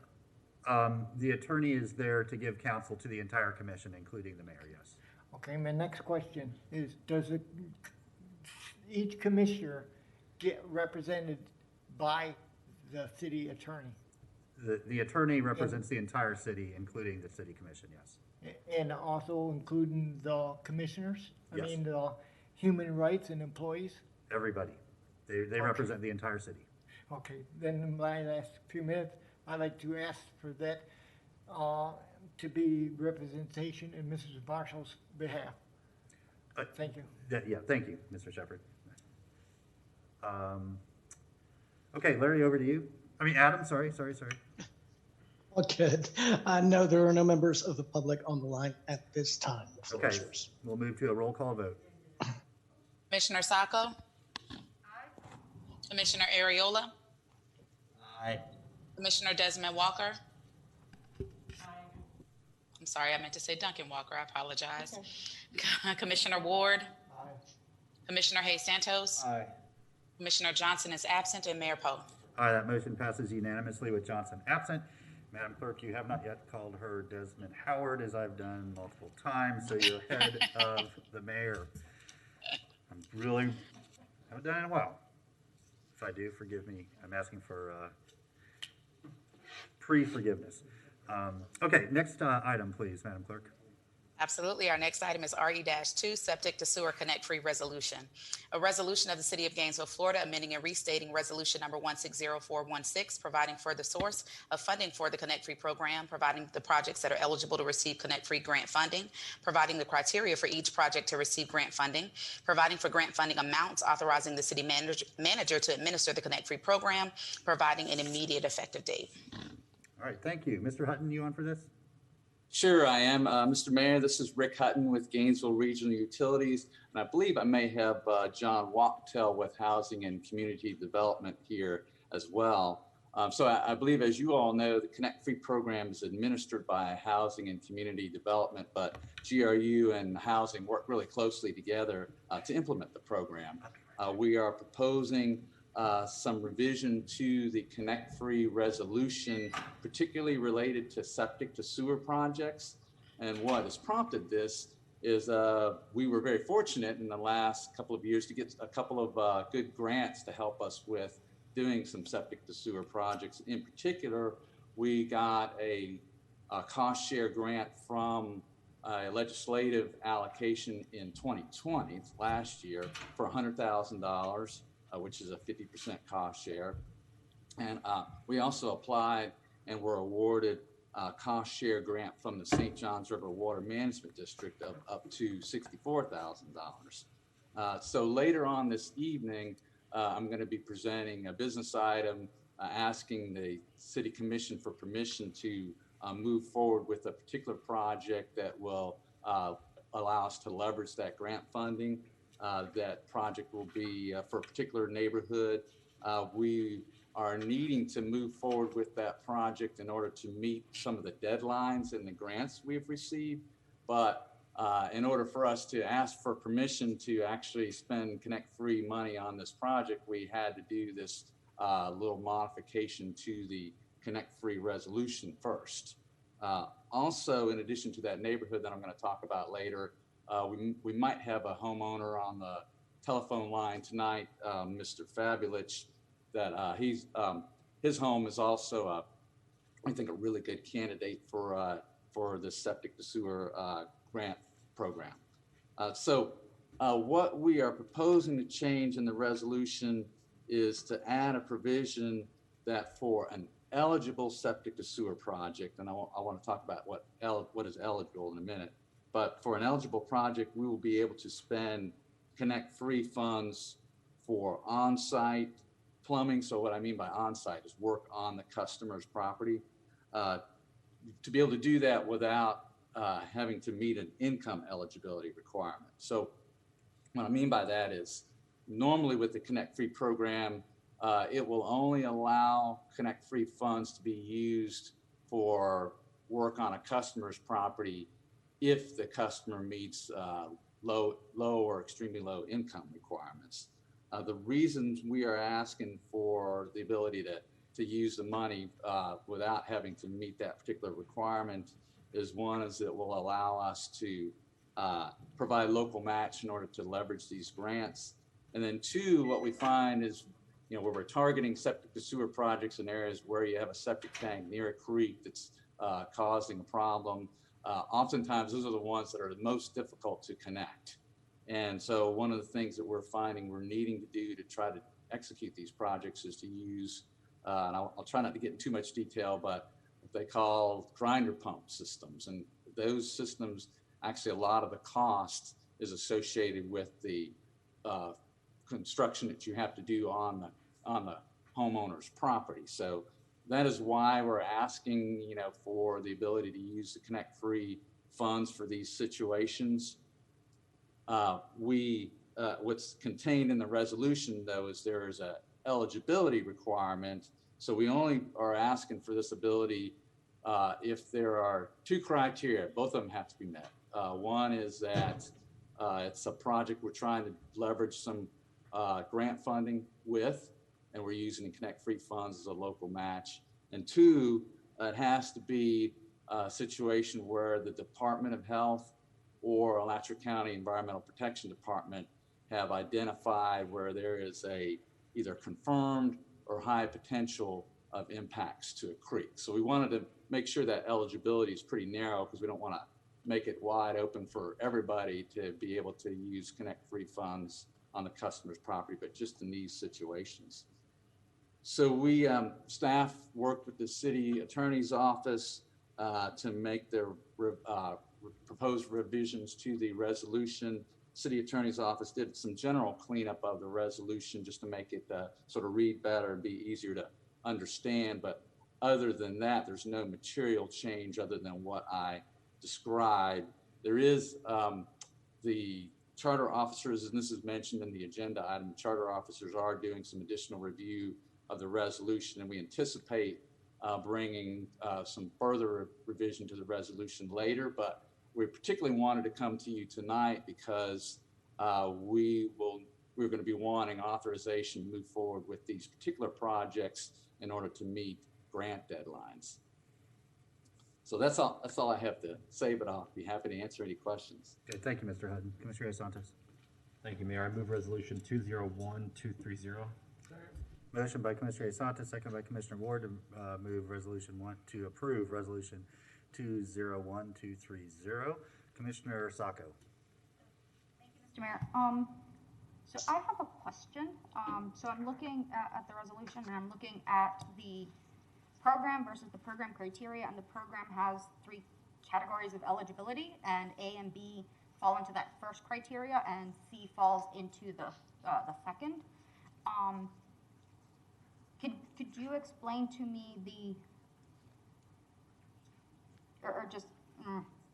simply explain to me the difference between I guess it's just the first program that I'm confused about. The first of 3 options where it's may provide grant funding to assist with the payment and costs associated with extension construction and connection to city water. But that one doesn't have like an eligible population or goal, such as low income or environmental impact. So what's that first one based on?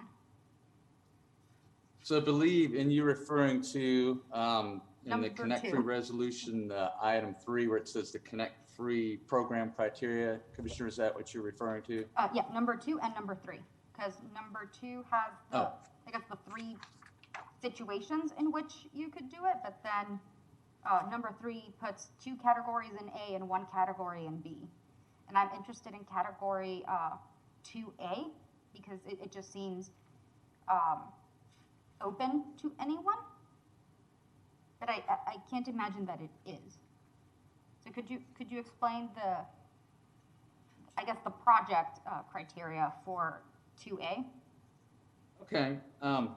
So the program, as it was initiated, the intent was to try to, there's a couple of intents. One intent, of course, is to try to help homeowners out where they have an issue, related to water and or wastewater.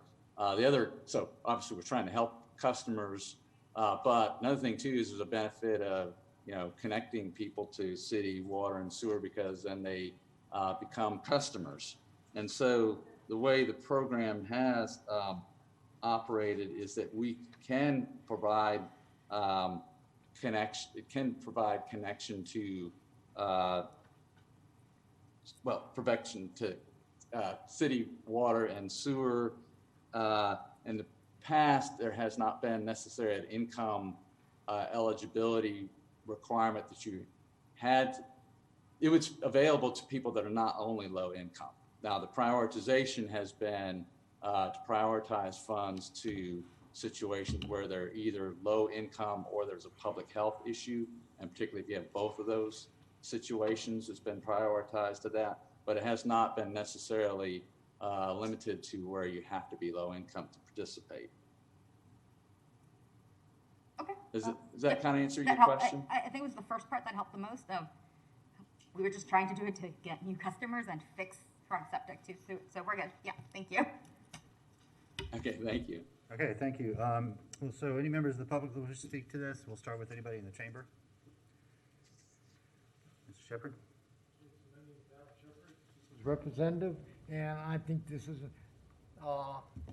an item I would like to see exercised, because I think what I would like to do is to take and make this mandatory to anyone who lives within the city has to take and connect to the city septic system, and that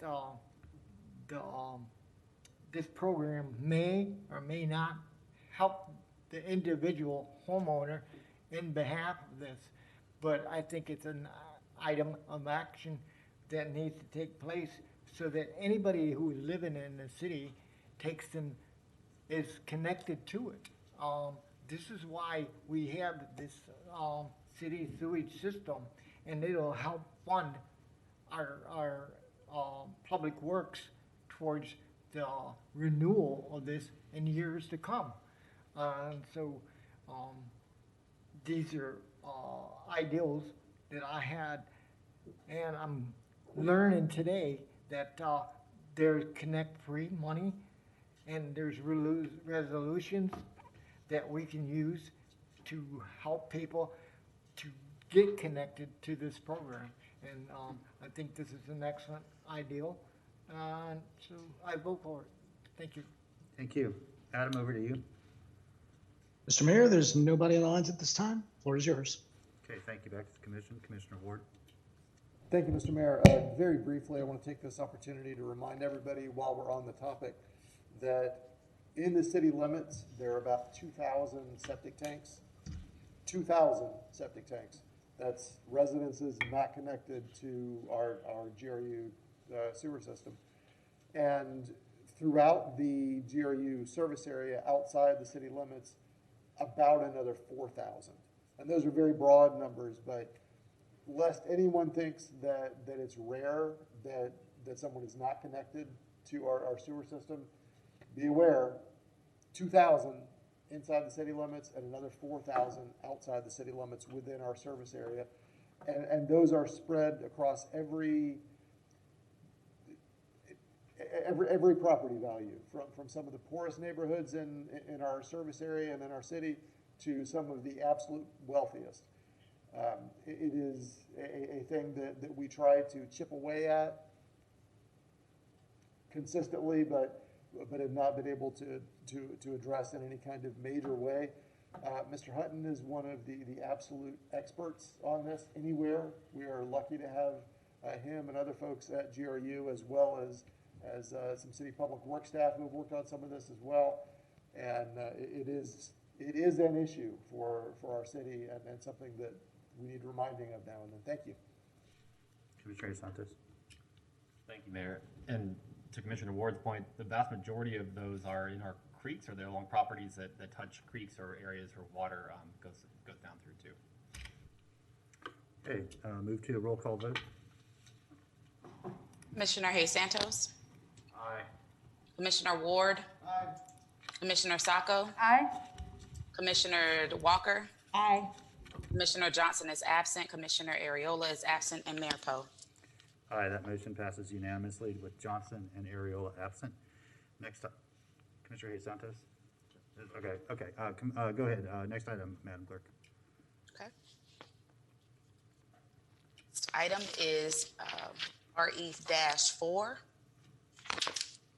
Quasi-judicial final plat for Grand Oaks at Tower Phase 2, a cluster subdivision. A resolution of the City of Gainesville, Florida, approving the final plat named Grand Oaks at Tower Phase 2, a cluster subdivision located in the vicinity of Southwest 17th Road and Southwest 68th Terrace, Gainesville, Florida. It's more specifically described in this resolution, authorizing the city manager to execute a security agreement to secure required public improvements, accepting the dedication of the public rights-of-way, easements, and other dedicated portions as shown in the plat, providing directions to the city clerk, and providing an immediate effective date. Thank you. I see Mr. Calderon's on board.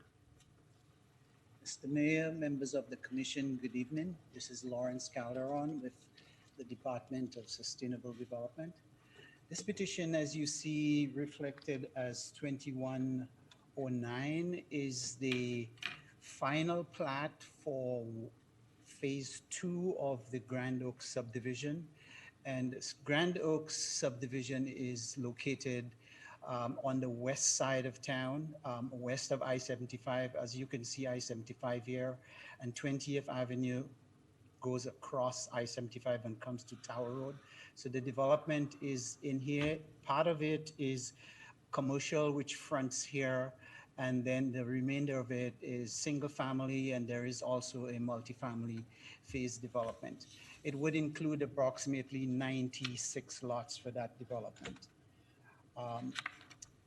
This is a close-up, and you can see all these areas are not within the city, but these parts are in, and some of these areas are within the city. So it is consistent with it's surrounded by residential development, this area. You've approved the design plat for this development, which included 3 phases. The first phase was approved in March, and it's under construction. We've issued several permits for this development. And the second phase is what you're looking at now, with a future plat for the final phase, which would be in Phase 3. And this one would include 96 lots on 20 acres. This is the overall general plat shown as Phase 1, 2, and 3. And this is Phase 2, which we are in. It's bounded by an internal road. The main road that runs across from 20th out to Tower Road or 75. And the lot meets the requirements based on the cluster subdivision, which is approved in the design plat. With that, Mr. Chair, we are recommending approval or adoption of the resolution to allow the final plat to proceed to be recorded.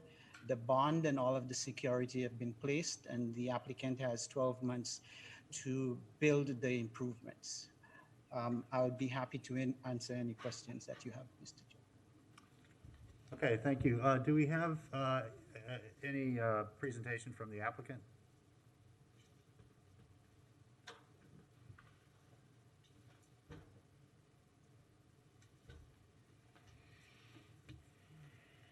Hearing nothing, I'm assuming no.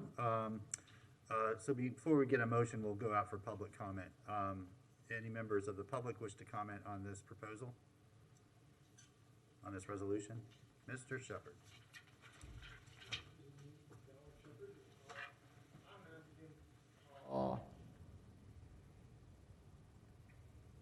is there any low-income housing in this development? And what is the acreage per lot that is allotted in this cluster of subdivisions? Mr. Chair, the subdivision allows for a variety of house types. These are mainly smaller lots, as that's part of why it is developed as a cluster subdivision. So it is really in the middle income type. It is not designated as an affordable housing project, but it includes a number of smaller lots in the development, which is less than the minimum lot size for it. Then I vote against this because we need lots that are big enough to raise a family on. We have lots on Tower Road and throughout our county and city, these housing complexes going up, and people can't bring their children home to this home. So why purchase something that's 14 feet from the next house?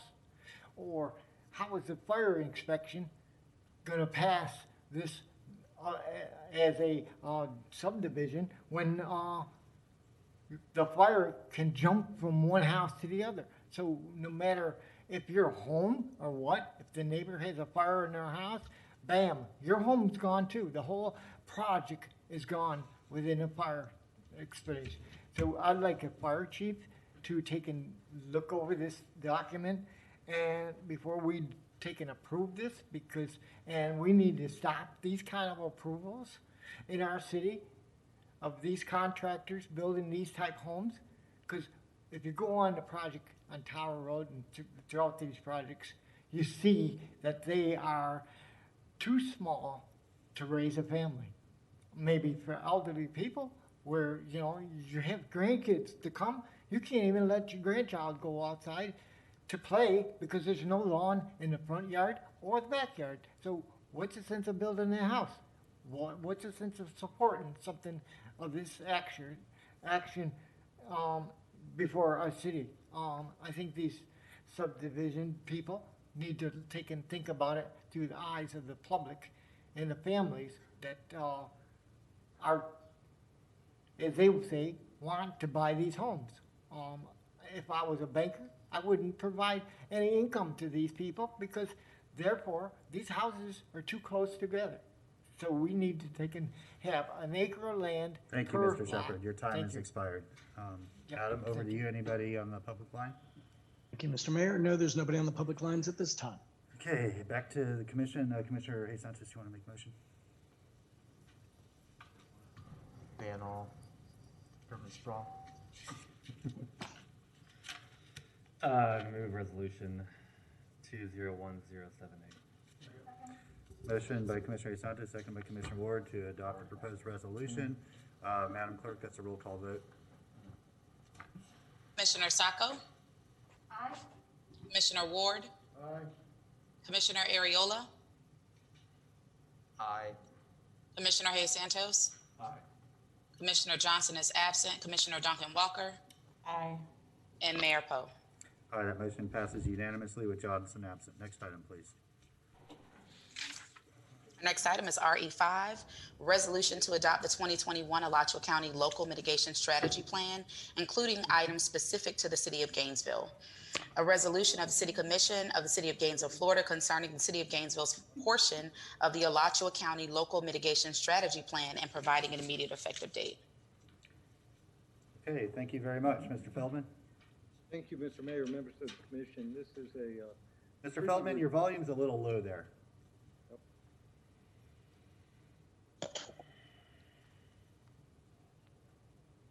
We will Very good. try it this way. That's perfect. Yep. Is that better? Yeah, much. Okay. So Mayor, Commissioners, this is a routine but important process. The local mitigation strategy is prepared at the county level and is submitted to be in place should we have a disaster where FEMA will make certain reimbursements. We can get grant funds that are for projects that are eligible through the local management, local mitigation strategy project initiative list. In the county's program, we have 4 projects: the Florida Park berm, the airport runway, creek stabilization, the Mason Manor flood wall, and the Clear Lake buyout. We would ask that you approve this resolution and allow us to join with the county in the local mitigation strategy. Okay, thank you, Mr. Feldman. Commissioner Ward. Thank you, Mr. Mayor. I move approval of resolution 210-001. And I also had a question. Wait, can we get a second? Second by Commissioner Santos. Go ahead. Question for the manager. Do you know off the top of your head if we're still owed from FEMA reimbursements for Hurricane Irma? I believe we have received the Hurricane Irma money. If that is different, I will let you know. Okay, thank you. Okay, any members of the public wish to speak to the motion? You good, Mr. Shepard? Adam, how about you? No, sir. Nobody on the lines at this time. Okay, move back to the commission for a roll call vote. Commissioner Duncan Walker. Aye. Commissioner Ward. Aye. Commissioner Sacco. Aye. Commissioner Ariola. Aye.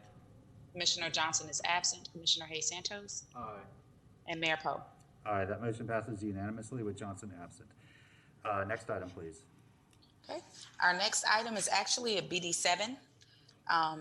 This is 201236, authorization to utilize Connect Free funds for Southeast 13th Avenue septic to sewer projects, with the recommendation that the commission authorize expenditure of up to $200,000 from the Connect Free program funds for the proposed Southeast 13th Avenue septic to sewer project. Okay, thank you. Is this you again, Mr. Hutton? Yep. Okay, go ahead. This is me again. Good evening, Mr. Mayor, commissioners. Can you see the presentation on your screen that I have? Yes. Okay, very good. So I had alluded to in my earlier presentation, I was going to talk to you about a specific neighborhood that we want to do a septic to sewer project in, and this is we're going to be seeking authorization from you to move forward with this neighborhood, which is located off of Southeast 13th Avenue. So I'm going to tell you a little more about it. First, a little bit of background. As Commissioner Ward had indicated, we do have about 2,000 septic tanks in the city, about 6,000 in our service area. So, really, from a practical perspective, it makes sense to really target our septic to sewer efforts. And so some of the criteria that we're really using to target our efforts are, particularly we want to go for a situation where there's a high potential for impacts to creeks. And a really good indicator of that, of course, is if the Department of Health and or Alachua County Environmental Protection identify properties that are either have a confirmed or high potential for impacts to a creek. That's certainly areas where we want to look at doing septic sewer if we can. Oftentimes, usually that is going to be where you have a property that's close to a creek, particularly if you have failing system where you have soils that are not conducive to a drain field. Also, other things we look for, obviously, if a customer's willing and wanting to get connected, and they fill out a Connect Free application, that's always, it's easier to work with somebody that wants to be connected than somebody that doesn't. Ability to get them connected and how much is it going to cost are, of course, factors. And then where we can, we want to try to target low income. And then, of course, we want to be able to leverage other grants that we have. So as I mentioned earlier, we do have 2 existing grants. One of them is a legislative appropriation we received, which is will provide 50% cost share for projects up to $100,000. We also have the St. Johns River Water Management District grant. In my discussion earlier, I had indicated that that total grant is $64,000, but actually 47 of it is actually targeted specifically to that neighborhood. So that was in our grant application. So the project that we are talking about, it's a neighborhood of 6 homes. The Department of Health identified 1 home that's having confirmed impacts to creek, which is Sweetwater Branch, and 5 homes with a high potential for impacts. We have talked to all the applicants, have Connect Free applications in. At least one of the homes is low income, but not, we don't necessarily believe that all of them are. We haven't done the income check on every one yet, but we believe that there are some, and some. There's at least one that is low income. We're not sure about the others. They all are very eager to get connected to sewer because that area is prone to flooding, which is, causes backups in a lot of their systems, in addition to, being the environmental issue. This is the neighborhood we're talking about. This is, I don't know if you can see my pointer or not, but this is Southeast 4th Street. A lot of construction going on right now in that area. This is the rail trail. So it's right in this area. You can see the creek, Sweetwater Branch, kind of running through the back of this neighborhood. So we would be connecting these lots that are located here.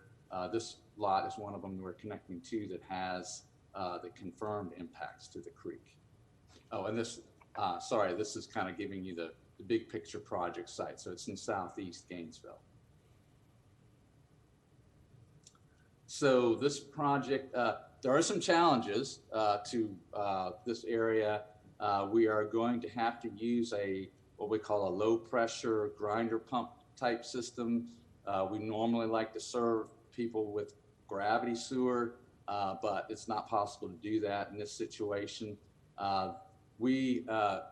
These type of systems have been used pretty extensively in a lot of other areas of the state and of the country, but we have not used these grinder pump systems. So we sort of view this project as, hey, we're going to put this in this area. It will also serve as a pilot type project for us. And as part of that project, we got to make sure we got our standard, develop some standards, and make sure we got all our ducks in a row in doing this.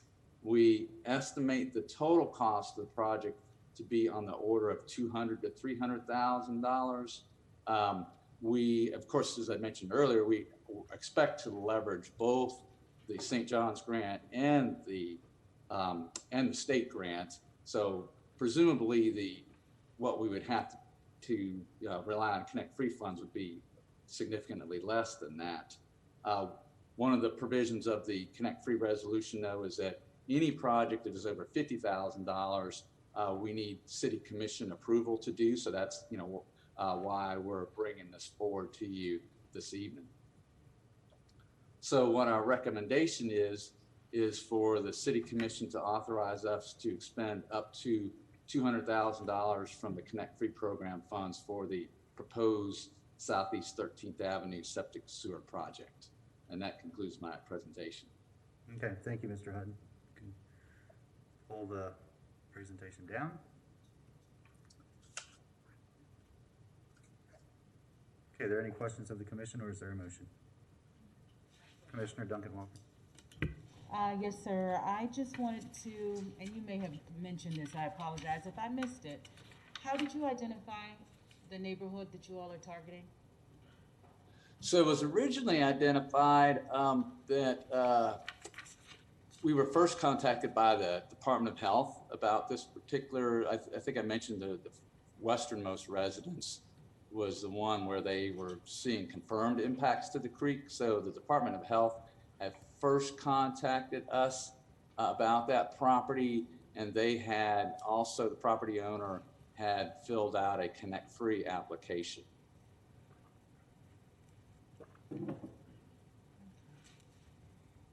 And that's a situation where the septic system's not working properly, but also just because it's a really low-lying area, the soils are not very suitable for a septic drain field. Mm-hmm. So it's a problem. Mm-hmm.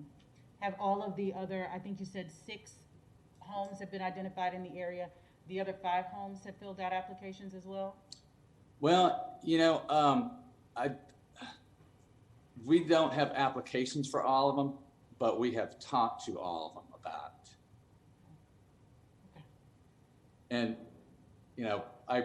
we should have, you have identified, well, we probably should have gotten the formal applications for all of them, but we have talked to all of them about it, and they all are very interested in doing it.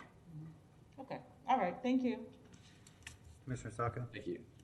Thank you, Mr. Mayor. I move to authorize the expenditure of up to $200,000 from the Connect Free program. Okay, motion by Commissioner Sacco, second by Commissioner Santos to authorize up to $200,000 to be spent from the Connect Free program in the Southeast 13th Street neighborhood area. Any members of the public wish to speak to this in the chambers? Mr. Shepherd? Mr. Shepherd, my name is Donald Shepherd. I agree with Mr. Sacco. I think that this is something that we need to support. And as I said before, I would like to see this being done in behalf of the people. Thank you. Thank you. Adam, over to you. Thank you, Mr. Mayor. There is nobody on the line at this time. The floor is yours. Okay, thank you. Back to the commission. This requires a voice vote. All in favor say aye. Aye. All opposed? The motion passes unanimously with Johnson absent. Next item, please, Madam Clerk. Our next item is public hearing 1, text change to the city's land development code to allow agricultural uses within certain zoning districts. With the recommendation that the commission approve petition 20-158. Okay, thank you. Ms. McMullen, welcome. Good evening, Mayor and Commissioners. Can you see my presentation? Yes. Okay, awesome. Thank you. So this petition is a text amendment which proposes to allow for agricultural uses within certain zoning districts within the city. And this code change is one that has seen a lot of upfront public engagement. There's been several iterations of the draft ordinance up to this point to get to the version that you're reviewing tonight. So Carissa Raskin, the city's civic collaboration specialist, is here with us tonight to tell you about where the idea came from and elaborate more on that public participation process. So I'll turn it over to Carissa for a moment. Thank you, Brittany. So good evening, Mayor, City Commissioners. I'm excited to present this to you in terms of the community engagement that went into this. This idea for a urban agriculture ordinance was actually generated by community members, and it was an effort that was started with, I believe it was the University of Florida as a project that some of the students in the Levin School of Law were working on. It was brought forward to the city. The city decided that we would move to assist and draft the ordinance, and then there were other community stakeholders that were engaged in the process as well. In terms of collecting feedback, if you notice on the screen, the image on the upper right-hand corner is a platform that was created. And yeah, Brittany, if you could click on the link. This was a process of posting information about the need for a food systems or as part of a food systems effort to draft an urban agriculture ordinance. The draft was posted online. Some information was provided about why this was needed, and we created a survey to be able to collect community feedback on the process and the specific language. Over the course of, I believe it was 4 weeks that the item was open, community members were invited to comment specifically on items within the ordinance, as well as the overall idea of having one. That information was then taken by staff, and comments were adjudicated within the draft document. Brittany, if you don't mind clicking over to the other page, just so I can show them. And then so this page was created as a follow-up to the collection of the community feedback, because we wanted to ensure that community members knew how their input was being utilized. And so we weren't just asking for feedback and then not showing how changes were made. So Brittany, if you could scroll down a little bit. And I would just love for you, hold on one second. So let's see, I believe it is, yes, click potentially. Let's see if this is the right one. Yes. So we provided this document. We posted it on several social media sites and explained the backstory of the ordinance. And then, Brittany, if you scroll down to the chart, we wanted to provide this very clear example of how where the draft ordinance was provided and neighbors submitted specific comments, and then staff responded to every single comment that was made as a suggestion for how to change or modify or questions incorporated into the ordinance, and we were able to respond to every single one. And so the language in the draft before you has incorporated all of the public feedback that was brought forward to staff as part of this robust community engagement process. And the reason that I highlight this to you is because as part of the local food systems work, it's really important that we ensure that the subject matter experts and those who are going to be impacted by the ordinance, we felt that they should be the ones that are involved and empowered to make the changes, and we wanted to ensure that they knew that their voices were heard. So I'm not going to belabor this anymore. You can read through the documents and follow the backup as you wish, but I just wanted to really highlight that this is something created for and by the community. And I'm happy to answer any questions after the presentation about the engagement process. Thank you. Thanks, Carissa.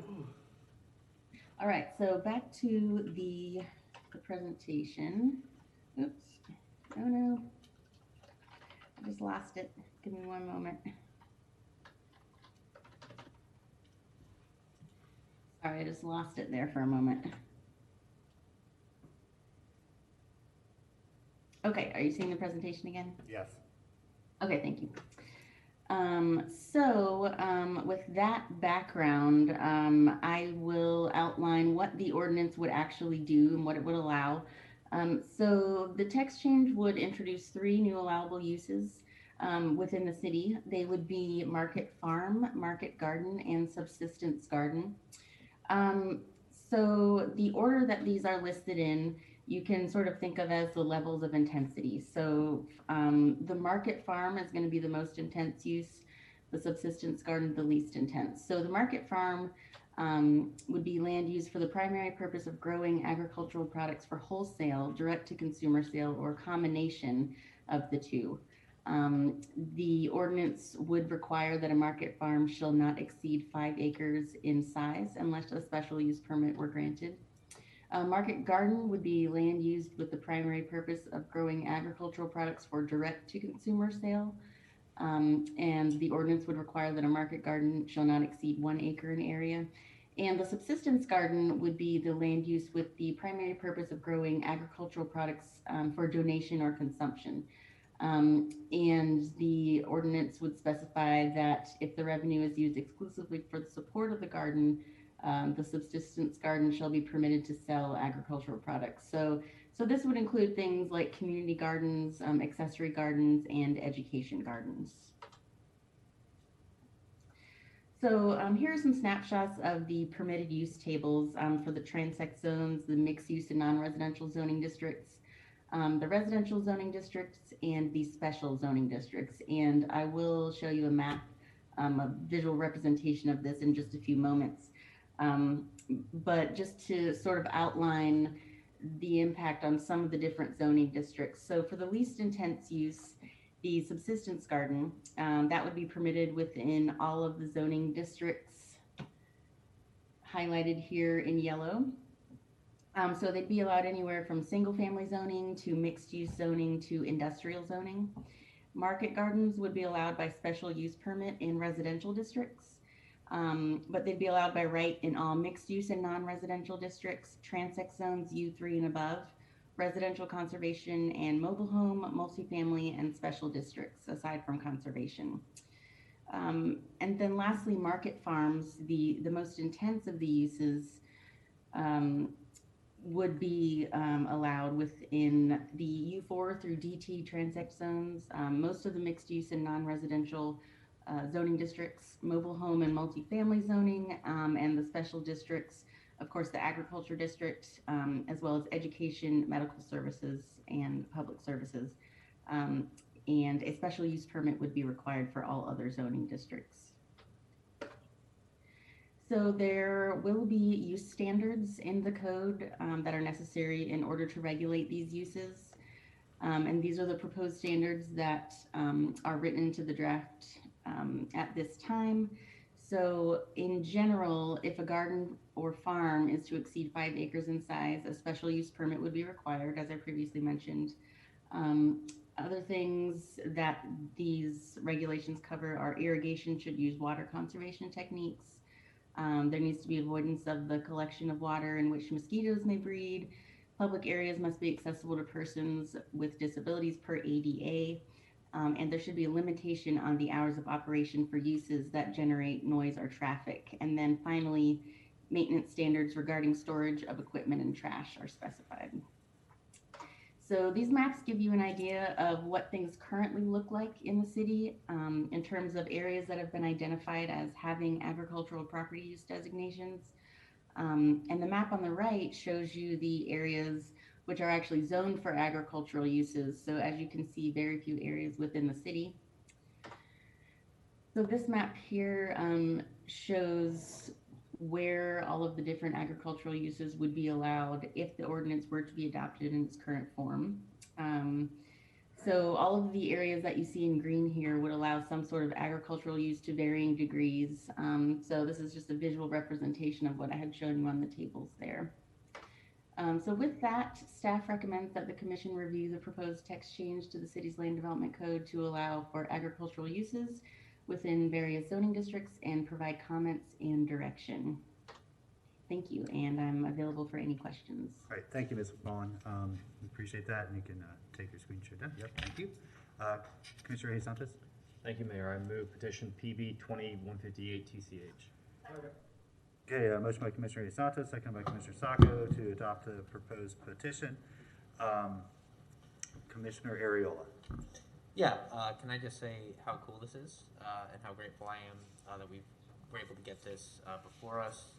It's urban agriculture is a phrase that we've heard for a number of years. I remember my first campaign. I talked to a lot of people in the neighborhoods about it to bring it here in Gainesville, and it's just been ideas been floating around for a while. So thank you to all of our staff for getting this pen to paper and bringing it up for a vote. I think this is something that years from now, when we start to see some of the cool ideas cool entrepreneurial ideas that people are bringing to Gainesville, I think you're going to see stuff like this. And so I'm really, really proud of us for getting this going. Thank you. Thank you, Commissioner Sacco. Thank you, Mr. Mayor. I'll echo Commissioner Ariola. This is super cool. It's also a long time coming. I'm pretty sure people in my year in law school helped bring this forward. So it's been a while, and I'm really glad to see this great opportunity to bring urban agriculture to the city. Thank you. Thank you, Commissioner Ward. Thank you, Mr. Mayor. I remember early 2018 having about a 2-hour meeting with the sustainability director of the city of Orlando about this very topic. And it is really, really cool to see it finally becoming a real thing. So thank you to staff for moving this forward and to the community. Yeah, thanks. Just to give folks an understanding of the sort of magnitude of change that this can have, my brother owns and operates an urban farm where he lives. He's surrounded by single-family neighborhoods.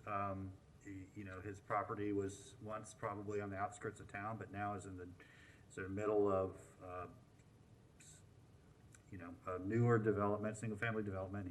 He's got this 5-acre plot right in the middle. He cultivates just a little over an acre of it every year. It's just he and his wife. He does get some interns to come in and help out during harvest time. They're in a northern climate, so they are only operational for 6 months a year. In that just over 1 acre, they produce enough to support themselves quite well. I don't look at his tax returns, but I know he makes more than a teacher. That's my only basis of comparison, and definitely more than a mayor. He also supplies a tremendous amount of food. He only sells at the local farmers market. He doesn't do CSA. He doesn't sell to restaurants. He sells everything direct to customers. His stand sells out first thing every farmer's market. People actually get there before the market opens to line up to get his produce. And they're usually able to pack up early because they're all sold out.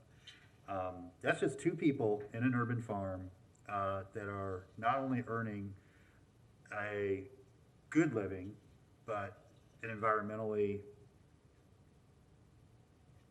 productive living, a sustainable living, and providing a service to local residents, at a great price and a great value.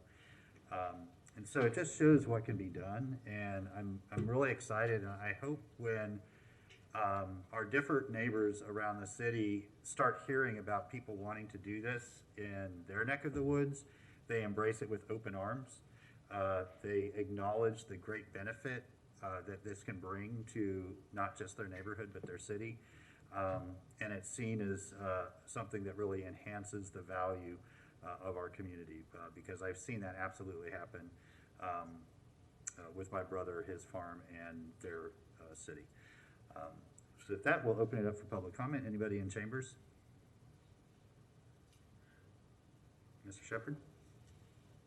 Yes, my name's Don Shepherd, People's Representative. I think this is an excellent idea, and I also want to bring up a comment that Commonwealth Blunt has been fighting for a long time. If this backs his an agenda to take and have farmland or land in general to be used for this produce, then I support this. But here, Commonwealth Blunt had came to the city commission many a times to take and get a piece of land over on this street, I believe it is, and it was a community garden, and they finally got it done. So I, give these people a big hooray for this opportunity and for taking this upon themselves to bring it to the city commission. I support it. Thank you. Thank you. Adam, over to you. Looks like we do have one late caller in. I'm not quite sure who it is, but the caller ending in 3463, if you please introduce yourself if you're here to talk about this issue. We'd love to hear from you. You have 3 minutes.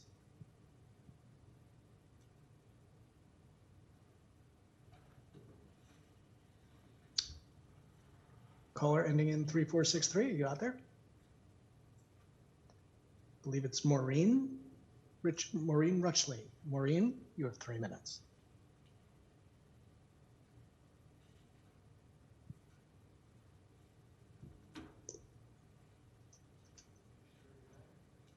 Hello, is this me? Yep, it is. Welcome. Can you hear me? We sure can. Welcome. Okay. Hello. Thank you. Thank you all, commissioners. I have a different view of this. I am 100% supportive of urban agriculture. It has been my life since I've come to Gainesville 34 years ago. But this is not conducive to urban agriculture in my understanding of the word. And I have to ask the question, is this going to apply to silviculture? Because the first map with the light green, a large portion of that map is in timber. And a large portion of that is Weyerhaeuser, Plum Creek, and that is up in the northwest section. And I'm just wondering if this is going to be used to clear cut and destroy wetlands. I'm also concerned about the process by which this came to be. It was my understanding that not only was the U.S. London School of Environmental Law involved, but also the Department of Doing. And then it was foisted upon the Food Systems Coalition, and then wandered through that group, which is called a grassroots group, but it was started by the city of Gainesville in conjunction with the University of Florida. There are 2 paid staff dedicated to that group, and they're from the University of Florida and the city of Gainesville. And so I don't know how you can call this a grassroots group. Also, we had a voting structure in that group. We had representatives from each working group. There was a board. And the most important thing that ever passed through that was this ordinance. And it was rushed through. None of my questions were answered except one, finally, which was, does this apply to home gardens? And after months of me asking and agonizing over this, they informed me that it can't apply to home gardens because you're preempted by the state law. So, Mayor Poe, you said that this is not, you never wanted to regulate home gardens. Well, if the state law changed, you could. And I'm sorry, but I'm lacking in trust in personalities when the process is not supporting. There are several of those problems, and I wrote them in an email, and I hope that you can read it. I've written several emails about this to the city, and I cannot understand why no one can understand this. It was. Can you still hear me? Yep, I can still hear you. Got about 20 more Hello? seconds. Yep, we have about 20 more seconds. Oh. Okay, on Facebook, an ad went out. I'm not sure which group it was that's affiliated with the Food Systems Coalition. It was a post, and it had a picture of a home garden, and it said, wouldn't it be great if we had this in our town? And the whole thing has been represented as, we're going to help you have your home garden. It has nothing to do with home gardens. And it as far as I can see, only regulates actual sustainable gardening, where it wasn't regulated before. We only have about Thank you very 3 much. minutes. Thank you. All righty, Mr. Mayor, that is the last caller. The floor is yours. Okay, so it just seems like there's been some cross communications here. Ms. McMullen, if you can please pull up that slide that shows you where these 3 different urban agriculture types can be applied. I think the map that Ms. Reachley was referring to at the beginning is where there is current urban agriculture, even if it's a non-conforming use. But if you'll go ahead to the chart where you have, so, sorry, I've got to change my view here so I can see my little screen. Okay, so whether it's the most intense market farm to the least intense a subsistence garden, those are permitted use by right in almost all zoning districts of our city and allowed by special use permit in our remaining. So our single family neighborhoods and our lowest intensity developments, they can still be allowed. They just have to go through a special use permit. But the vast majority of all of the areas of our city will allow market farm down to subsistence garden in almost everywhere as a permitted use. And so, I just don't know where the wires got crossed, but really what this does is open up urban agriculture to just about everywhere in our city. So I hope that allays some of the concerns of the caller. If not, we can certainly have our staff follow up. In fact, Ms. McMullen or Ms. Sasno or somebody, if you want to follow up with the caller and just make sure that we understand what is and is not allowed here, and maybe go through that public participation process as well, because it sounds like there were concerns about that.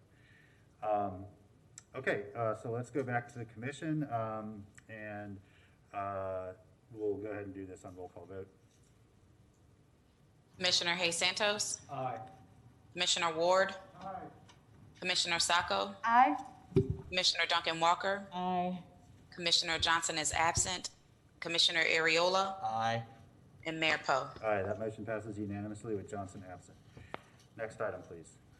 Next item is the second reading of ordinance 200725, land use change of 4.46 acres of property located at 423 Southeast Williston Road An ordinance of the City of Gainesville, Florida, amending the future land use map of the comprehensive plan by changing the land use category of approximately 4.46 acres of property generally located at 423 Southeast Williston Road is more specifically described in this ordinance from residential medium density to mixed use low intensity, providing directions to the city manager, providing a severability clause, providing a repealing clause, and providing an effective date.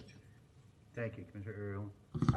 Thanks, Mr. Mayor. I didn't know if there was a presentation because this one is second reading.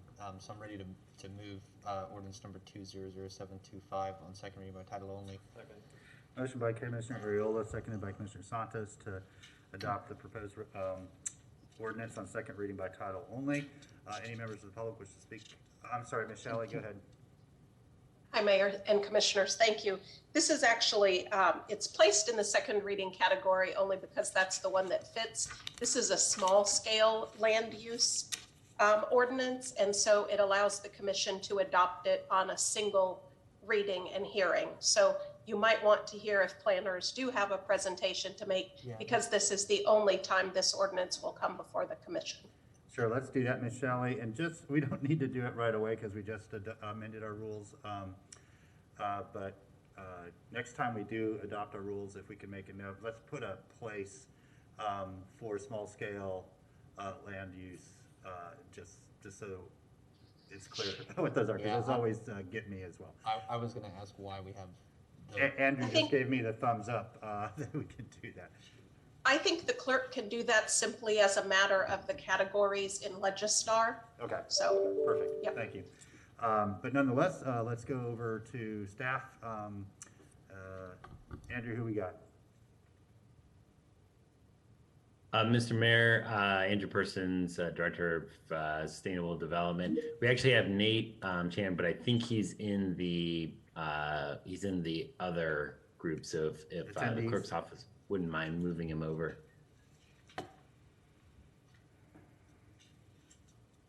There he is.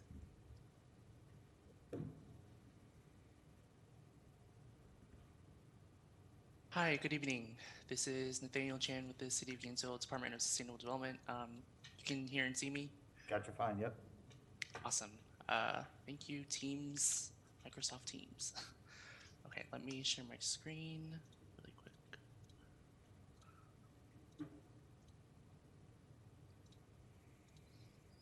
All right, can you all see my screen? Yes. Awesome. Thank you so much. Good evening, City Commission. My name is Nathaniel Chan. Again, I'm a planner for the City of Gainesville Department of Sustainable Development. This is petition PB-20-00115 LUC, a small-scale land use change at the subject property on Southeast Williston Road. This petition is privately initiated by Rohaki of Williston LLC and EDA. The subject property is located at 423 Southeast Williston Road and is currently vacant. The current zoning is residential multifamily, RMF6, and the current land use category is residential medium, RM. The property is approximately 4.46 acres, and this petition is related to petition PB-20-00003-ZON. This land use amendment proposes mixed-use low-intensity, MUL, future land use for 8 to 30 units per acre. The surrounding properties are mainly multifamily residential in nature. So to the north, directly to the north is Southeast Williston Road. To the north of that is existing single-family dwellings, and there's also a church. To the south is Woodland Park, owned by Gainesville Housing Authority, an affordable housing community that is multifamily residential, and that has a future land use RM, residential medium. To the east is Southeast 4th Street. There's also an existing gas station and convenience store with the future land use commercial. And there's also single family residential to the east with the future land use residential medium. And to the west is Southeast 1st Terrace. There's also an extension of Woodland Park, again, multifamily residential medium future land use. With that being said, staff recommends approval of petition PB-20-00115 LUC, or item number 200725. The proposal meets the review criteria for land use change outlined in section 30-3.13 of the Land Development Code. The proposed future land use category is consistent with the goals, policies, and objectives of the comprehensive plan, policy 1.2.3 and objective 4.1 of the future land use element of the comprehensive plan state that the city should encourage mixed use development where appropriate. Regarding criteria 8, the need for additional acreage in the proposed future land use category, there are approximately 416 acres of land within the city that have mixed use low MUL land use, and only 69 acres or 16% of that is vacant. The small percentage of vacant land within the MUL future land use category shows the need for additional acreage. More details on the petition meeting the review criteria can be found in the staff report in your backup. And with that, that's the end of my presentation. Thanks. I'm here to answer any questions. Okay, thank you very much. We already have a motion on the floor. Commissioner Ward. Thank you, Mr. Mayor. Just very briefly, I wanted to thank Ms. Shalley for noting that we had not, in fact, seen this before, because I was seriously doubting my memory, and I appreciate that. Okay, did the applicant want to also make a presentation?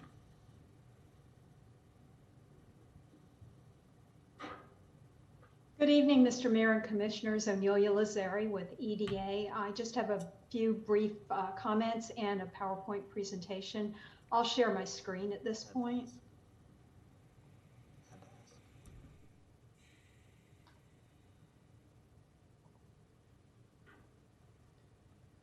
Mr. Mayor, can the Commission see my screen? Yes. Thank you.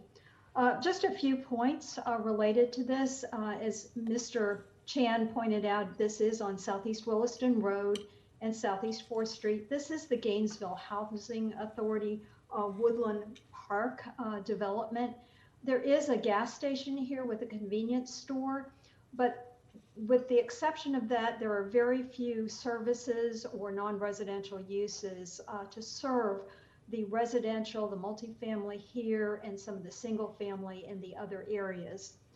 This is an urban infill proposal. The density will remain the same as it is under the residential medium category, 8 to 30 units per acre, but the mixed use low land use category will allow for non-residential uses. This is the existing land use map, and this is what it will look like under the proposal, a step down from the commercial here, and the mixed use low has some requirements for buffering between the residential medium density. As I said, this is an urban infill type of petition. There are existing roads, transit service. There are 3 routes that serve this parcel. There are existing bike lanes. There are also existing sidewalks in the area. And there will be existing connectivity, sidewalk connectivity to get the Gainesville Housing Authority folks to be able to use this site. We have been in communication with Malcolm Kiner of the Housing Authority, both ourselves and he has been in communication with our client and trying to encourage some of the uses that would be very favorable to the Housing Authority in that area. There are no environmental constraints on this property. It's one of the few times I've ever seen a parcel with no wetlands, no strategic ecosystem or other impediments. As Mr. Chan pointed out, this is consistent with the comprehensive plan, especially the encouragement of mixed use areas where appropriate, and the decision to be against urban sprawl. This is an infill property, not a sprawl type of development. We asked the city's mapping folks to calculate how much of the mixed use low land use category is in Southeast Gainesville. And of that acreage that Mr. Chan talked about, only 7.1% of it is in Southeast Gainesville. So we think this will be a very favorable addition.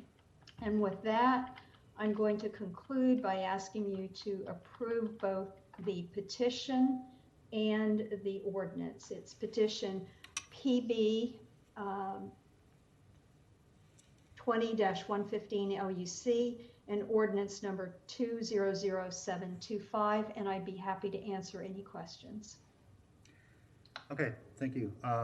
So we do have a motion on the floor. Let me go to the public. Any members of the public wish to speak to the motion in chambers?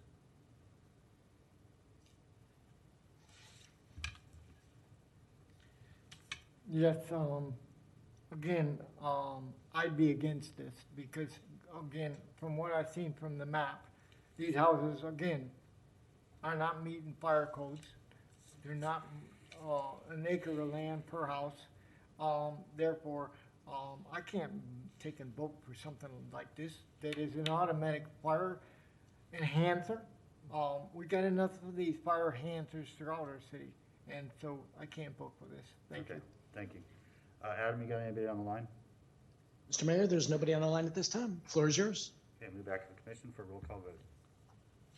Commissioner Ariola? Aye. Commissioner Johnson is absent. Commissioner Sacco? Aye. Commissioner Duncan Walker? Aye. Commissioner Ward? Aye. Commissioner Hayes Santos? Aye. And Mayor Poe.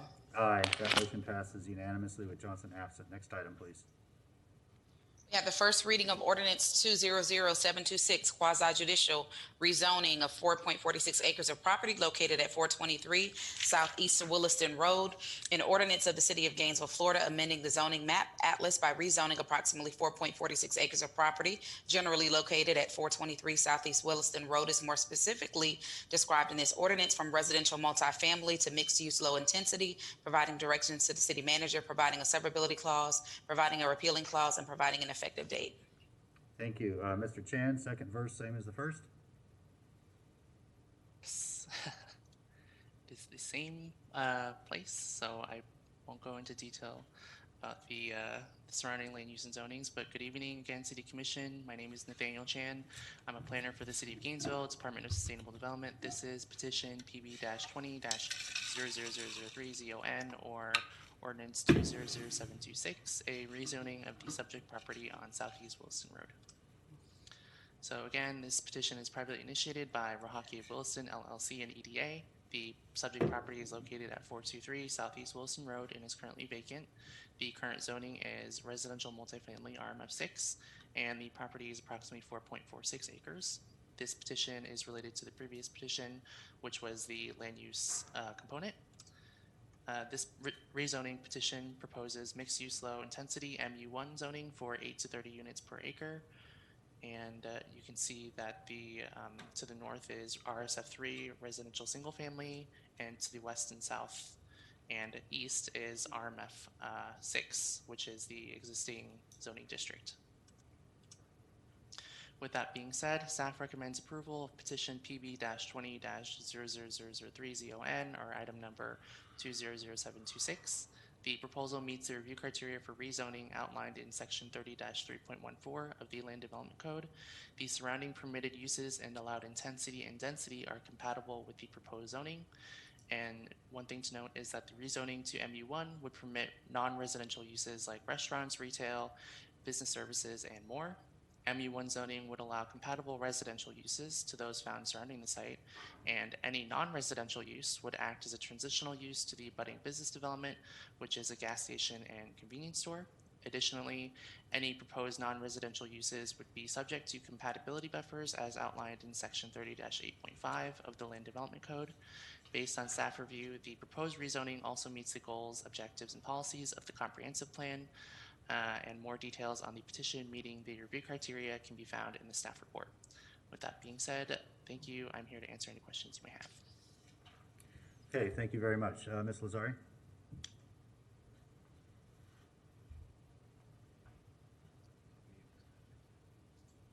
Thank you, Mr. Mayor. Onelia Lazari with EDA Consultants. As Mr. Chan has pointed out, this is a rezoning to MU1. And that is the implementing zoning for the mixed use low that you just approved in the previous ordinance. We would ask you to approve petition PB-20-3ZON and ordinance 200726. And I'd be happy to answer any questions that you might have. Thank you very much. Commissioner Santos. Thank you, Mayor. I move ordinance 200726 on first reading by title only. Motion by Commissioner Santos to approve the proposed ordinance on first reading by title only, seconded by Sacco. Anybody in the chambers wish to speak on that motion? Adam, over to you. Mr. Mayor, there's nobody on the line at this time. Floor is yours. Back to the commission, roll call vote. Commissioner Ward, Aye. Commissioner Sacco, Aye. Commissioner Ariola, Aye. Commissioner Johnson is absent, Commissioner Duncan Walker, Aye. and Mayor Poe. Aye, that motion passes unanimously with Johnson absent. Next item, please.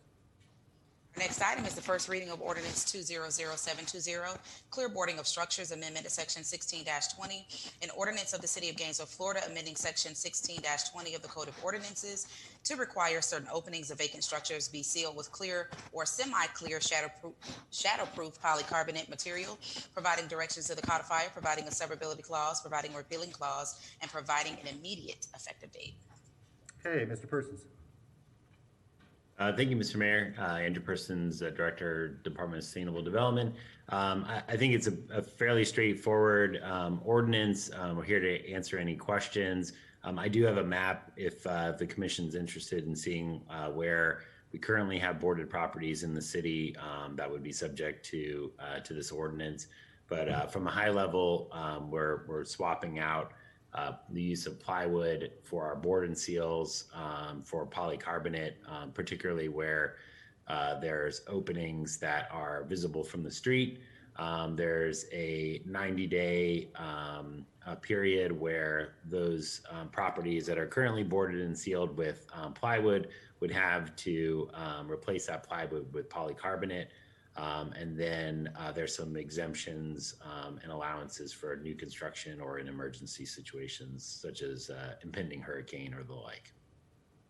Why don't you go ahead and pull up that map while we go to the commission, Mr. Sure. Persons. Commissioner Santos. Thank you, Mayor. This will significantly improve the look of abandoned buildings, which can significantly bring down neighborhoods. So I'm excited for us to move forward in this. I move ordinance 200720. Is there a second? Motion by Commissioner Santos, second by Commissioner Ward to approve the proposed resolution on first reading by title only. Commissioner Ward. Thank you, Mr. Mayor. It says here this was first discussed February 26, 2020. So, 15 months ago. But we had a couple of sunshine meetings about this sort of thing probably a year before that. It is so gratifying to see this stuff move forward and finally get to a point where it can become a reality. And particularly the last couple of months, every time I drive past University at 13th, where the landowner can absolutely afford to make this change, it frustrates me to see the plywood over several buildings there that I'm very much looking forward to seeing the covering swapped out. So thank you for bringing this forward. All right, thank you. Any members of the public wish to speak to the motion? In the chamber? No? Adam, over to you. No, sir. Nobody on the lines right now. The floor is yours. Thank you very much. Commissioner Santos. Thank you, Mayor. Could staff email that map out to the commission? Yeah, absolutely. And anybody that's taking down plexiglass partitions, we'd be happy to help recycle them for you. So just contact the city and we'll get them off your hands. Okay, roll call vote. Commissioner Duncan Walker. Aye. Commissioner Ward. Aye. Commissioner Sacco. Aye. Commissioner Ariola. No. Commissioner Johnson is absent. Commissioner Hayes Santos. Aye. And Mayor Poe. All right, that motion passes 5-1 with Ariola in dissent and Johnson absent. Next item, please. Our next item is the first reading of RFR3, first reading of 201151, ordinance amending insurance requirements for micromobility services, an ordinance of the City of Gainesville, Florida, amending Section 26-195 of Chapter 26, Article 7, by changing the insurance requirements for micromobility services, providing directions to the codifier, providing a severability clause, providing a repealing clause, and providing an immediate effective date. Okay, thank you. Mr. Feldman or Ms. Shelley, is there any thing you want to add to the record here before the commission discusses? Mr. Feldman? I think, Mayor, Commissioners, this just clears up an issue which will allow the program to move forward. It's basically swapping out one word for another. Okay. That's local government for you. So anybody have a desire to make a motion?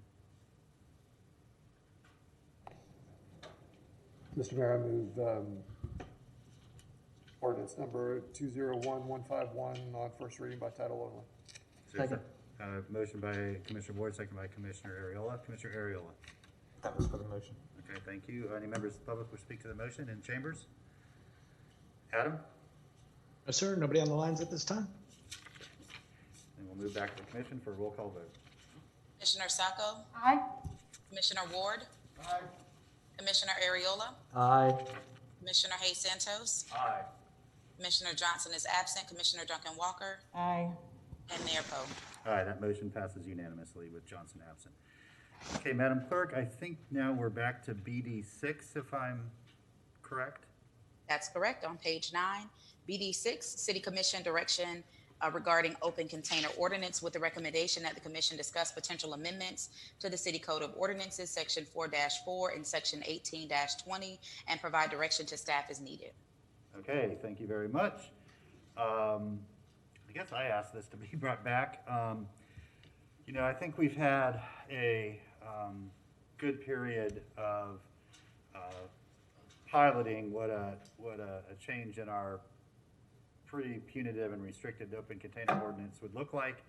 And to me, it has shown that it's an unnecessary ordinance, that it can, and in many communities, perhaps even ours in the past, has been used to particularly target people with brown and black skin and low-income folks, and is really unnecessary. We have not seen an increase in drunk and disorderly. We have not seen an increase in crime. We have not seen an increase in underage drinking.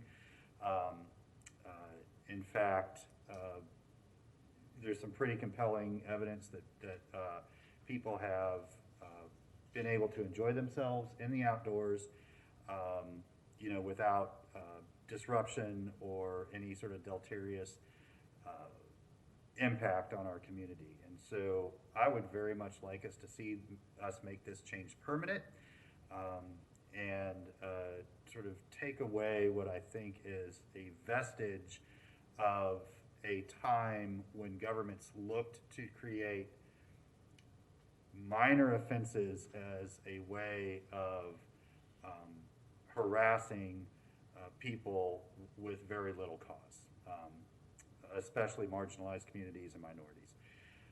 And I think this would just close another door on a legacy of unnecessary and often discriminatory policies. So with that, I will go around the horn and start with Commissioner Ward. Thank you, Mr. Mayor. So in general, I completely agree. I have always thought that our open container ordinances were a lot restrictive for all the wrong reasons. I have had a number of neighbors reach out to me, as well as police officers reach out to me with a question of, and I told them that I would bring it forward. Perhaps we could do a hybrid of sorts, as some other cities have done for many, many years, and disallow open bottles, open wandering around neighborhoods and downtown, et cetera, with open whiskey bottles, open wine bottles. Maybe glass seems to be the issue, because glass, when dropped, is a problem. Other cities have New Orleans, for instance, has long had a very, very open container policy, but no glass bottles. And I wonder if that's something that we would be interested in talking about. I'm not going to die on that hill, but I think it is worth talking about. So, thank you. Okay, thank you, Commissioner Hayes Santos. Yeah, thank you, Mayor. I'd be supportive of that change, though there is the having people use plastic is also another kind of going against single-use plastic portion too. But I'm very supportive. I think it's been popular in our city, yeah, if that's what needs to pass to have bottles exempt, I'm okay with that. Or to have bottles not allowed, I'm okay with that. Thank you, Mayor. Thank you. Commissioner Ariola. Thank you, Mr. Mayor. And from the very beginning, my number one concern has been the people who aren't, rather, I should say that my concern has always been the people who are trying to ruin this for all the people who are acting responsibly, because there are people who are being irresponsible, Mr. Mayor, and I got to see hundreds, I couldn't count how many people were out with open containers, and there was nothing we could do about it. And it was unbelievable, the scene that was there that Sunday. And so for me, we need something that, yes, allows people to not be punished for just having an open container, but we cannot allow or give permission for people to have 100, 300 people, 400 people deep block parties where they're all drinking outside. We can't have that in our city. We can't condone it from this dais. And I think that if we don't add restrictions for that, we're just going to see more problems. And when that many people with alcohol gets involved and you don't have appropriate security parameters, you can get into some serious danger to bodily harm and life itself. So I won't be supporting anything unless we address that, and that's been my number one thing from the very beginning. Thank you. Thank you, Commissioner Sacco. Thank you, Mr. Mayor. Continuing the wet blanket parade. So I do think I have gotten some complaints from neighbors, worries from neighbors. A lot of it has been glass and people being in residential areas, outside on the sidewalk, on the streets after appropriate hours. And on the one hand, folks are enjoying time outside, as is their right to do, and we have helped make that a safe option. But I also worry about the neighbors who want quiet enjoyment of their property at the same time. And I've had more than a few calls about those from different parts of the city. I am generally in favor of making this change permanent. My preference would be to designate it to certain zones, because I don't think purely residential areas should also take on a good chunk of the consequences of this being permissible. I don't think it's fair to. Okay. Practically, the issue would be, let's say it's 12 p.m. on a Tuesday. Some neighborhood kids are outside drinking, or some people from the neighborhood are outside drinking. It is loud. My recourse is to call GPD non-emergency and say, there's noise, please come do it. GPD might be busy. GPD might have other things that they're dealing with at the moment. It could be an hour or so, and I say this from personal experience, until anybody responds, because it's a low priority. And I don't want our neighbors to end up at that choice where, do I call the police because of the noise and because I would like to go to sleep, or do I let it go and avoid a police interaction, or do I just deal with the noise that's going on and accept it as normal? I really don't want, as Commissioner Ariola said, a couple of bad actors to ruin what is truly a very good step forward for the city and our community. But I think that in some neighborhoods, it has had that negative impact where folks would prefer that they're just outside of their homes is not a venue for congregation or partying. So that is my concern. I'm generally for this. I hope as we move forward with it that there is some kind of carve out for residential neighborhoods or for areas that are, on its face, not a space for large congregations of folks drinking. Thank you. Commissioner Duncan Walker. Thank you, Mayor Poe. I have received a number of phone calls and people knocking on my door, even at home, with regards to this issue. And some neighbors are bearing a bit of a burden and probably some unintended consequences of this ordinance. And we've seen an influx of people throughout the city, I believe, that come from various places that don't have similar ordinances. So our neighbors some of them are struggling with this. And what I hear are some of the concerns that Commissioner Sacco just expressed from individuals who just are wanting to enjoy the outside, but large numbers of them are doing so in smaller communities where people want to be able to enjoy their property as well. So I would think, and I would hope, I'd like to see us have future conversations about this, and possibly even a community engagement process. Because I think if the community gets involved in being able to be a part of the solution, we may be able to get closer to what it is. I think all of us have probably expressed some decent ideas up here, but I know that I'm hearing a lot of different suggestions from community members. I think they need to be involved in the process of what actually happens in their neighborhoods where this is concerned. Yeah, thank you. So to kind of respond to a couple things. One is the glass issue. I cannot remember any of our neighbors ever approaching me about folks with glass Coca-Cola bottles, glass iced tea bottles being a problem. So if it is, we need to deal with that holistically, and it's not just a bottle of wine that could be a hazard, but it's a bottle of Snapple, and that's, I don't know if that's what we want our police officers to be doing, is regulating soft drinks and what container they're in. That's problematic to me. It's when we spoke earlier, the kind of things that is a strict law enforcement function versus not regulating the material that people are drinking out of, to me, is not a high priority for law enforcement officers. I think what I hear from Commissioner Sacco, Ariola, and Duncan Walker is not about alcohol in the public right-of-way. It's about large disruptive gatherings. That's the problem. And I agree, we have to find a solution to that. We absolutely have to find a solution to that. And I'm getting it from both sides, So in one year I've got,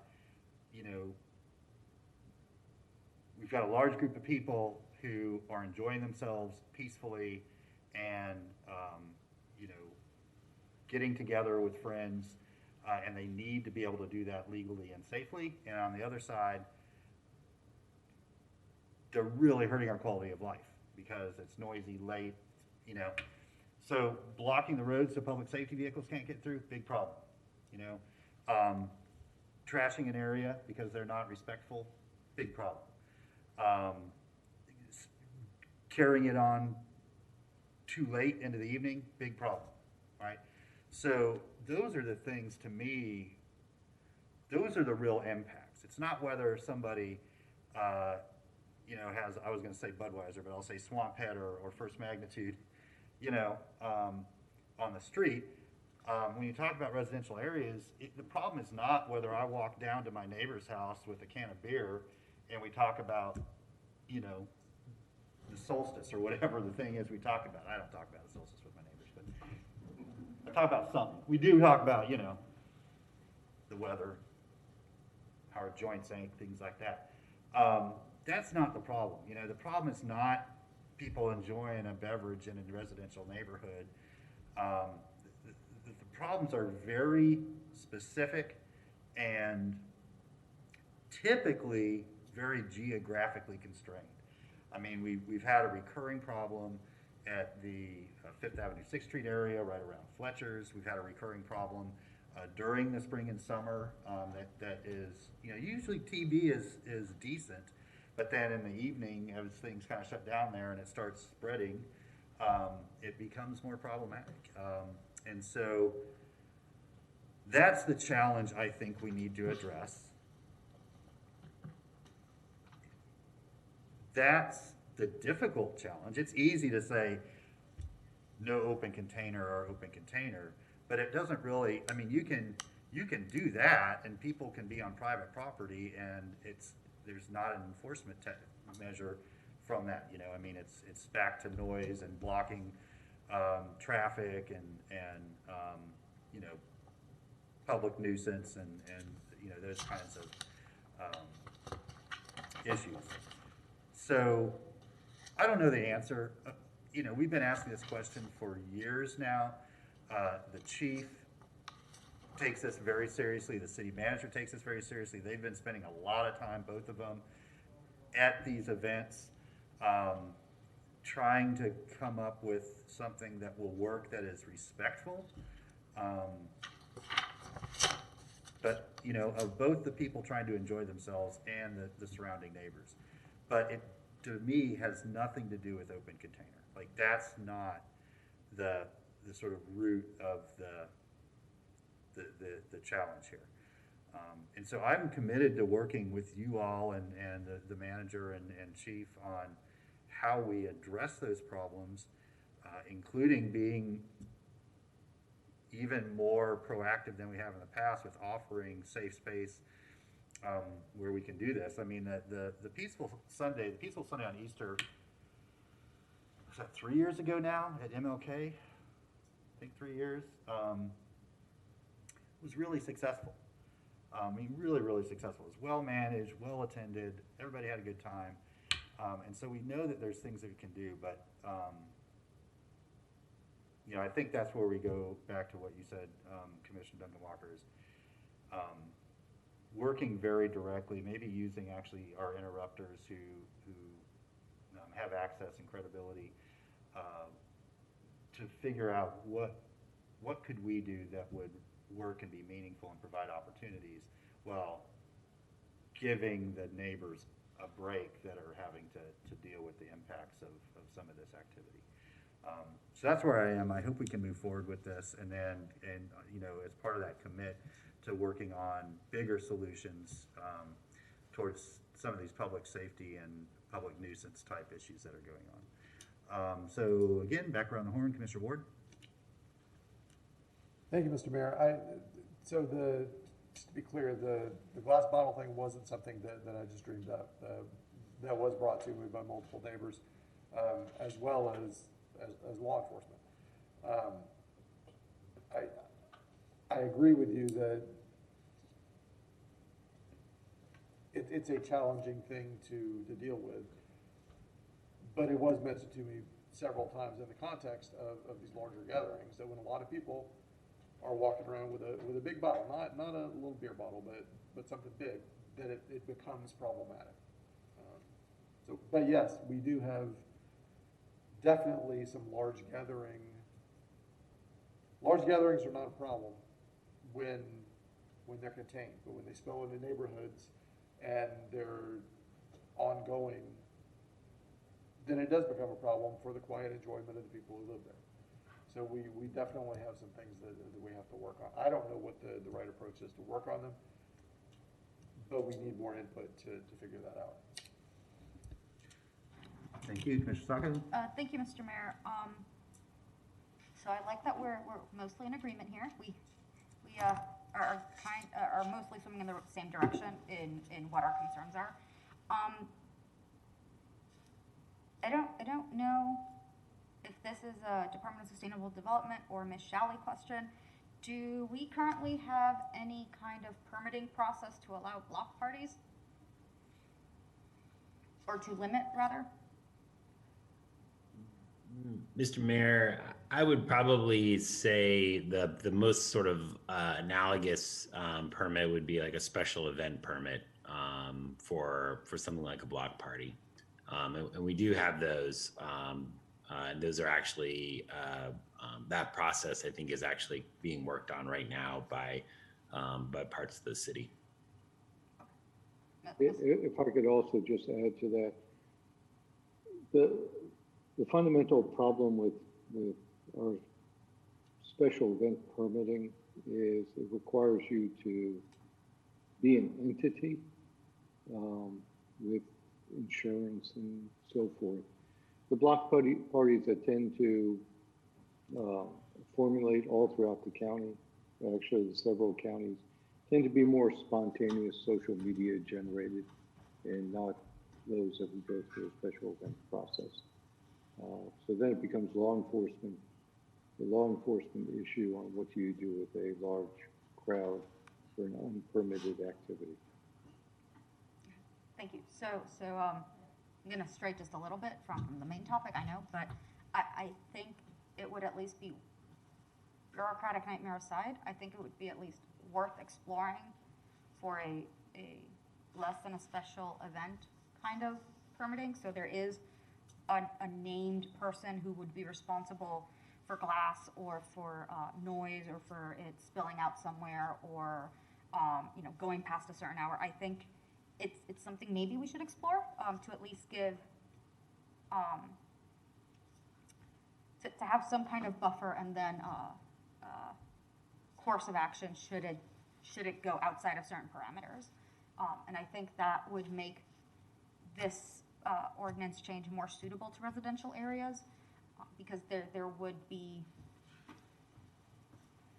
it is a limitation, but it is a limitation that you can overcome with a form or alerting the city a week prior or something. You can let folks know, and there could be requirements like addressing so many houses down the neighborhood from where you'll be.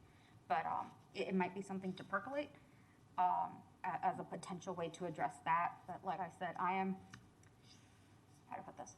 I am comfortable today saying, yes, we should keep the removal. I think that's correct, right? Keep the removal of the open container ordinance. But I would, because they still have to draft up the changes and everything, but I would like to see shortly near in time to us talking about the ordinance the first and second time, some kind of mechanism to address the large gatherings in our residential areas. Thank you, Mr. Mayor. Thank you. Commissioner Ariola. Thank you. I am going to attempt to put together a motion. I would like, I've heard everyone's concerns. I think I share most of them. And I don't want, God, what is that saying? Don't make perfect the enemy of the good. So what I'd like to do is I'd like for us to repeal the open consumption and possession ordinance as it's been referred to in backup. But I'd like for our staff to bring back in that section solutions to public nuisances. Okay, I like that. Insta second. I can go into further detail of what those nuisances are, but I wanted to leave them open to friendly or unfriendly amendments from the commission. Because for one, I don't want there to be zones. I think that's too complicated. I think if we get into zones, it's too complicated. Then we get permitting. We do have some permitting stipulations, but I think what you were arguing for is a little bit different. I'd really just like to see what they bring back as far as how can we handle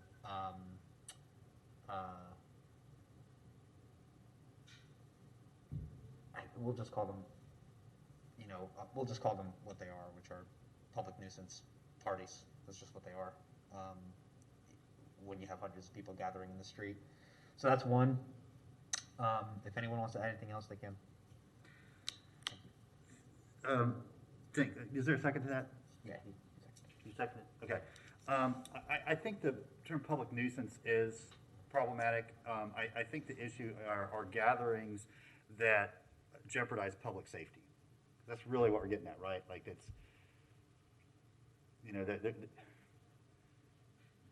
nuisance can become discriminatory where public safety is kind of clear. An ambulance can't get through, an officer can't respond to an emergency.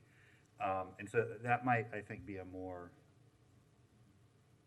better. I can, right. I'm okay with whatever phrase. I guess the reason why I'm clipping these two things together, it sounds as though, Mr. Mayor, you wanted to separate them, and I'm clumping them, is because I do believe that there's a connection.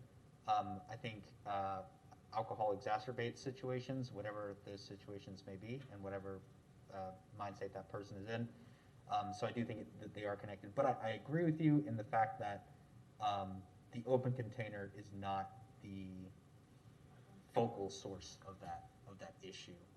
But I will say I have not been my friend's favorite person since I have been opposing certain aspects of this ordinance. Because the word's getting out. The word is getting out, just like for Savannah, Georgia.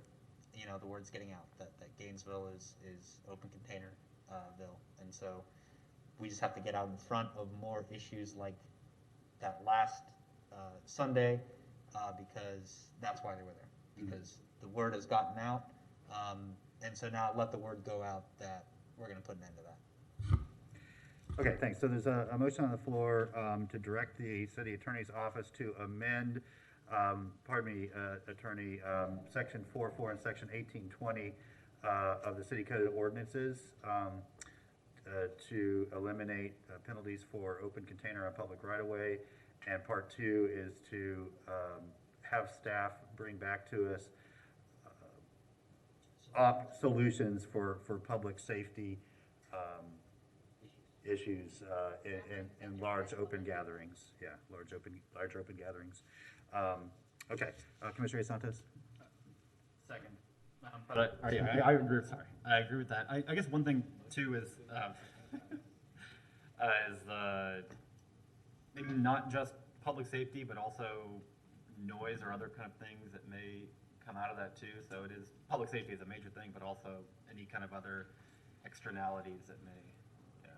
Yeah, but we have a noise ordinance. I guess we do. You know what I'm saying? Like, we have a noise ordinance. We have a public safety. Yeah. You know, we have drunk and disorderly. We have. That's true. I mean, if you're disrupting the ability of law enforcement or fire rescue to perform their jobs, that's not legal.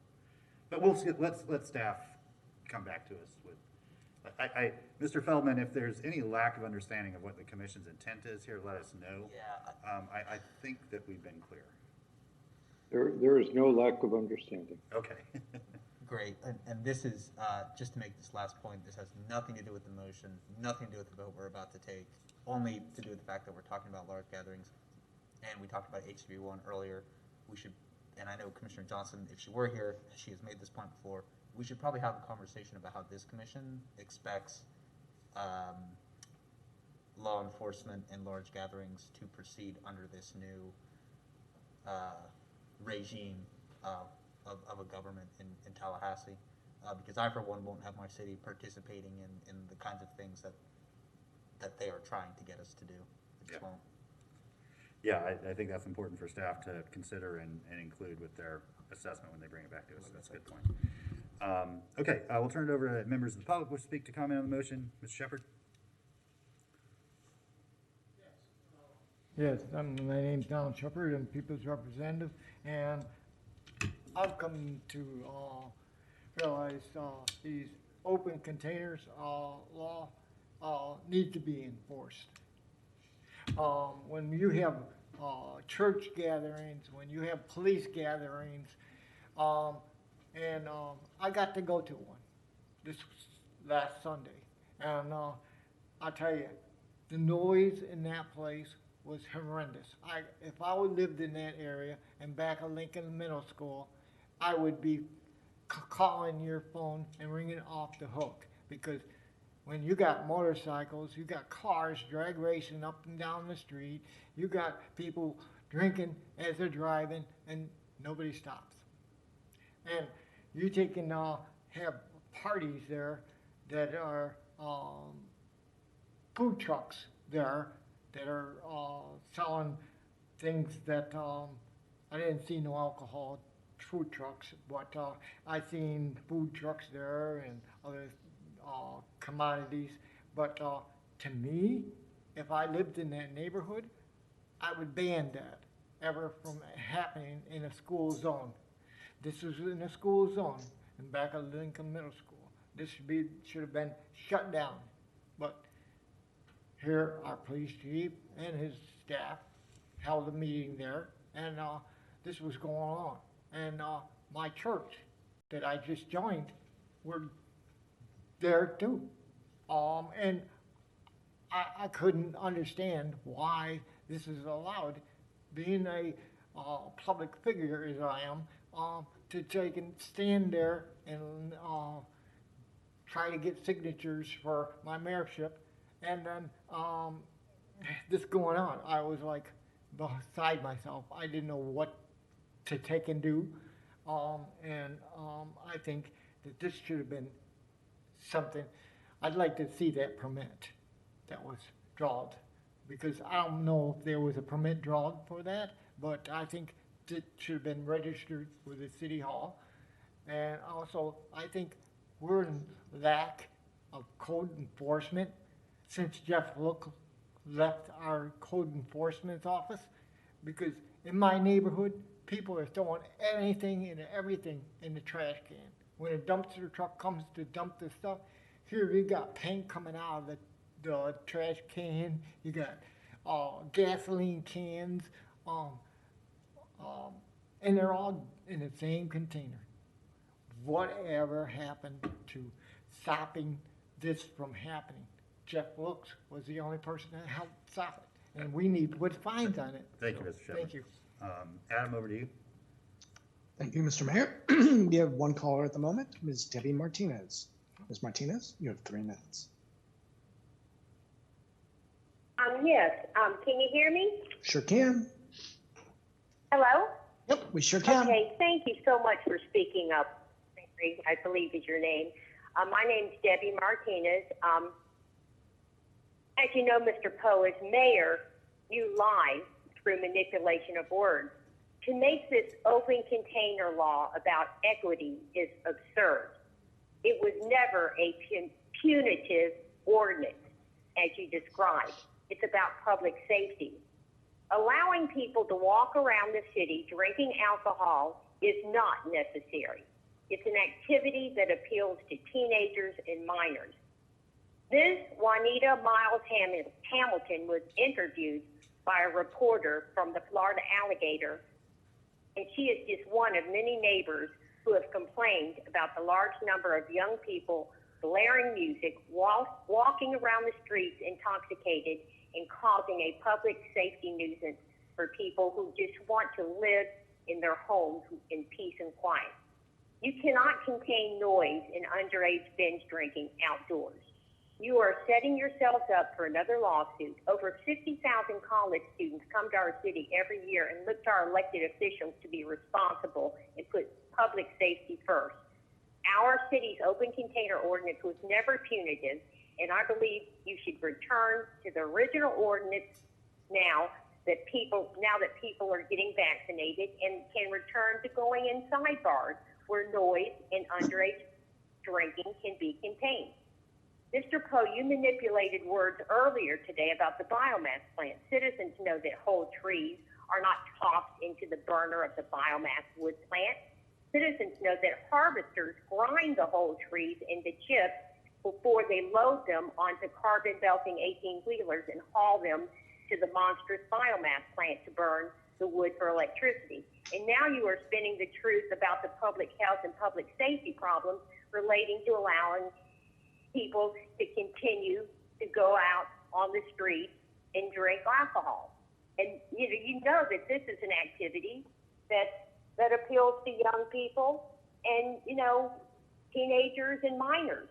And it attracts crowds from not just in the city, but from surrounding counties. So, you've just created a nightmare. You're setting yourself up for a lawsuit, and I just strongly advise that you just return to the way we had it and not try to whatever you're trying to do. It's not making any sense, but it's a public safety nightmare, and I just say, no, go back to the original ordinance. Thank you for taking my call. Thank you, Ms. Martinez. Mr. Mayor, that was our last caller. The floor is yours. Okay, thank you. And just to make it very clear, this has nothing to do with people under the age of 21 being allowed to drink. That's state law, and everybody under the age of 21 is not legally allowed to drink, period, anywhere, whether they're inside, outside, private property, or public property. This will in no way change that. Okay, so we've got a motion on the floor to direct the city attorney to amend the section of the ordinance and to direct staff to bring back some suggestion and plan to address the public safety concerns associated with large-scale gatherings. All in favor of the motion say aye. Aye. All opposed? The motion passes unanimously with Commissioner Johnson absent. All right, I believe we're on to our last item, commission comment. Commissioner Ward. Thank you, Mr. Mayor. So I've heard in the last few weeks a great deal of confusion, as I'm sure you all have as well, about plans for the power district.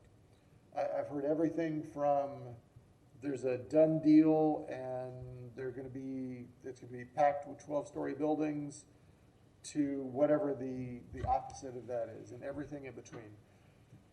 I would like us to reach out, whether it's through CRA staff or whatever the manager staff is appropriate, to have a community presentation about exactly where we are, what the detail is. We read backup. We know what's real and what's not. But most of the community, it's hard to sift through that stuff. I feel like we're in a good place, like we're about to start the process again. And I think that's a good thing. We have a big vacant piece of land that is not doing anybody any good right now, except for one tiny corner of it that's a community garden. And I think it's time that we have the conversation about what to do next, and I'm looking forward to it. But I think we should start with a baseline, telling the community, here's where we are, here's what's real and true, and move forward from there. So I would move that we would direct staff to have a community presentation sometime in the next few weeks to talk about the baseline of where we are with the power district. Okay, is there a second? Second. A second by Commissioner Sacco. Was it on that point? I wanted to speak to this Go point. I think that's fine. It's just, I think it's also important that we as a, at least for myself, because part of the purview for the power district disposition is under our real estate broker, and in the last conversation, we really needed to have a conversation about what are the parameters that this commission expects for that relationship, because I think that there was not clear direction on the scope of work that we were expecting from that firm. You know, we saw that matrices, and I said I didn't realize we were paying them to do that kind of work, and so that needs to get squared away before we do any of that. Because if the idea is that we're going to send our staff out there to talk about the disposition of the power district, and our real estate brokers are not going to be there, and they're going to be handling a portion of the work of which I'm currently unaware of how much work they're going to be doing, I think we just end up defeating ourselves at the end of that. So that has to get squared away. It's not in opposition to this, it's just in addition. Okay. Anybody else on this point? Okay, members of the public will speak to this point. Mr. Mayor, we do have somebody on the line right now. It looks like Mr. Nathan Scott. Bethany, if we can get Mr. Scott on the line, he has 3 minutes. Thank you. So I just wanted to add to the discussion. I think the commission would benefit from listening to the GCRA meeting the other night, where clearly the consensus related to the power district was that there needs to be more community involvement, not the city commission dictating what's going to be done and not be done, or the baseline. I think a public discussion is in order, and I think that was consensus that I heard at a city commission or GCRA meeting. It was heavily attended, full room, and seemed to be a lot of citizens that were deeply engaged in that issue and had their own vision for what the development should look like, rather than Colliers and the city manager and all the consultants and whoever else telling us what it's going to be. So I would encourage the commission to actually listen to the citizens that you routinely seem to ignore, to try and get a better idea of what should be done before moving forward. And again, I think that meeting was heavily attended. I was there. I thought it was a very good meeting and seemed to be very professional. But I would encourage you guys, having not participated in that meeting, to clearly watch it, because again, the consensus estimate was that there needs to be more public engagement and involvement prior to any decision making going on, and prior to letting Colliers and other friends run the process for their own financial gain. So thank you for your consideration. Thank you, Mr. Scott. Mr. Mayor, that was our last call. Okay.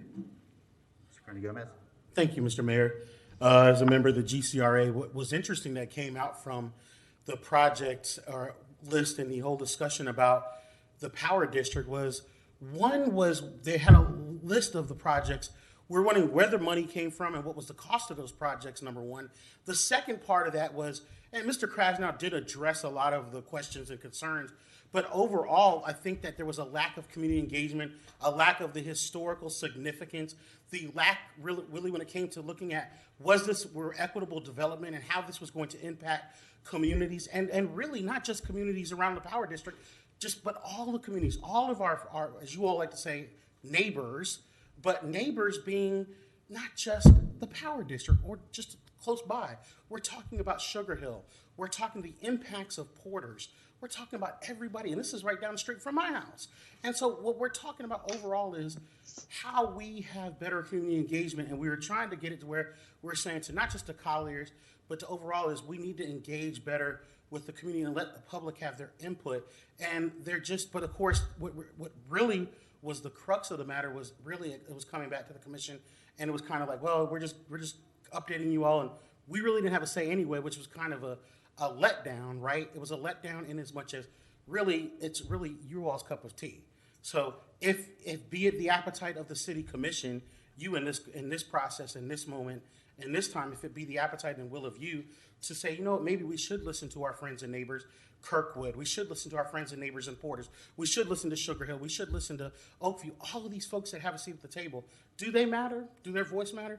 I don't know. But so that's really up to you all. We were just kind of like, but we didn't want to rubber stamp it. We just said, really, most of the folks up there were wanting to have further discussion, and a lot of members of the public came out and spoke to that point. So I just would hope that really, if we are listening to our friends and neighbors, right now we received a lot of feedback. Ms. Montilla comes to mind, very much so, and she listed out like 12 items and things about, not that this is necessarily a bad thing, but let's just have more of a conversation here. And I don't think conversation hurts anybody. It's not like Power District's gonna be there in 3 months or 4 months. It's still gonna be there. The former Peoria building now, which is a city utility, city's using it, so it's still going to be there. But if we have that dialogue, a more enriching and meaningful and effective conversation, does it hurt anything? I don't know. I think it kind of goes back to what Commissioner Ward was giving an example of last time when it came to Heartwood. Some things we have to move along, but this one we kind of moved on. We put the cart before the horse, or which comes first, the egg or the chicken? No, it's up to you all. But really, it was just more so of a conversation that was just coming to us, but it really is upon you all. So thanks. Thank you. Mr. Shepard. Okay, just wait for it to be cleaned, please. Mr. Shepard, please wait. Like you know the routine.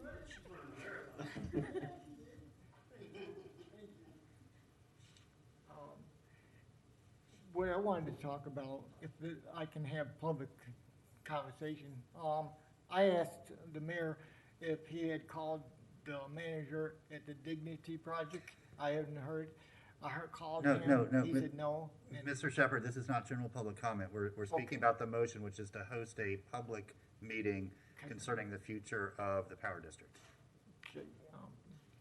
I think the Power District is a future that needs to be enhanced and kept. I've been to CRA meetings, and I think that this is something that we need more input. As the citizens want to be heard, they need to come to this meeting, or come to the city, all these meetings, so that they can be heard. I mean, they talk to the people that are knocking on their doors, and they come to your city commissioners' homes and make give their comments, and this is something that we need them to take and get off their butts and come to the city commission meetings or these meetings in general. Thank you. Thank you. Commissioner Duncan Walker, is it on this point? No, it's not. It's not, okay. So I think what we just heard is exactly the spirit in which your motion was made, Commissioner Ward. Because we've got folks coming, we've gotten some emails, and we, certainly at the CRA meeting, some comments were made, and people upset that we haven't done a robust and very intentional public engagement process. And the reason we haven't done that is because we haven't done it yet. We're not there yet. We're so early in the process that we're just trying to get, as you say, baseline, or just, asking the commission, what properties do you want included? What do you not want included? Some very, very high level preliminary stuff. So we're not going down the road and giving folks the idea that something is or is not, part of the potential proposal, and then we say, no, it's not, and so I agree with you. I support this motion. Let's just go out there, host anybody that wants to come in and just say, here's where we are today. Here's where we are going to be going over the next, 6 months, 12 months, sort of milestones you can expect to see along the way. And then I think people feel these, because you're absolutely right. Based on some of the emails I've been getting, some of the phone calls I've been getting, people think this is way down the road and decisions have been made and there's sales and, and that's just, it's the opposite of that. Like, we barely started. And I think that will significantly help people both understand where we are and invite them into that process and be really active, as participants in what happens there. We absolutely want all of that community creativity and energy. I kind of, this is a much larger scale thing, but I think about what happened with the Reserve and Reserve Park and Phalanx moving in there, and that was just a really kind of powerful community-driven experience, and it started out very differently than it ended up, but it was because we included everybody, and there's a lot of other examples of that too. But this thing's in its infancy as far as there is no plan yet. I think that's the easiest way to say it. There is no plan. We're looking to develop a plan over the next several months. So with that, let's go to what do you call it? A vote. All in favor of the motion, say aye. Aye. All opposed? Motion passes unanimously. Commissioner Johnson absent. Commissioner Saka. Thank you, Mr. Mayor. So I tried to keep track of how often this happened in this meeting alone, but I eventually lost track. Us and the public, I think, as a reflection, have generally fallen out of use of the term neighbor, or don't use it as often as we should, and have been frequently using the term citizen. And I'm personally disappointed by that, because I thought when the city made the move to neighbor, it was more welcoming, it was more inclusive of the very diverse community that calls Gainesville home, who comes to work, live, and play in Gainesville. And I noticed it especially today from the public, and I think it's a reflection of us slipping. It's a gentle reminder to use more appropriate language when referring to our community and our neighbors, because the term citizen does have the implication that unless you are a natural born or I'm forgetting what I am. Naturalized, thank you. A naturalized citizen, that we are not in the business of caring for that demographic. And I know that's not the case, but I think by us slipping, the public will use the words that we use, or the word that they hear most frequently, the one that is used most frequently. So I wanted to bring that up as a gentle reminder. Thank you. Thank you. Words matter. Commissioner Ariola. Thank you, Mr. Mayor. I managed to not get put on a committee this meeting, so I think it's 8 o'clock. Good meeting, everybody. Thank you. Commissioner Duncan Walker. Thank Thank you, Mayor Poe. I had a question and quite possibly some buyer remorse. So I just need a bit of clarity because as I was sitting here and thinking about District 1 and some of the things that have happened with regards to the large gatherings that we were just talking about, I may need to retract my vote. So as a point of clarity, would you please remind me what the final piece is? Because even as I look back over this and I saw the word permanently, my mind went to different places. So where is this now? What happens with this from this point forward? It is now with the attorney's office. She will draft an amendment to our ordinance, and it will come back to the commission for first and second reading. So if you decide that you do not want to vote for this, you will have two options to vote against it. Okay, I'm fine. It's just asking her to do the scribbling. I'm fine with that. Okay. Thank you. Thank you. Mr. Mayor, if I may, as the motion maker, and ultimately, if there are things that you want to see brought back to us, the language of the motion was broad enough that any public safety concerns from any commissioners should be brought to the attorney so that we can have that appropriate discussion when it's before us, and then you can decide whether you're for it. Thank you for that, Commissioner, because that's where my mind was going with that as well. Thank you.